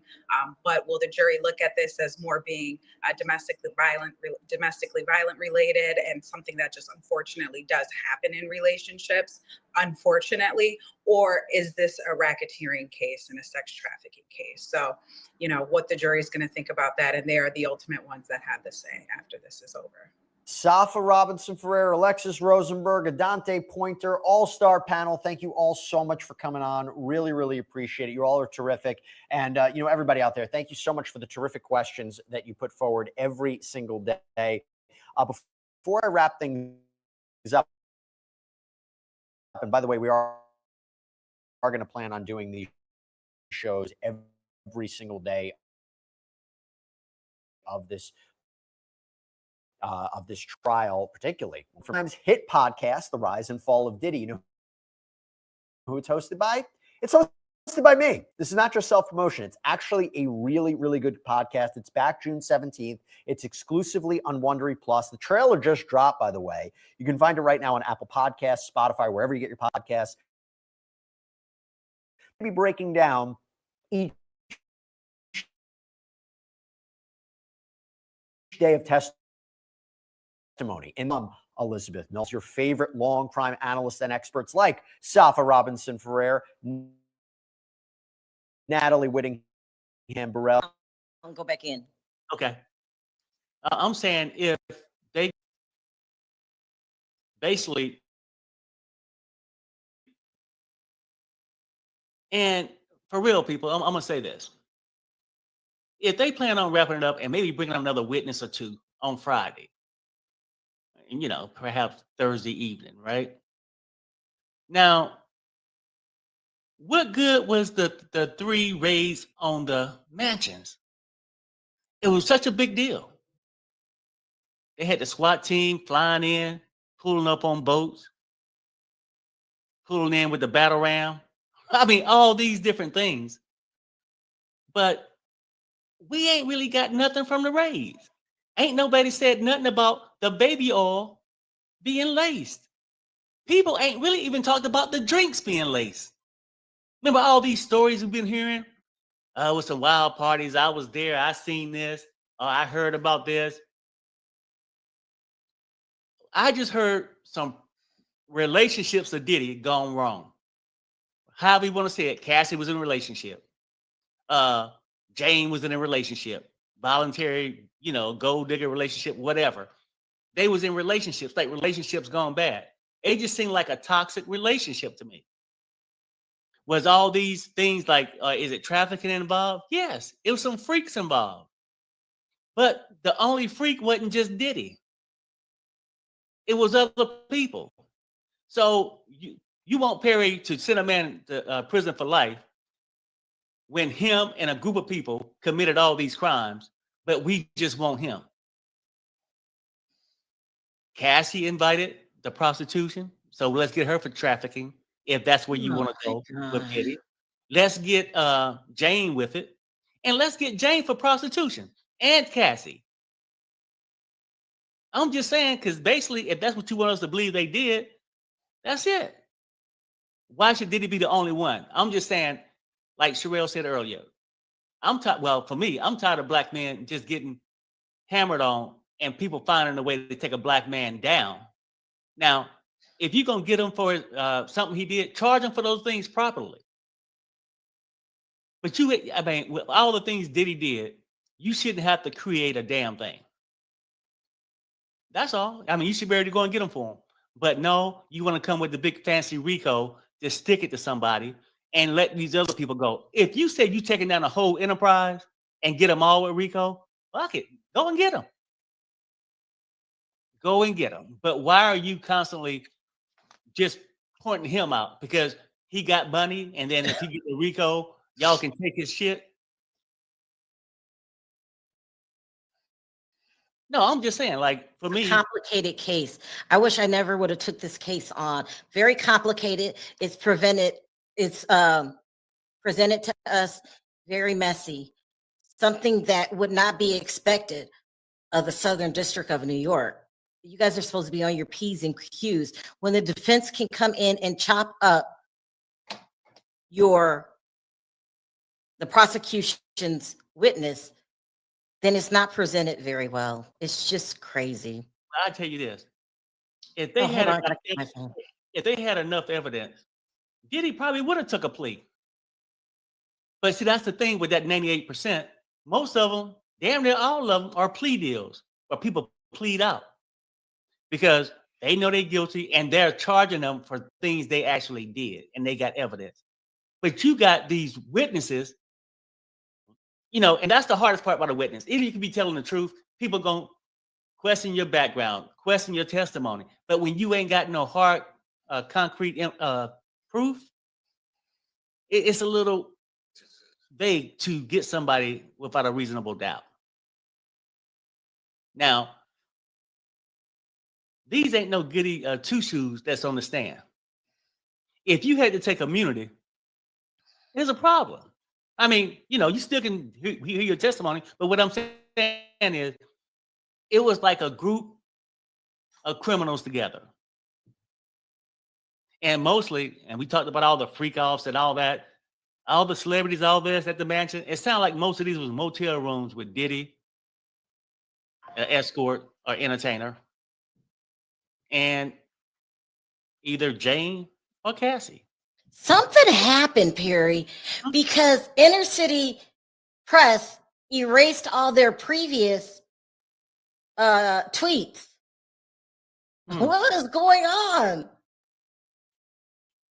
But they said they was hacked, so I wonder if somebody hacked them. Well, no, Why they would didn't. somebody hack a live tweet about a I have case? no idea. I don't know. Not that they won't hack it, but I'm just wondering who would do that and start deleting information. Oh, baby, now that I couldn't tell you. You guys, if anybody hears anything about Inner City Press, please You got let an me know. update. Get an update. Here we go. It says Jane's testimony under cross-examination has continued after the lunch break. The defense, Tenny Garagos, read aloud some of Jane's text messages from around Halloween 2021. Jane texts Combs that she wanted to see him, and Combs responded that he had a rough day and wanted her to lead tonight. Jane responded they should freshen up, have a drink, and see where the night takes them. Combs said he didn't feel like being around people, according to the text messages read in court. On the stand, Jane confirmed they had a hotel night after those messages. The next day, Jane texts the adult performer Sly asking for explicit videos, according to the messages read in the court. Jane testified that she was with Combs at that time, and he was asking her to reach out to Sly for those videos. A few days after that, Jane texted Sly about coming to visit and said, "I'll organize." Jane testified that she was with Combs at that time, and they were trying to figure out if and when they would see Sly. So we know the hotel nights went on all the way up until the arrest, which is sick. Something's very wrong with Diddy. And the people who participated. No, I'm just saying. No, he didn't do this by himself. Oh He my just didn't sit in the corner and masturbate by himself. Oh He my had her with those 7-inch heels on, riding Sly.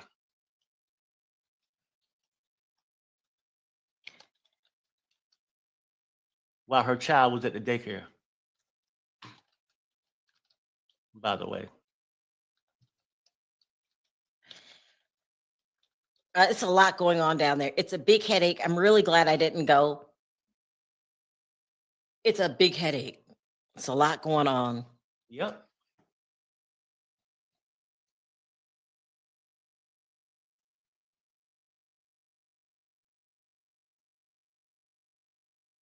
So at least we got a short day tomorrow too, though. That's good.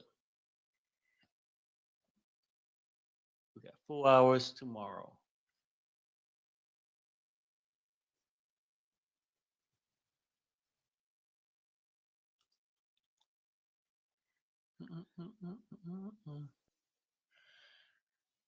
Okay, so I guess there was also live tweeting from another site, and that was taken down. She's saying, Sharrell, something's going on. All the shared courtroom information has been cut off. What? Did somebody say something that they weren't supposed to say? No, I don't know.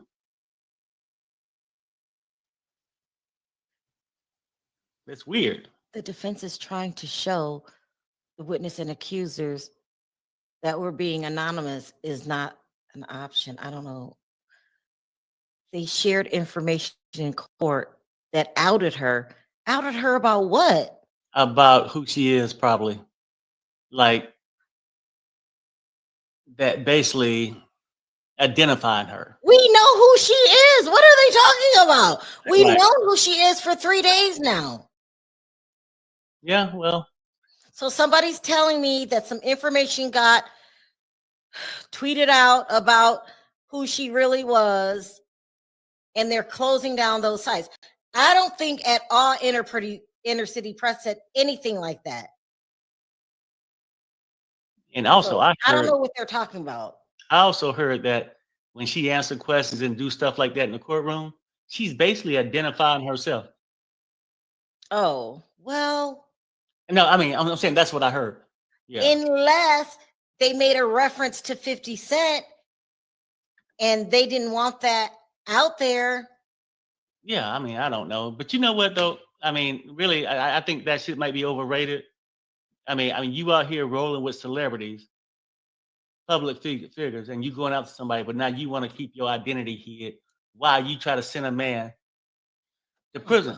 Perry. Okay, we got it. We got it. It's crazy. I don't know what's happening. And they're not telling the people inside the courtroom. Bottom line is, Sharrell, Inner City Press is no longer tweeting live. We can follow the transcripts later. No live tweeting. What's Blue Sky? Blue Sky either. What is that? Blue Sky is that And Reddit. like social site. Yeah, it's like the social site, sort of like a brand new Facebook or one of those new things trying to come on. But True says this to me, Perry. I understand where you're coming from, but you're picking the wrong person to be the poster child for our cause. I don't know what's so difficult about that for you to understand. No, I mean, look, this is the part you need to understand. For me, yes, Diddy's a monster, but if they can get away with just creating charges and send you down the river, is Diddy today, maybe you tomorrow, Truth, or maybe myself. I mean, fairness is justice. Now, a lot of people keep the wheel down the road from getting justice on their own. The law enforcement didn't do shit. The so-called victims didn't do shit. That's not on Perry. But I'm just saying, maybe people ask me a lot, well, what if you had a daughter or this and that? What if it was one of your family members, say your husband, your wife, whatever, right? Have been doing bad shit for years, time gone. Now, they come and try to make up for it and come up with these creative charges to charge a person. I mean, look, for me, I ain't got no problem being found guilty of some shit I know I did. But for some made up charges, I wouldn't feel comfortable with that happening to me or a family member. Or really, in this case, I ain't even happy it happened for him. It's plenty of things they can get him on. It was weapon charges. They don't raid 3 mansions. You don't said he don't spike some drinks. Did all this. Where are the charges for that? Those 3 big raids of his mansions. Is it just me? I get it. He's a bad guy. But at the same time, that's his character and his behavior. Some of these witnesses to me are bad character people, and they have bad behavior too. Why aren't they being punished for it? Because isn't prostitution illegal? I guess I don't mean to interrupt. I'm talking to somebody else while you're doing this. They're also saying that Inner City Press was doing a backup live feed on something called Substack. Well, they took that down too. They don't want any more live. You got to update, Sharrell. Look, well, it was 1 minute ago, so maybe it's an update. Yeah, let me refresh. this is very frustrating. 2 minutes ago, it says the cross-examination of Jane, one of Sean Diddy Combs' accusers, who is using a pseudonym and dated Combs from 2021 to 2024, has continued after the lunch break. Defense attorney Tenny Garagos read aloud some of Jane's messages from Halloween 2021. Jane texts Combs that she wanted to see him, and Combs responded that he had a rough day and wanted her to lead tonight. Jane responded they should freshen up, have a drink, and see where the night takes them. Combs said he didn't feel like being around people. I kind of read this already. Right, but the crazy part is It said new. I know. Right? So hell, I mean, So they only have mainstream media giving live updates. Their updates are not as good as inner city press. Are they trying to censor what gets out now? See, that's how you know you don't have a strong case. Why do you have to censor what happened in the courtroom? Why? This is terrible. This is terrible. Just like she said, they took it down, all live tweeting, except for what they call mainstream media. Now we're going to have to read it the next day on some damn transcripts.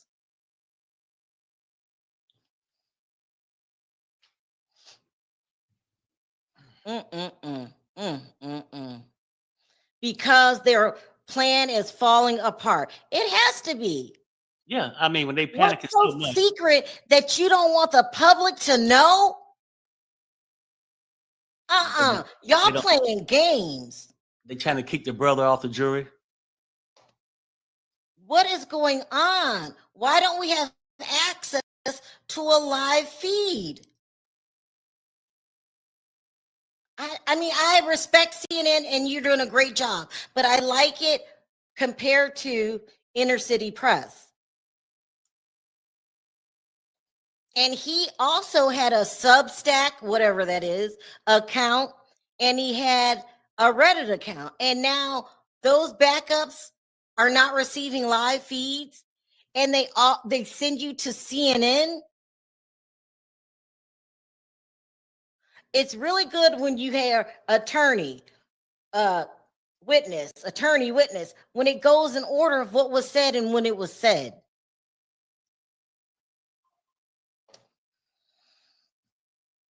I'm getting real frustrated.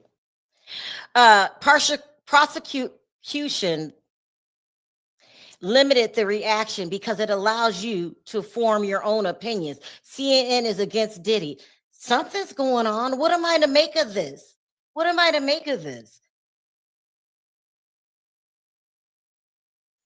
Too much information getting out. By who? Who is giving out the information? What was giving out that wasn't supposed to be given out? The public kind of came to a consensus of who Jane was just by the things that she said. And that was days ago. That was on day one. That's what you start to, cross-examine. Look, I don't know. I mean, see, this is the kind of thing I don't want to happen. If you're seeking for justice, let's not have these things where he was backdoored or this and that. If you got a case, put on the case and show us that you actually prove what you charged them for. Listen, this girl saying, Sharrell, there are some people still talking about it live on Blue Sky, but you have to sign up. What is Blue Sky? Damn. What is this? Look, we get to find out tonight. Let me ask her, what is Blue Sky? Hold on, did I sign up for Blue Sky? Is it like a Facebook? I don't know what Blue Sky is. She said Blue Sky was created when people thought that they couldn't go to TikTok. Oh, well, I don't know about Let me Blue see. Sky. I'm not sure about that one. I'm not sure if I signed up for that. I signed up for something. Substack, I don't know. I signed up for something. But I ain't great with new shit, so. I asked her, what about TikTok? She said, I don't know anybody tweeting it live on TikTok.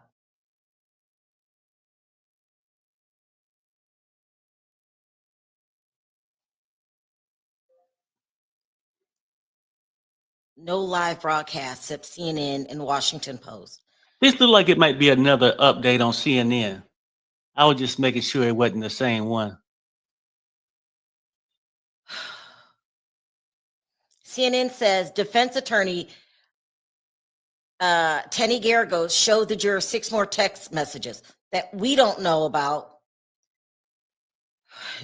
These are from November 2021 between Diddy and Jane planning to see each other. In the messages, Combs told Jane to be explicit, prompting her to send explicit messages of X acts with Sean and a entertainer. Okay, maybe now we're getting into why they want the live cut. Because now they're getting graphic in the things that she did voluntarily. It says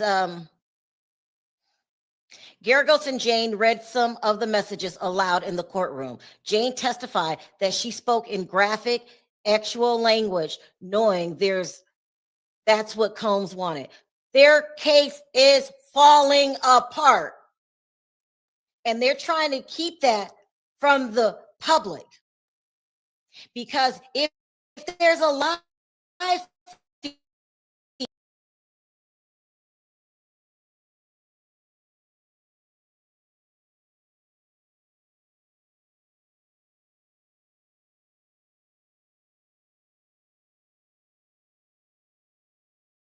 that she was okay with these actual explicit acts.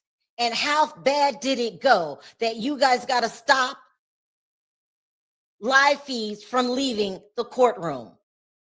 It says Garagos and Jane read some of the messages aloud in the courtroom. Jane testified that she spoke in graphic, actual language, knowing that's what Combs wanted. After exchanging a series of fantasy messages, this they got it shut down. Probably made her look really bad. About entertainers, Combs asked what Jane wanted to do. She wrote that she wanted to spend time with her favorite person, showing she wasn't forced again. She keeps calling him her favorite person. Her partner says she loved him. Combs then asked Jane if she wanted to stop by with an entertainer. Jane testified she said yes to actual encounter with the entertainer at her home because it was the only way to see Combs. That was the only way I was given, and I wanted to see my lover. You know, this is so full of shit. The testimony's full of shit. Them trying to hide what was said from the public is full of shit. There we go. No, I'm just saying. You got to understand how I've been feeling. No, not on your level. Wait, hold on.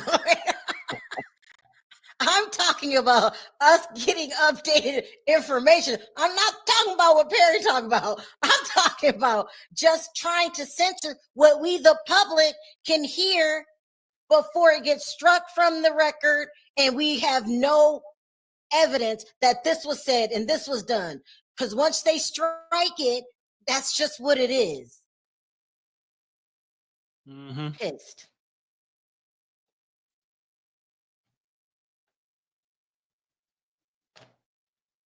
I just found out what Blue Sky was, but I guess it's not over there anymore either. So, listen, this case has gone to shit. The prosecutor is doing a horrible job. You're the reason that Diddy's gonna get off. Southern District of New York. You're the reason. Teo says, Perry, didn't we tell these fools we smell the BS from miles away? We tried to. We tried to. And not, I don't need to repeat that again. I don't said it 1,000 times. Not saying that he haven't committed no crime. They just tried to overcharge him and didn't have the proof. So they come with the bullshit coaching these witnesses Really? for their testimony. Yeah, that's right. That sounds good. I can't stand them trying to micromanage what we know and what we don't know. It's trial. Why can't we keep doing what we were doing? Y'all shutting down people's feeds. Nobody gave out her identity. The public figured that out in 2 minutes. It's not going to stop the backlash that she's going to get or what she's already getting. She shouldn't have took the stand if she didn't want her dirt thrown out there. I get real mad when people try to censor me. You guys that follow me, you know I do. But she probably needed to go on there so she can get something on the record for the civil suit that's going to follow. And okay, this person, no one's feed is shut down. Then where can we get a live feed? I'm going to wait. Nobody say anything else. Where do we get the live feed? Let's wait. Let's wait. Where do we get the live feed? You know, you got these dummies in here that's trying to change the public's opinion.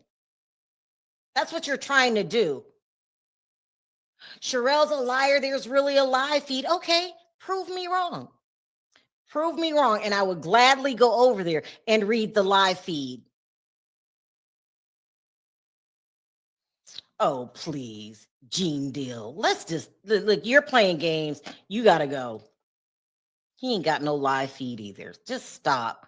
Oh my God, these people so afraid that they're gonna look like liars. Why are y'all so damn paranoid? You whack ass bloggers that lie all the time. Why are y'all so scared? Because you could have, if you were around when this stuff was going on with Diddy, don't you have some responsibility in this? Why didn't you report it? Y'all sure didn't have a hard time making money off of it. Are they talking about just a live feed, just the reporting at the courthouse? Because somebody says that one guy that be sitting in front, have the picture of the courthouse, that live feed. We talking about testimony. I mean, tweets from the courthouse. So I'm making sure we talk about the same live feed. Yes. And they didn't tell the court.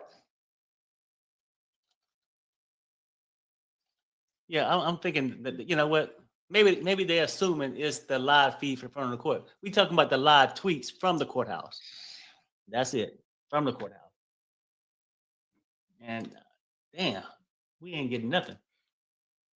Because CNN do something every once in a while, but it's not fast enough. So during lunch, the prosecution asked no cameras, no live feed, no audio, no feeds, no public live streams. F you, prosecutor. F you. I was team prosecutor, but y'all case is failing miserably, and you're trying to hide it. That includes Twitter, X, Reddit, TikTok, Substack, Patreon. What?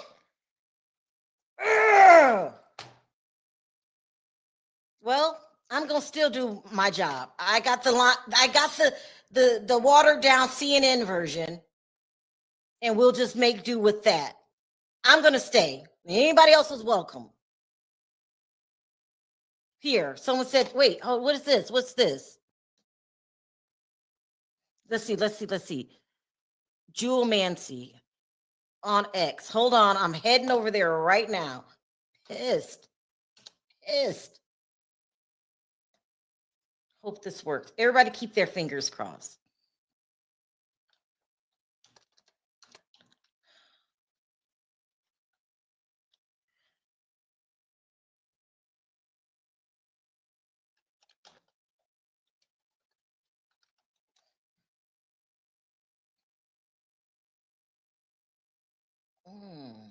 Let's see, let's see, let's see.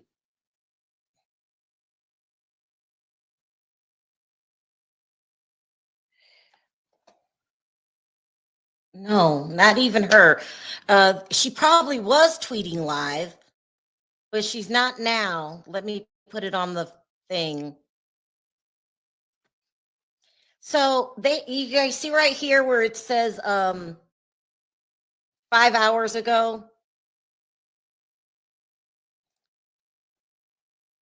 She was tweeting Jane still in the witness box 5 hours ago.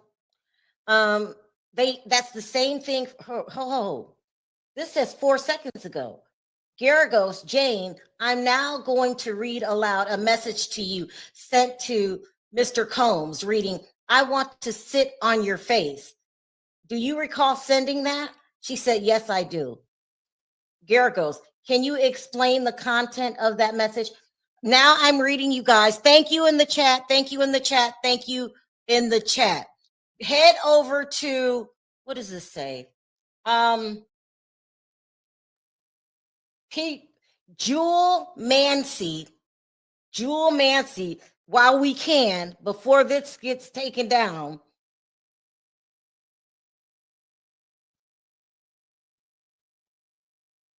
That's just one. That's just one. Let's see. It was part of an actual exchange. That kind of talk was expected. Garagos, in these messages, you also use the word water drops emojis several times. What did emoji suggest? She said it was meant to suggest actual arousal or desire. It was part of the way we communicated. And let me tell you, these are probably very graphic and probably do not make her look good.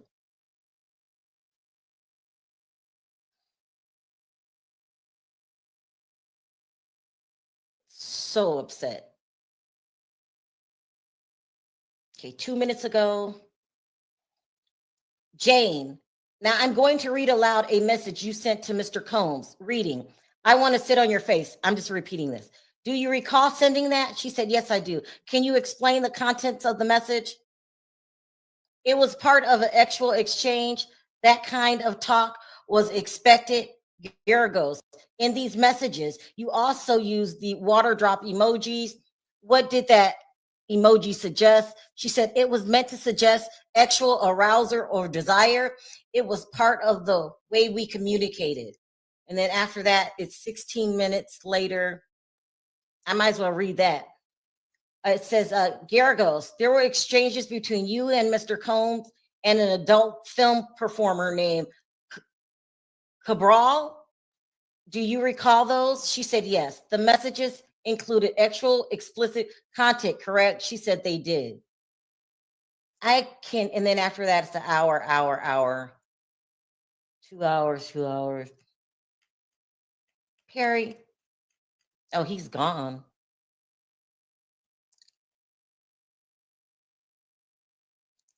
I don't want to over refresh the page, but I'll do it every like maybe 20 seconds. Thank you guys. Thank you, Bo Real. Thank you, because I was having a fit. I want to know what's going on. 3 minutes ago, 18 minutes ago, 1 hour ago. What do you guys think about them? Sharrell, there is still 12 jurors seated in the courtroom. Well, then that's all you have to worry about. No reason to get all hysterical as long as the 12 jurors hear the evidence. That's what matters. I know, but I want to know too. I want to know. This has been a terrible day. Just terrible. Just terrible. So I'm going to tell my friend, I wonder if I should, where I'm getting this.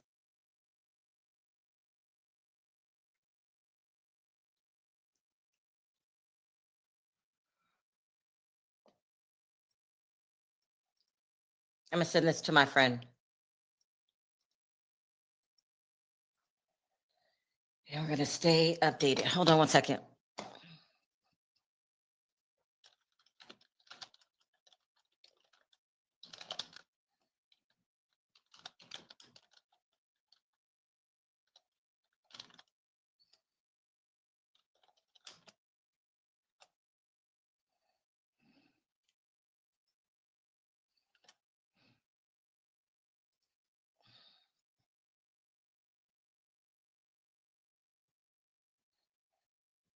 Let's see, you guys.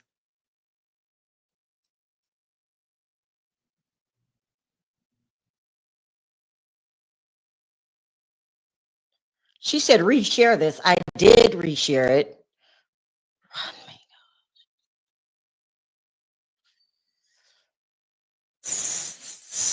The Diddy docket. Go to the Diddy docket. Hold on one second. So let me make sure there aren't any updates over here. So we've got 5 hours ago, 5 hours ago, 5 minutes. We read that. 5 minutes, 20 minutes, 1 hour, 1 hour, 2 hours. So Yes, so we roughly got 38 more minutes. So hopefully we can get some more of this testimony in. babe, did you see this name right here? The Jewel Yeah. Man. Go to Yeah. that. Go to No, that site, and I'm she's telling you, huh? I'm there. I'm trying to keep refreshing for you. All But, right, let me go to another. yeah, no. I mean, because I was here. I didn't know my thing was on mute. I thought I was just talking to you. She's telling me go to the Diddy docket, but when I go, it's down. Let's try.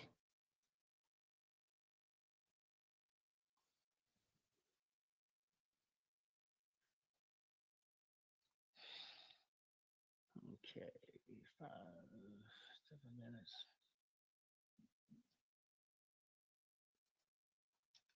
Oh, I'm so frustrated. Yeah, it'll be good, and then you get to rest a little bit in the morning before you have to come on. So that's good. Why would they do that? Why would they do that? Shit, I don't know.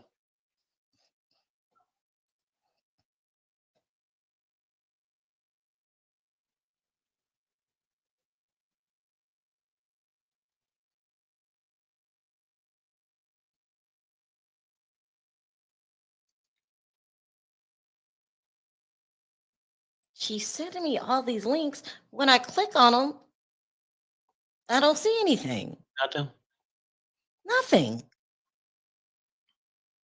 Well, I'm refreshing here. There's no updated here yet, but I'm gonna keep checking. And you can keep checking too, but I'm on that one site. Refreshing.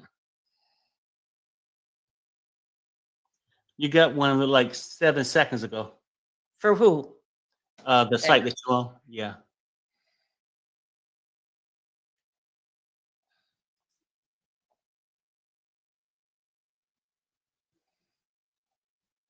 So basically, what they're doing is showing the jury her contradictions.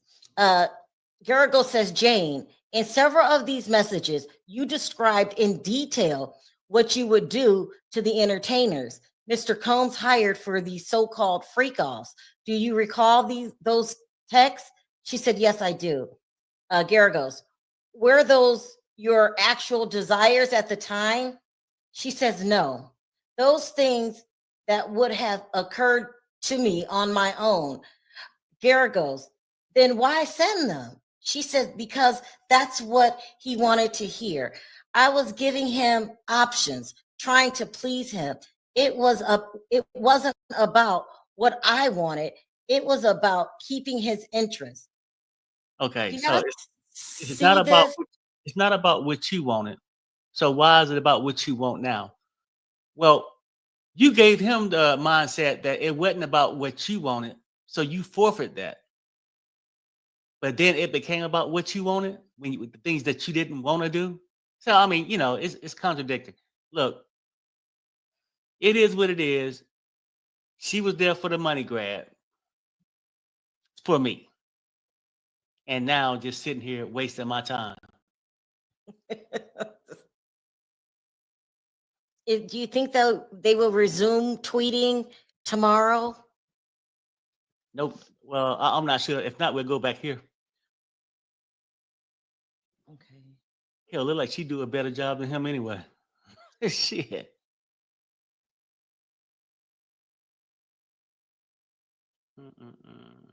Let me check CNN really quick. No, CNN doesn't post as often, but they're more detailed. But I like this. This attorney says this. She said that. I like that. Right. It paints more of a picture for you. Who's saying what? And now, was Inner City Press hacked or shut down? Well, There's a big they had. difference. Because I still could go to it, so the site is still there, unless somebody hijacked. I don't know, but it seemed like they would have did something else with it. I don't know.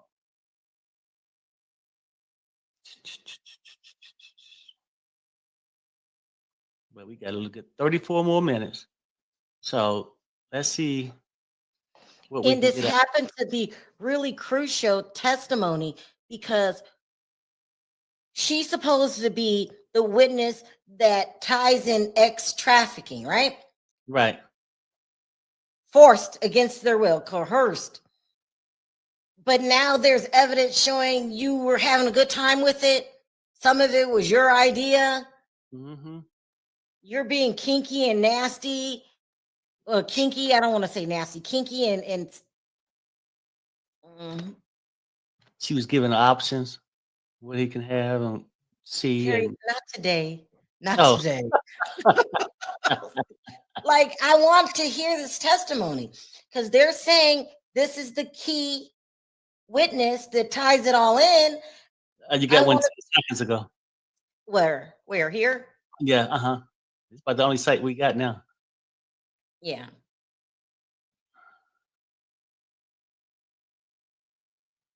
She says, Garrigle says, Jane, let's talk about one of the more graphic messages you sent to Mr. Combs. You initiated the exchange, correct? She paused, visibly uneasy. Before I answer, I just want to say this wasn't who I naturally am. Okay, so it must be something bad. We've got Inner City Press shut down and other places, Reddit and Substack, whatever that is, and Blue Sky. And now when we come over here to this new woman who we really appreciate, and I'm going to follow, let me hit follow. Thank you. And I will give you a thank you. I'm sure I can either get it from you later. I'm going to send her some money because I don't want to use people's stuff without giving them money. And here we are. These are really explicit text messages from you. You, Miss Jane, not the other way around. I just want to know, how far did you go? I'm already not believing your testimony. I just want to see what you had to say and what you initiated. And how is this supposed to tie it all in? This ties it all in. This shows ex trafficking.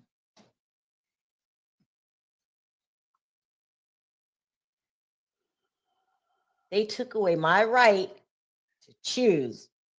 The more information you have on a case, the better. So you keep your eyes over there. Let me go to CNN, which has not updated. And let me keep talking to this girl for a minute.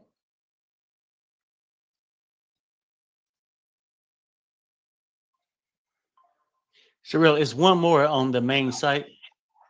Which site? Over here, this new girl? Yeah, that came in right after. Hold on for a second.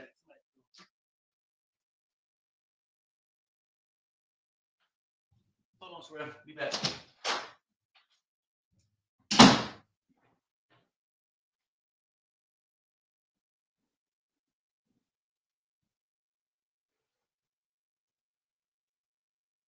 I wonder if he's talking about this. it says, Garagos, you testified earlier that you had a phone conversation with Miss Coram during which she told you it was fine to bring drugs, even instructed you to put them in your checked luggage. She said, yes. But the messages read here today, they don't mention her saying any of that, do they? She says, no, they don't. But we spoke on the phone. She said it was verbally. Garagos, when Miss Coram traveled with Mr. Combs, do you know if she flew on his private jet?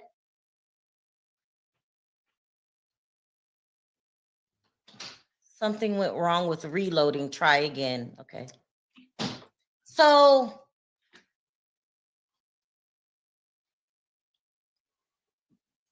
Perry said we missed one. Well, it was 2 at the 2-minute mark. I was saying just read that second one. All right, here it is. Okay. Jane says, I felt like I had to speak that way. I needed to keep him happy. I am in 2021, really madly in love and wanting to please and appease him. Garagos. So this message, it wasn't about your own desire. She said, no, I was being agreeable. That's what he liked. So I adapted.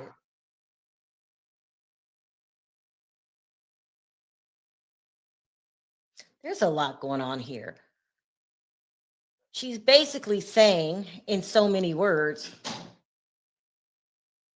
I was being told what to do, and I did it because I loved him, and they wanted me to do all these things, including drug trafficking. Mm-hmm. And I just did it because I loved him. Plus, I have immunity, and I don't get charged for the crimes I committed. And damn the possibility if I did this on my own for money. It's so much to be considered here. Here, we got a 12 seconds update. Garagos, Jane, you offered to buy black matrix underwear from Mr. Combs, correct? She said yes, to please him. I knew it was something he'd like. Garagos, so you knew what kind of language, that kind of gesture turned him on?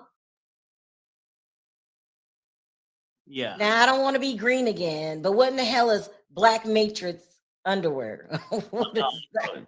I mean, it sounded like some black leather drawers with some spikes on it. I don't know. I have no idea.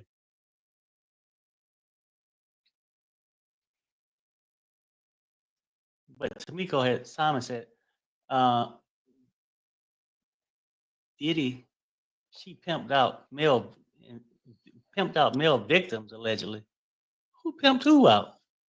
I have an update really quickly from CNN. It says the jury heard voice messages that Diddy and Jane exchanged on November 22nd, 2021, when they were discussing seeing each other. Combs said she would set something up and said the last vision we had involved two of the entertainers they frequently use, Dawn and Sly. Jane sent back a voice message saying that she thought he wanted to have the situation as a grand finale. Oh my gosh. Once he finished his album, she testified that she was trying to make excuses to get out of this thing that he encouraged for me to set up. No, girl, you helped set it up. Jane testified that after these audio messages, she saw on social media that Combs was spending time with another woman. That led into a text conversation prosecutors brought up on direct testimony previously. In parentheses, it says, I thought on a quick two-day trip, you just wanted to see me, but wanted a Dawn and Sly moment within that time. Hotel vibes, Jane sent in one of the later text messages. The jury saw text messages that had been shown on direct examination, messages in which Jane expresses frustration that pardon me, that's my phone. Expressed frustration that Combs is pressuring her for a hotel night, but is with another woman who's posting their quality time on her social media.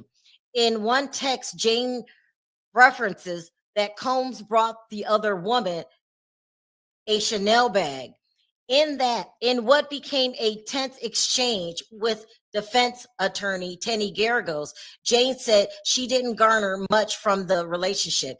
It bothered her that other women got nice gifts and excursions from Combs, who she said didn't give her that same treatment, even when she gave in to the ex with strangers. Let me go back to something here. We Hey, know Sharrell, that, huh? you got an update on this one on the screen. Okay. And these have numbers on them too, so it's pretty good. Like I think it's Where do you see 92. the numbers? You see 92 right here. Stop. You Oh, see 92 and then 93. yeah. So that's pretty good. So we can go like that. So So this was 92 is first. Read 92. Slide up a little bit. okay. Jane Okay. said, I said yes because I wanted to see him. Meeting with an escort was my only option. I wanted to see my lover. Garagos. In some of the later messages, you brought up the idea of attending X parties, correct? She said yes. Garagos. Why did you initiate that? Jane. Sean had been telling me about them. He said we should go to one. Oh my goodness. Garagos. So this was your idea or his? She says, it was his. I was just giving him options, saying what I thought he wanted to hear. And all this is in her head, by the way. How she felt, how she thought. Garagos says, Jane, you offered to buy black matrix underwear for Mr. Combs, correct? She said, yes, to please him. I knew it was something he liked. Garagos, so you knew what kind of language, that kind of gesture turned him on. Okay, so let me tell you what I think is going on here. Thank you, Jewel Mancy, for your live feeds. I really appreciate it.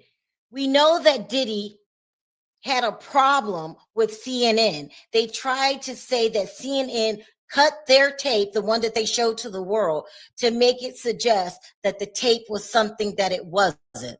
I'm talking about the Cassie video. Also, they were threatening to sue CNN. CNN is clearly team prosecution, right? I'm thinking, we know TMZ is being sued by Diddy right now.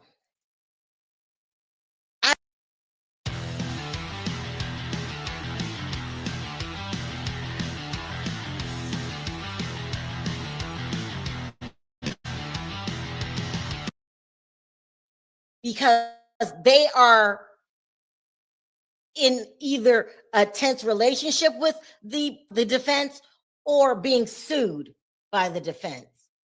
And I can't overlook that. All of a sudden, live feeds get shut down. No. And you guys are like, no, it's not what you think.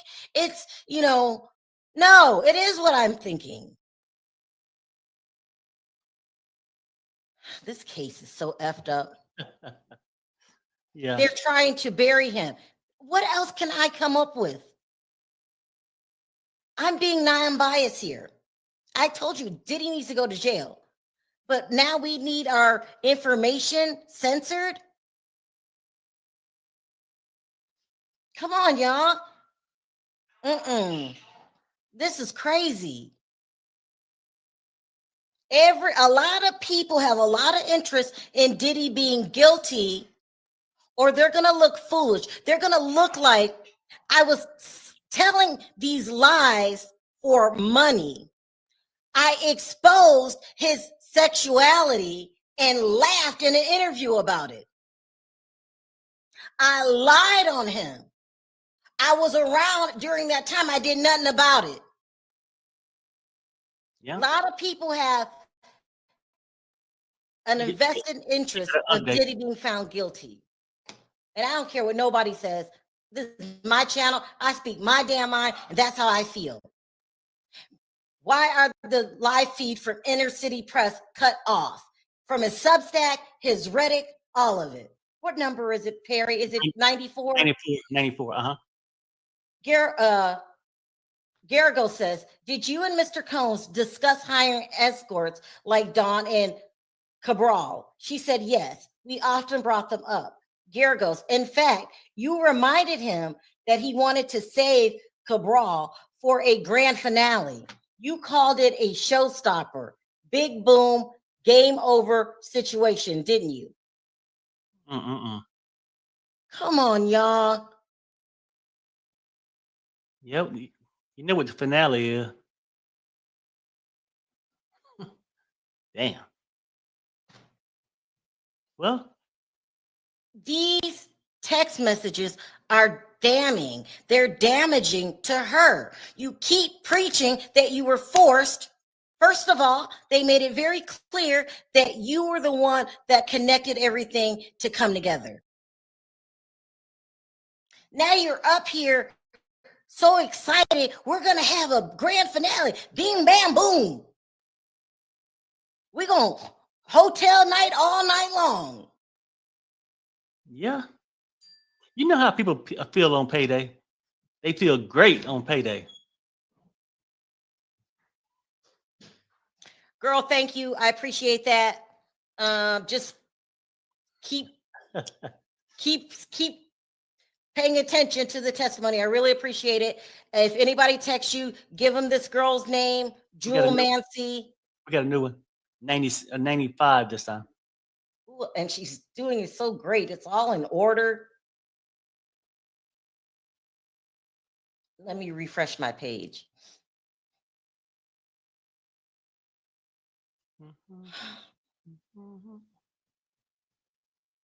Here we go. Nicely ordered.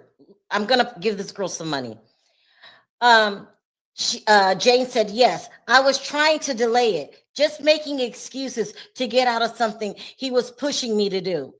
Gary goes, let's talk about the voice messages from November 22nd, 2021. Combs told you the last vision we had included Dawn and Sly, the entertainers used frequently. And this is so weird. Diddy's in trouble at this point. The Cassie stuff has dropped. The video has dropped. Sharrell, you got 96. Maybe you don't have to refresh. Well, I'm not sure if you get the refresh or not, but it's 96 now. Yeah, I don't like to refresh. 94, 95, mine's 96. Yeah, I gotta refresh. Something's not popping up on my page.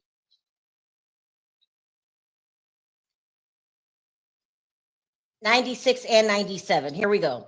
Jane says, that's what he said. Gary goes, you replied suggesting he wait until after the album dropped. Why? She said, like I said, I didn't want to go through with it. I thought if I played along and pushed it down the line, he'd drop it. Gary goes, but later you saw on social media that he was with another woman. She said, yes. He told me he wanted to see me, but there she was posting with him. Gary goes, and your text messages, you express frustration. Let's just be real.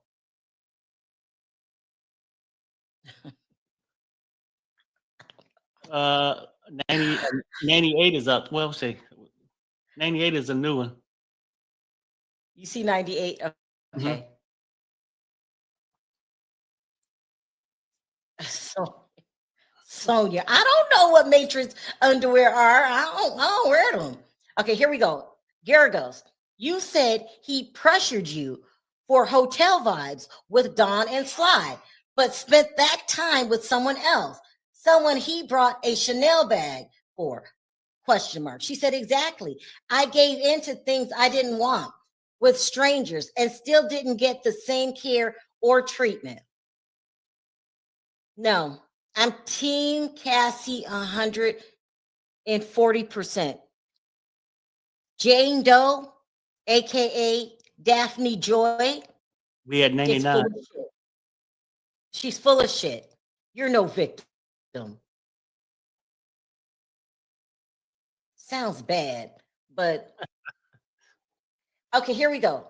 Garrigo says, Jane, comma, Mr. Combs gifted you a Van Cleef necklace and a Bugatti Venta bag. I don't know what these must be expensive bags. Didn't he? She said, yes, he did. Attorney, how much was the Bogetta bags usually cost? That lets you know I don't know nothing about expensive stuff. Bogetta Is it bodega? is B-O-T-T. I think it's bodega. Maybe I'm making this shit up, but anyway, let's roll It's with B-O-T-T-E-G-A bags. Jane pauses, then sharply. How much does my body cost? Judge, Miss Jane, please answer the question as asked. Girl, you heard him. Now let's get back to the people that buy expensive bags. I know Chanel. 100 is out.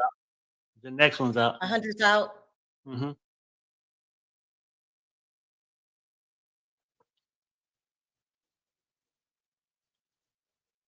Here we go. 100. Garagos, again, how much does a Bogetta bag run? She said around 1,500 to 5,000, depending on the bag. Garagos, and do you know how much a Chanel bag costs? She said no. And then it says quietly, I'd like a break. Judge, we'll take a brief recess. Wow. Okay. Do you know how much my body's worth? Apparently more than. But why did she say that? Like,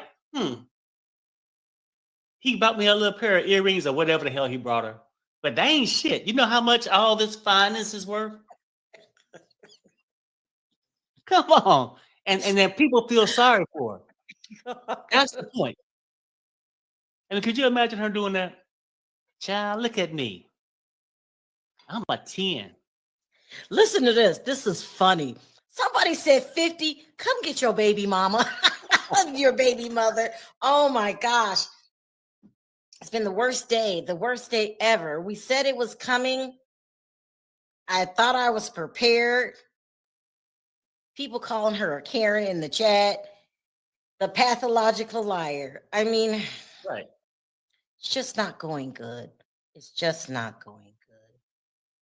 But I actually like this site a little bit better. I mean, well, I feel like she's giving us more rampant, faster, giving us more testimony. And Perry, you have to give this girl money when we're done. You have to give her money. We have to find out who she is. Shout her out. Yeah, no problem. For sure, we'll do that. Crazy. The worst text messages being released, and all of a sudden, inner city press is nowhere to be found. I'll be right back. Going to the bathroom. Okay. Everybody was getting their information for inner city press. Yeah, he's still down. So that's a wrap.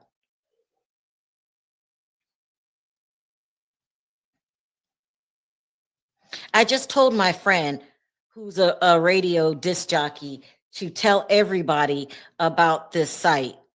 We've got to get the word out. We have to pay her. Oh my gosh, it's a lot, you guys.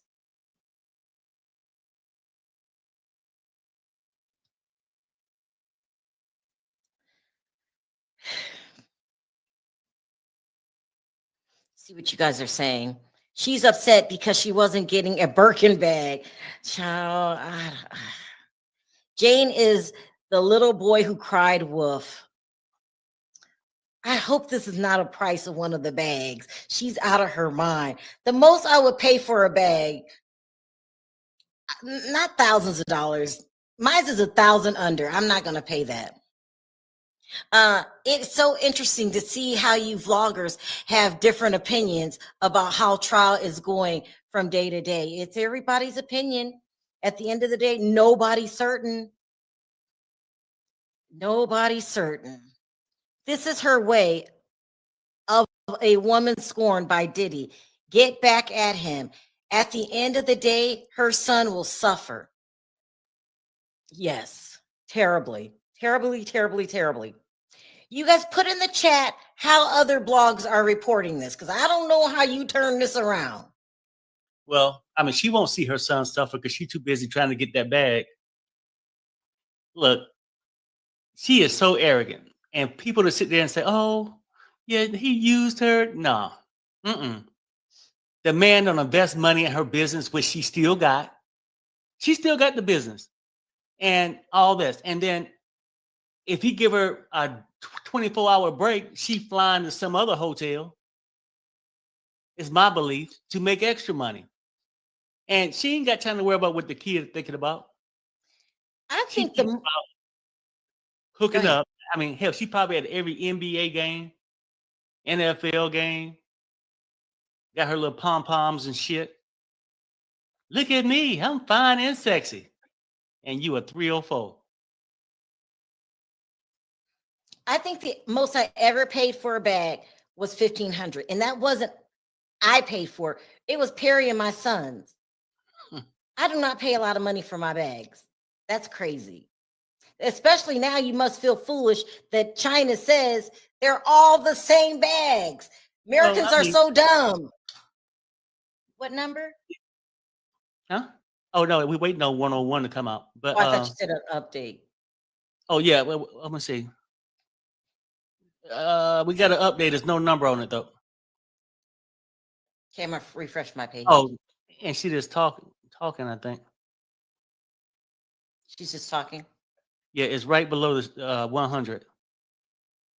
Because remember, they're on a brief break, but she know what she's doing. She know the judge. Okay, so we're on this is just the commentator now. It's not something from the courtroom. She said, that was quite an exchange between Garagos and Jane.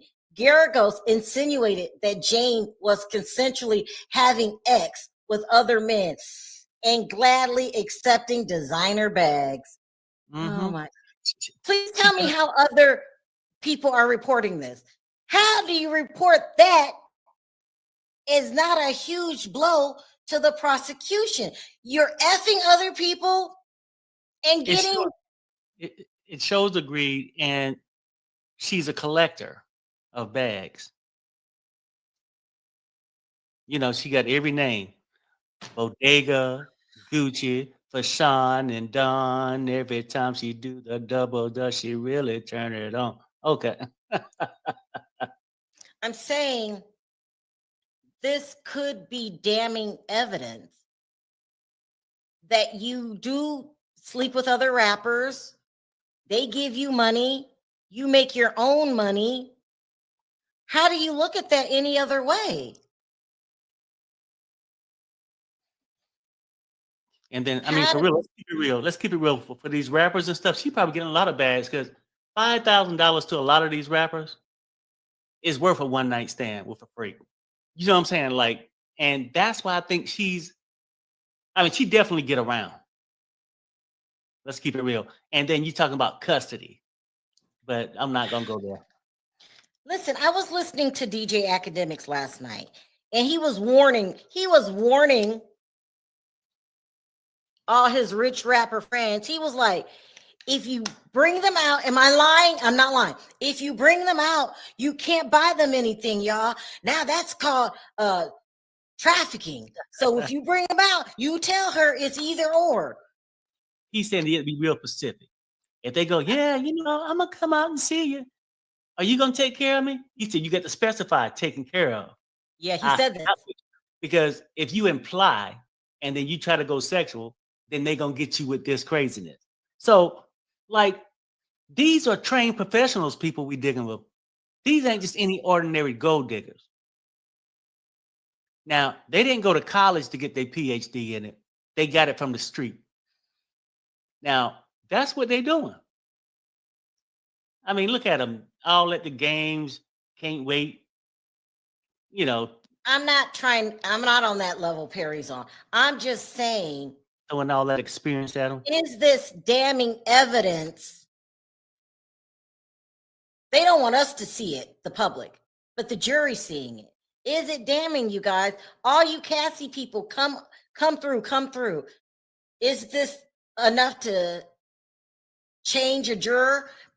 I personally think, and I have no evidence of this, none, it's just my opinion, that Diddy is running that courtroom. I think he has somehow influenced the jury. I think that he's definitely leading, what's her name? Daphne on. He's passing notes to his attorney. That's like running the show to me. It don't take, okay, now he leading Jane on. I mean, hell, just show her a photo of a bag and you got her. Look, Sharrell, nobody's leading all this stuff. And Cassie, yeah, situation was a little different. And the DV stuff and all. Different. But she was there for her main reason too. She wanted to outdo the other baby mamas. Now, I ain't forgot all that. But this one here is a real trooper. Because she don't give a damn. If you ain't got cash, give me the bag. And I got the heels and I'm ready to go. I mean, that's how she is. And she don't even act like no mother. Let's keep it real. She do not act like no mother. And Very. And she act like it wasn't consensual.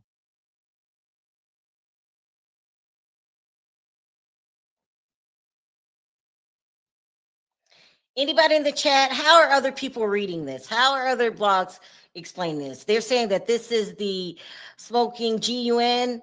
Is this what it takes to get them behind bars? Everybody is throwing around the the cooch out of both pants legs. Why be jealous of each other? I'm confused. Yeah. Jealous. No, the thoughts. You know what I'm saying? They fighting each other. And I know, like, why? Let me reword that. Who would be jealous of these women? All of them. Well, didn't we just say Cassie was jealous of Gina, Carisha? Who was she jealous of? She was jealous of. Was she jealous of? Oh no, she's jealous of Young Miami. Okay, I have an update from CNN. They says court is back in session after a short break.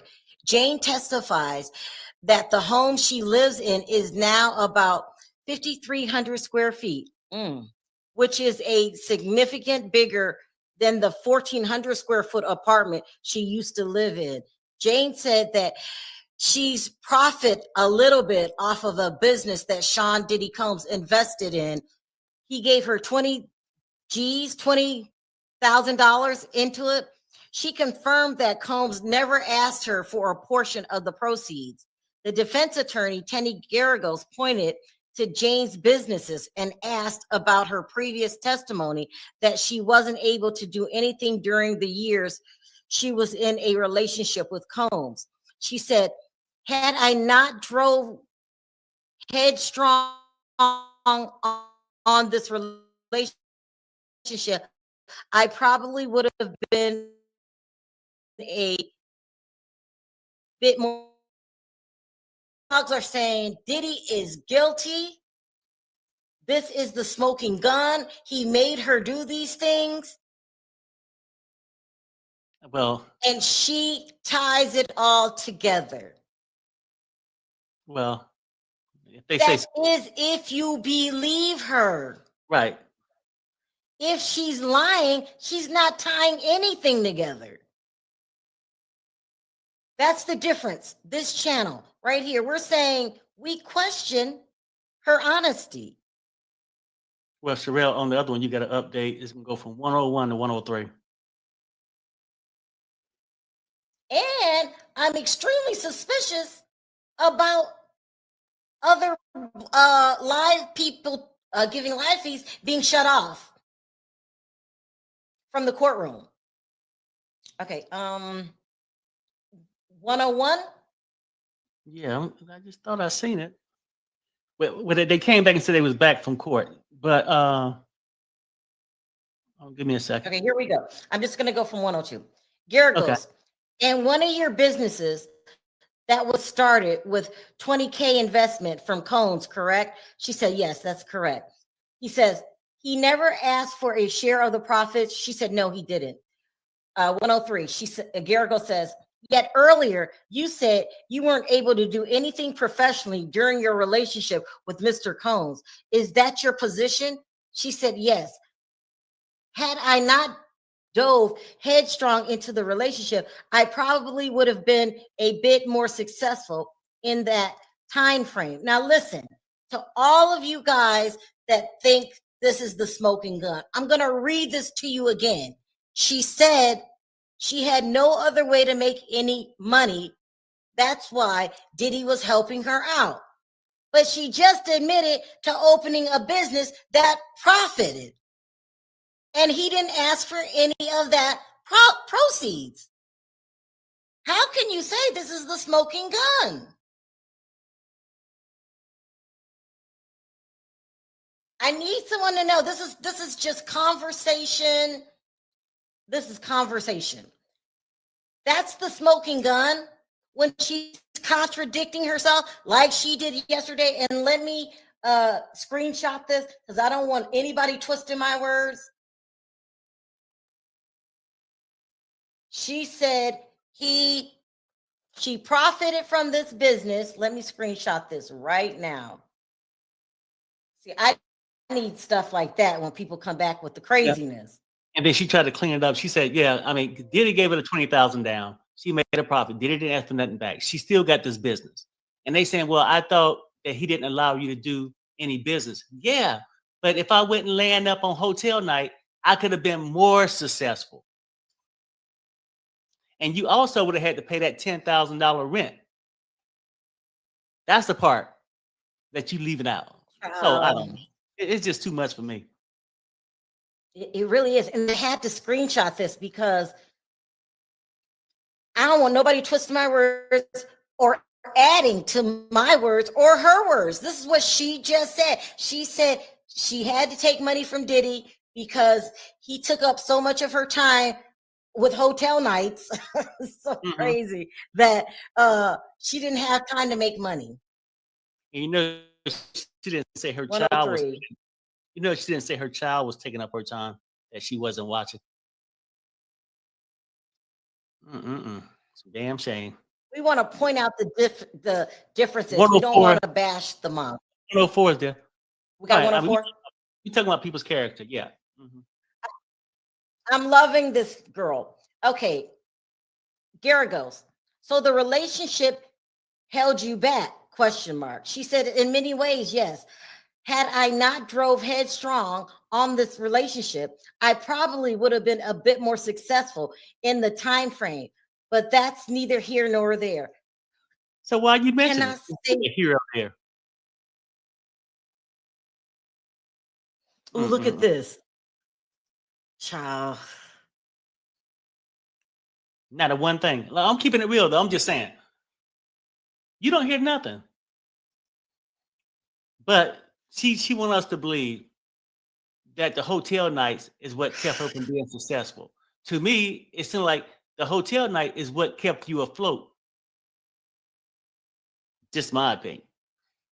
She didn't say one day, she didn't mention one day in that shop that she got that business. But she out there looking for a Bagada bag or whatever that shit is. So AW says this is trafficking by fraud. Don't know what that means. I have to look that up. Hold on. Perry, keep your eye for me. Yeah,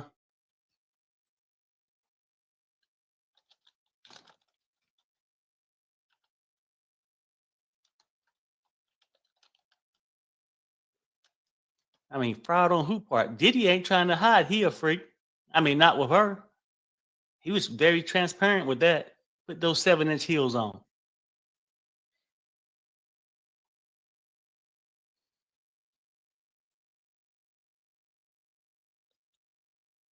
I just typed it into Google. You know how they bring up that little thing.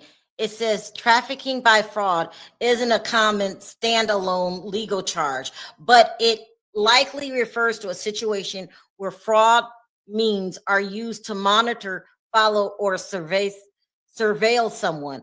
Here's a breakdown of what it means in a legal or criminal context. Surveillance through deception, stalking involving deceit, fraudulent data collected. Fraudulent data collected could have been him lying to her.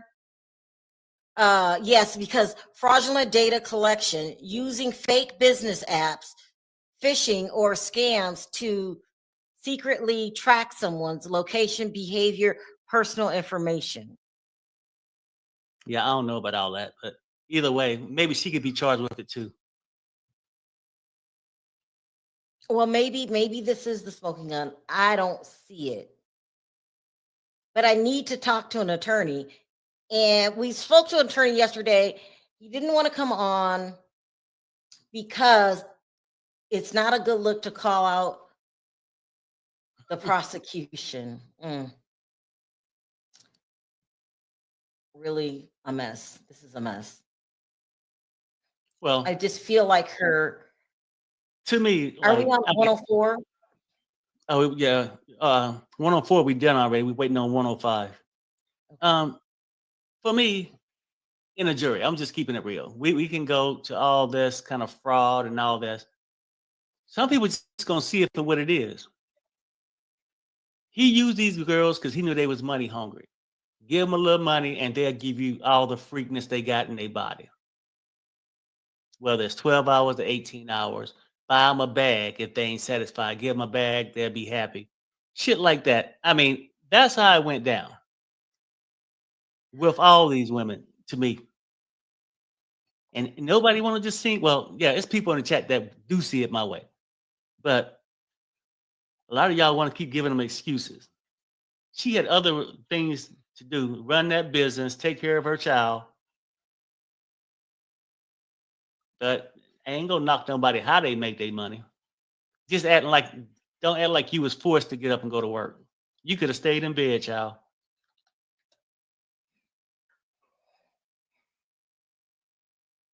I mean, your own bed.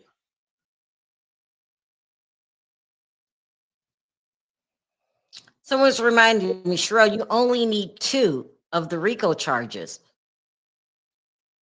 They don't need to prove that it's a criminal entity.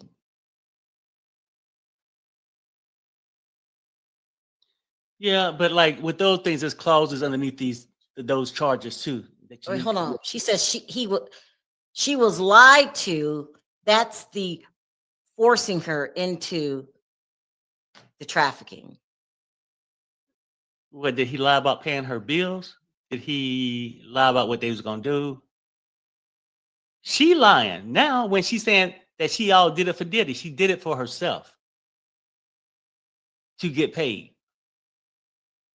They're saying that Diddy used deceptive tactics along with force and threats to compel individual into illicit sexual activity. I get what she's saying, but what if she's lying? So that would be RICO if she was telling the truth. But what if she made that up? How do you prove that she's lying? Well, you show inconsistent behavior. Mm-hmm. I'm not that where Perry is yet, but I am questioning her testimony. You can't assume she's telling the truth, especially with the history that she has.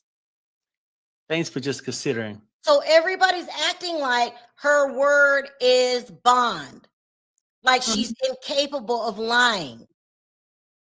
Now, I'm not going down that road with y'all because there is a person's life on the line.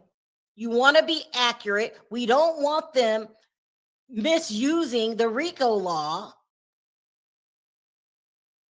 And if we say that Diddy's guilty, what if you become a victim of somebody lying on you?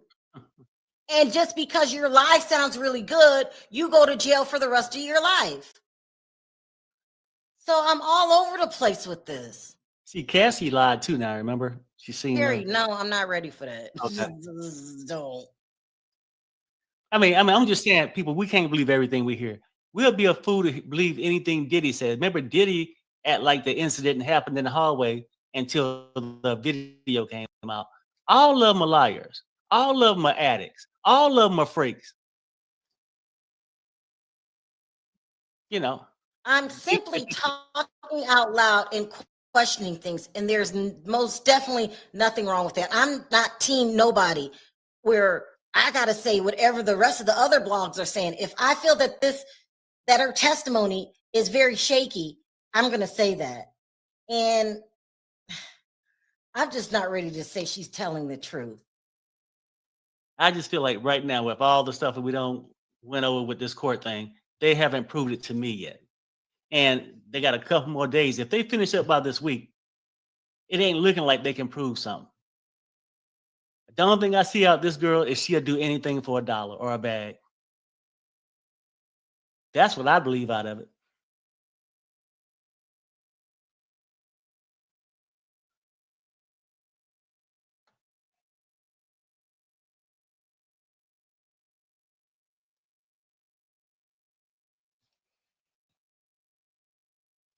I respect that statement. Thank you. I don't know what statement it was.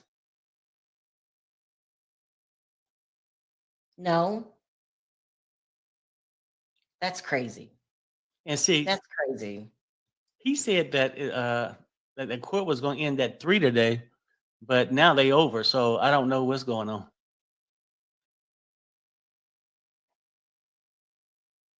They got a lot going on. Mm-hmm. Unless they took care of juror 6. There's nothing wrong with me questioning, pushing back. I'm not a spoon-fed, roll with the crowd type of chick. I'm not. If you don't like me pushing back, if you don't like me asking questions, you know what you can do. I mean, this has to make sense to me in my heart, in my soul. I don't trust her. I think she's an escort. Think she's an escort. Think she's a liar. She'll do a lot of things for money. She's a con artist. No, That's what she is. I don't know. Mm-mm. I'm just trying to put some respect on her name. Give her the proper title that she needs. I mean, it's a wonder. It's a miracle that nobody has died because of their drug use. It's every day. It's everybody. It's all over the place. People are going to be reporting like crazy today. I don't know. I'm responsible for my channel, and that's it. I'm in no way trying to defend Diddy. But when did he put up that denial video? Someone had just sued him for some ridiculous thing. I don't think he was talking about the hallway. I don't know what she's talking about. I don't know. The very messages she had and that was read out loud to me did not sound to me like those that are forced or coerced. Right. If anything, they sound like someone made a desperation for the bag. To me, my opinion. Obi, you're right. It sounds like more of desperation, excitement. Because you know when these things went off, when you had that grand finale, your bank account got filled. Yeah. That's it. I wish I didn't feel this way. I wish I didn't have these questions. It would be easier. Yeah, they proved it. Diddy's going down. We never have to worry about him again. The bum gets everything that he wants, that he deserves. If I said that, I will be moving the goalposts. And where JT, anybody can come and lie on you, and we just say that it's true. and I don't care what nobody thinks. I'm allowed to my opinion too. JT said these people are attempting to completely change the rules of our spiritual system. Yeah, and That's the thing. Now, is it perfect? No, but you're gonna give them an out to where they can get anybody if they really set they aim out for you to go and get you, and they create all these charges, and then say, "Oh well, did he rob the bank? Well, we're gonna get him under RICO. We only get to prove 2 out of 10 of these things, and nothing to do with the DV. The DV is the most harsh things that he don't dare to hear. The other stuff was freaky, but it was a give and take from the John and the prostitutes. Now, prostitution did happen on both sides. So, and it's still not fair to me that you're going to arrest one and not the other with the prostitution. It's a whole messy situation. This is not cut and dry. And to respond to what you were saying, what I wouldn't do was watch somebody be treated wrong and go do an interview about it, get paid $5,000 for it, and out somebody's sexuality. That's what I wouldn't do. That's what I wouldn't do. Please do a poll. How many people in the chat have ever been played before in their life? Now, we can do you better. Do you believe, Jane? Perry, you want me to do that for you? I got it. I do it. I mean, I have to question. I'm acting like a juror. I'm questioning evidence. I'm not just saying that this is a open and shut case because that's the popular thing to do. I'm not willing to lie on somebody for money. Y'all are wild. Y'all are wild. I don't give a damn if all the other blogs saying this is a shoe-in. Why can't you see that? I don't give a damn what they say. Until I see it, that's just what it is. If anything, for me, these text messages are damaging to her. She's expressing excitement. Go out with a boom, bang, boom, or whatever she said. Sharrell, update 105. These people are crazy. This is not a shoe-in case. And anybody tells you that is lying.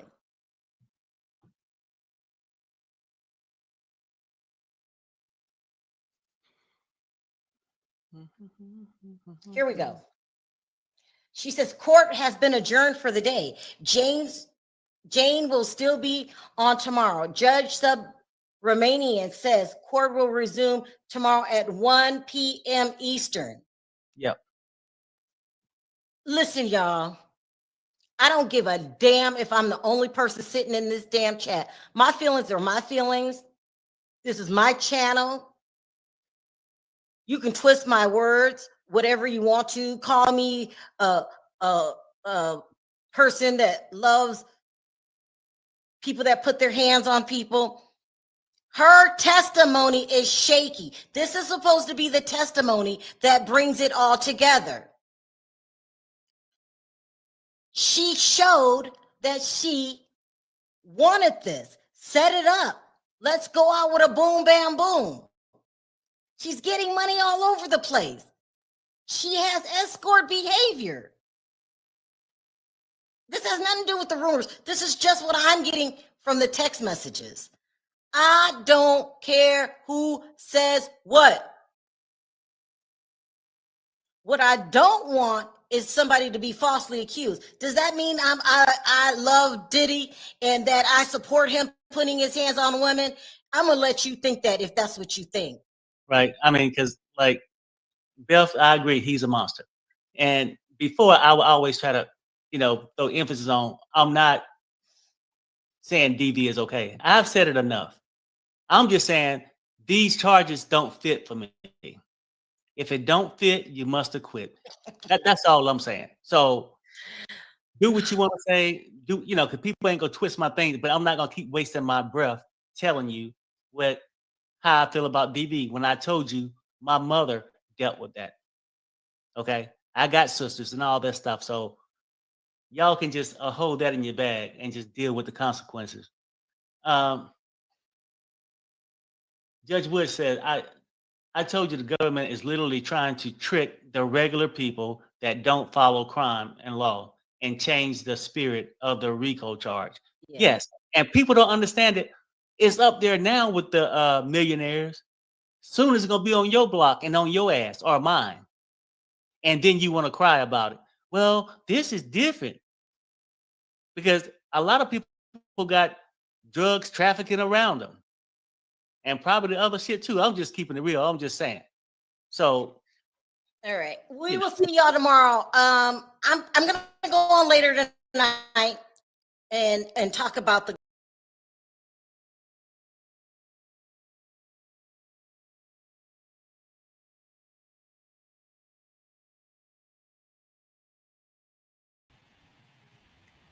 Hey, so we're back.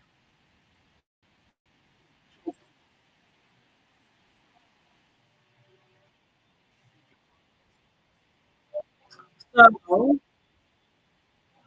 they adjourn and the court will begin tomorrow at 1 p.m. They say. So we have Jane Doe, aka 50 Cent's baby mama, being cross-examined. So what are y'all thinking about this case? I don't know if I'm gonna be able to do this tomorrow. It's really time consuming. I just like listening to them. So I said, let me let y'all hear them. But I try to be very objective in my stance because I kind of take the same stance as Perry. I would hate for anyone.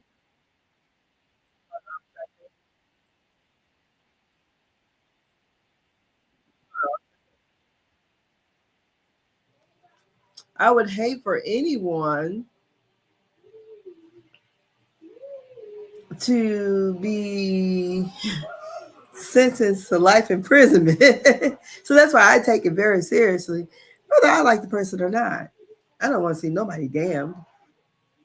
That I wouldn't want that for anyone, you know.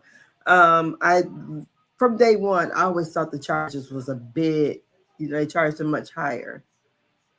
And like Perry said, so we had all of these raids that we know of about his houses. So where's all that all those evidence? Because it don't seem like the freak offs ever went on in his house.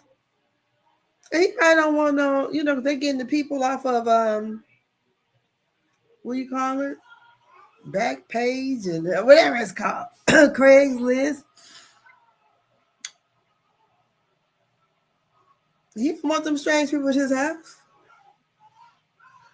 So I mean, so the evidence they would have probably gotten from his house would have been maybe the tapes.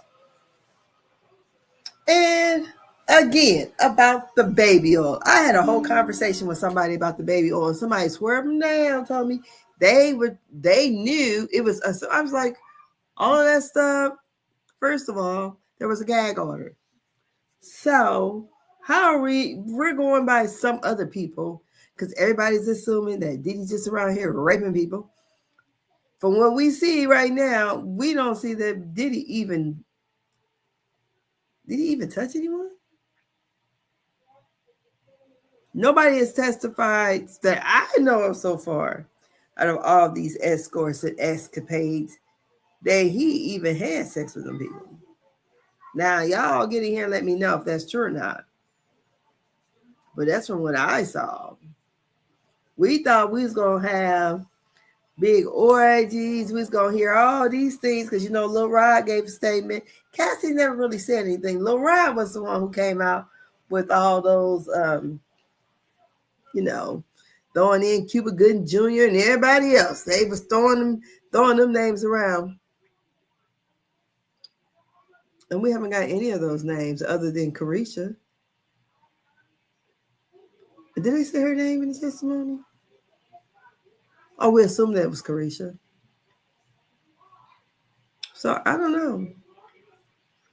I think this case is it's going to have its ups and downs, you know. It's going to be different. So I don't know. Yeah, so let me talk about that. So I'll probably go live this evening. I'm not talking about this shit today. I want to talk about the BET Awards, which I got my whole life from. The BET Awards was awesome. Because I was one who watched 106 in Park. Now, I probably was in my late 20s watching it, I believe. So me and my little girl used to watch it together. She was little. So we used to watch it, and I liked all the songs and everything. So, I'm a dancer. So I was dancing my butt off, doing the Harlem Shake and all that stuff. So I used to love little Bow Wow when he's a little kid. That's because my daughter, with her hair braided to the back, her and Bow Wow, like they could have been brother and sister. And, Bow Wow was her favorite entertainer at the time. And then we had B2K.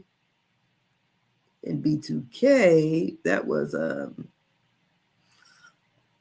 group. I was like, what is that? Because one of my daughter's friends were talking about it. Because my mom won't let me watch B2K. I'm like, what is it? Because I didn't know what it was. And I said it was good. These little boys jamming. I thought it was interesting that they chose the song Bump, Bump, Bump, which had the Diddy verse. And the song is written by R. Kelly. What are y'all really trying to say to us?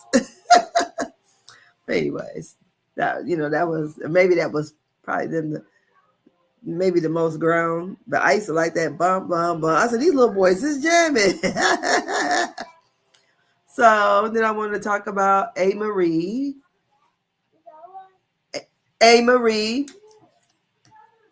I want to talk about her and Beyonce. Because we can't even say that. We can't even use their two names in the same sentence because A. Marie is not Beyonce. And Beyonce did not steal her career. Because Beyonce would be, if she stole A. Marie's career, Beyonce would be around here performing at some wineries and clubs. That's what she would be doing. Not selling out stadiums across the world. So I'll probably go live, I don't know, probably about 8. I got to go and see my dad and stuff tonight. So I'll talk to you guys later. Y'all have a great evening and bye-bye.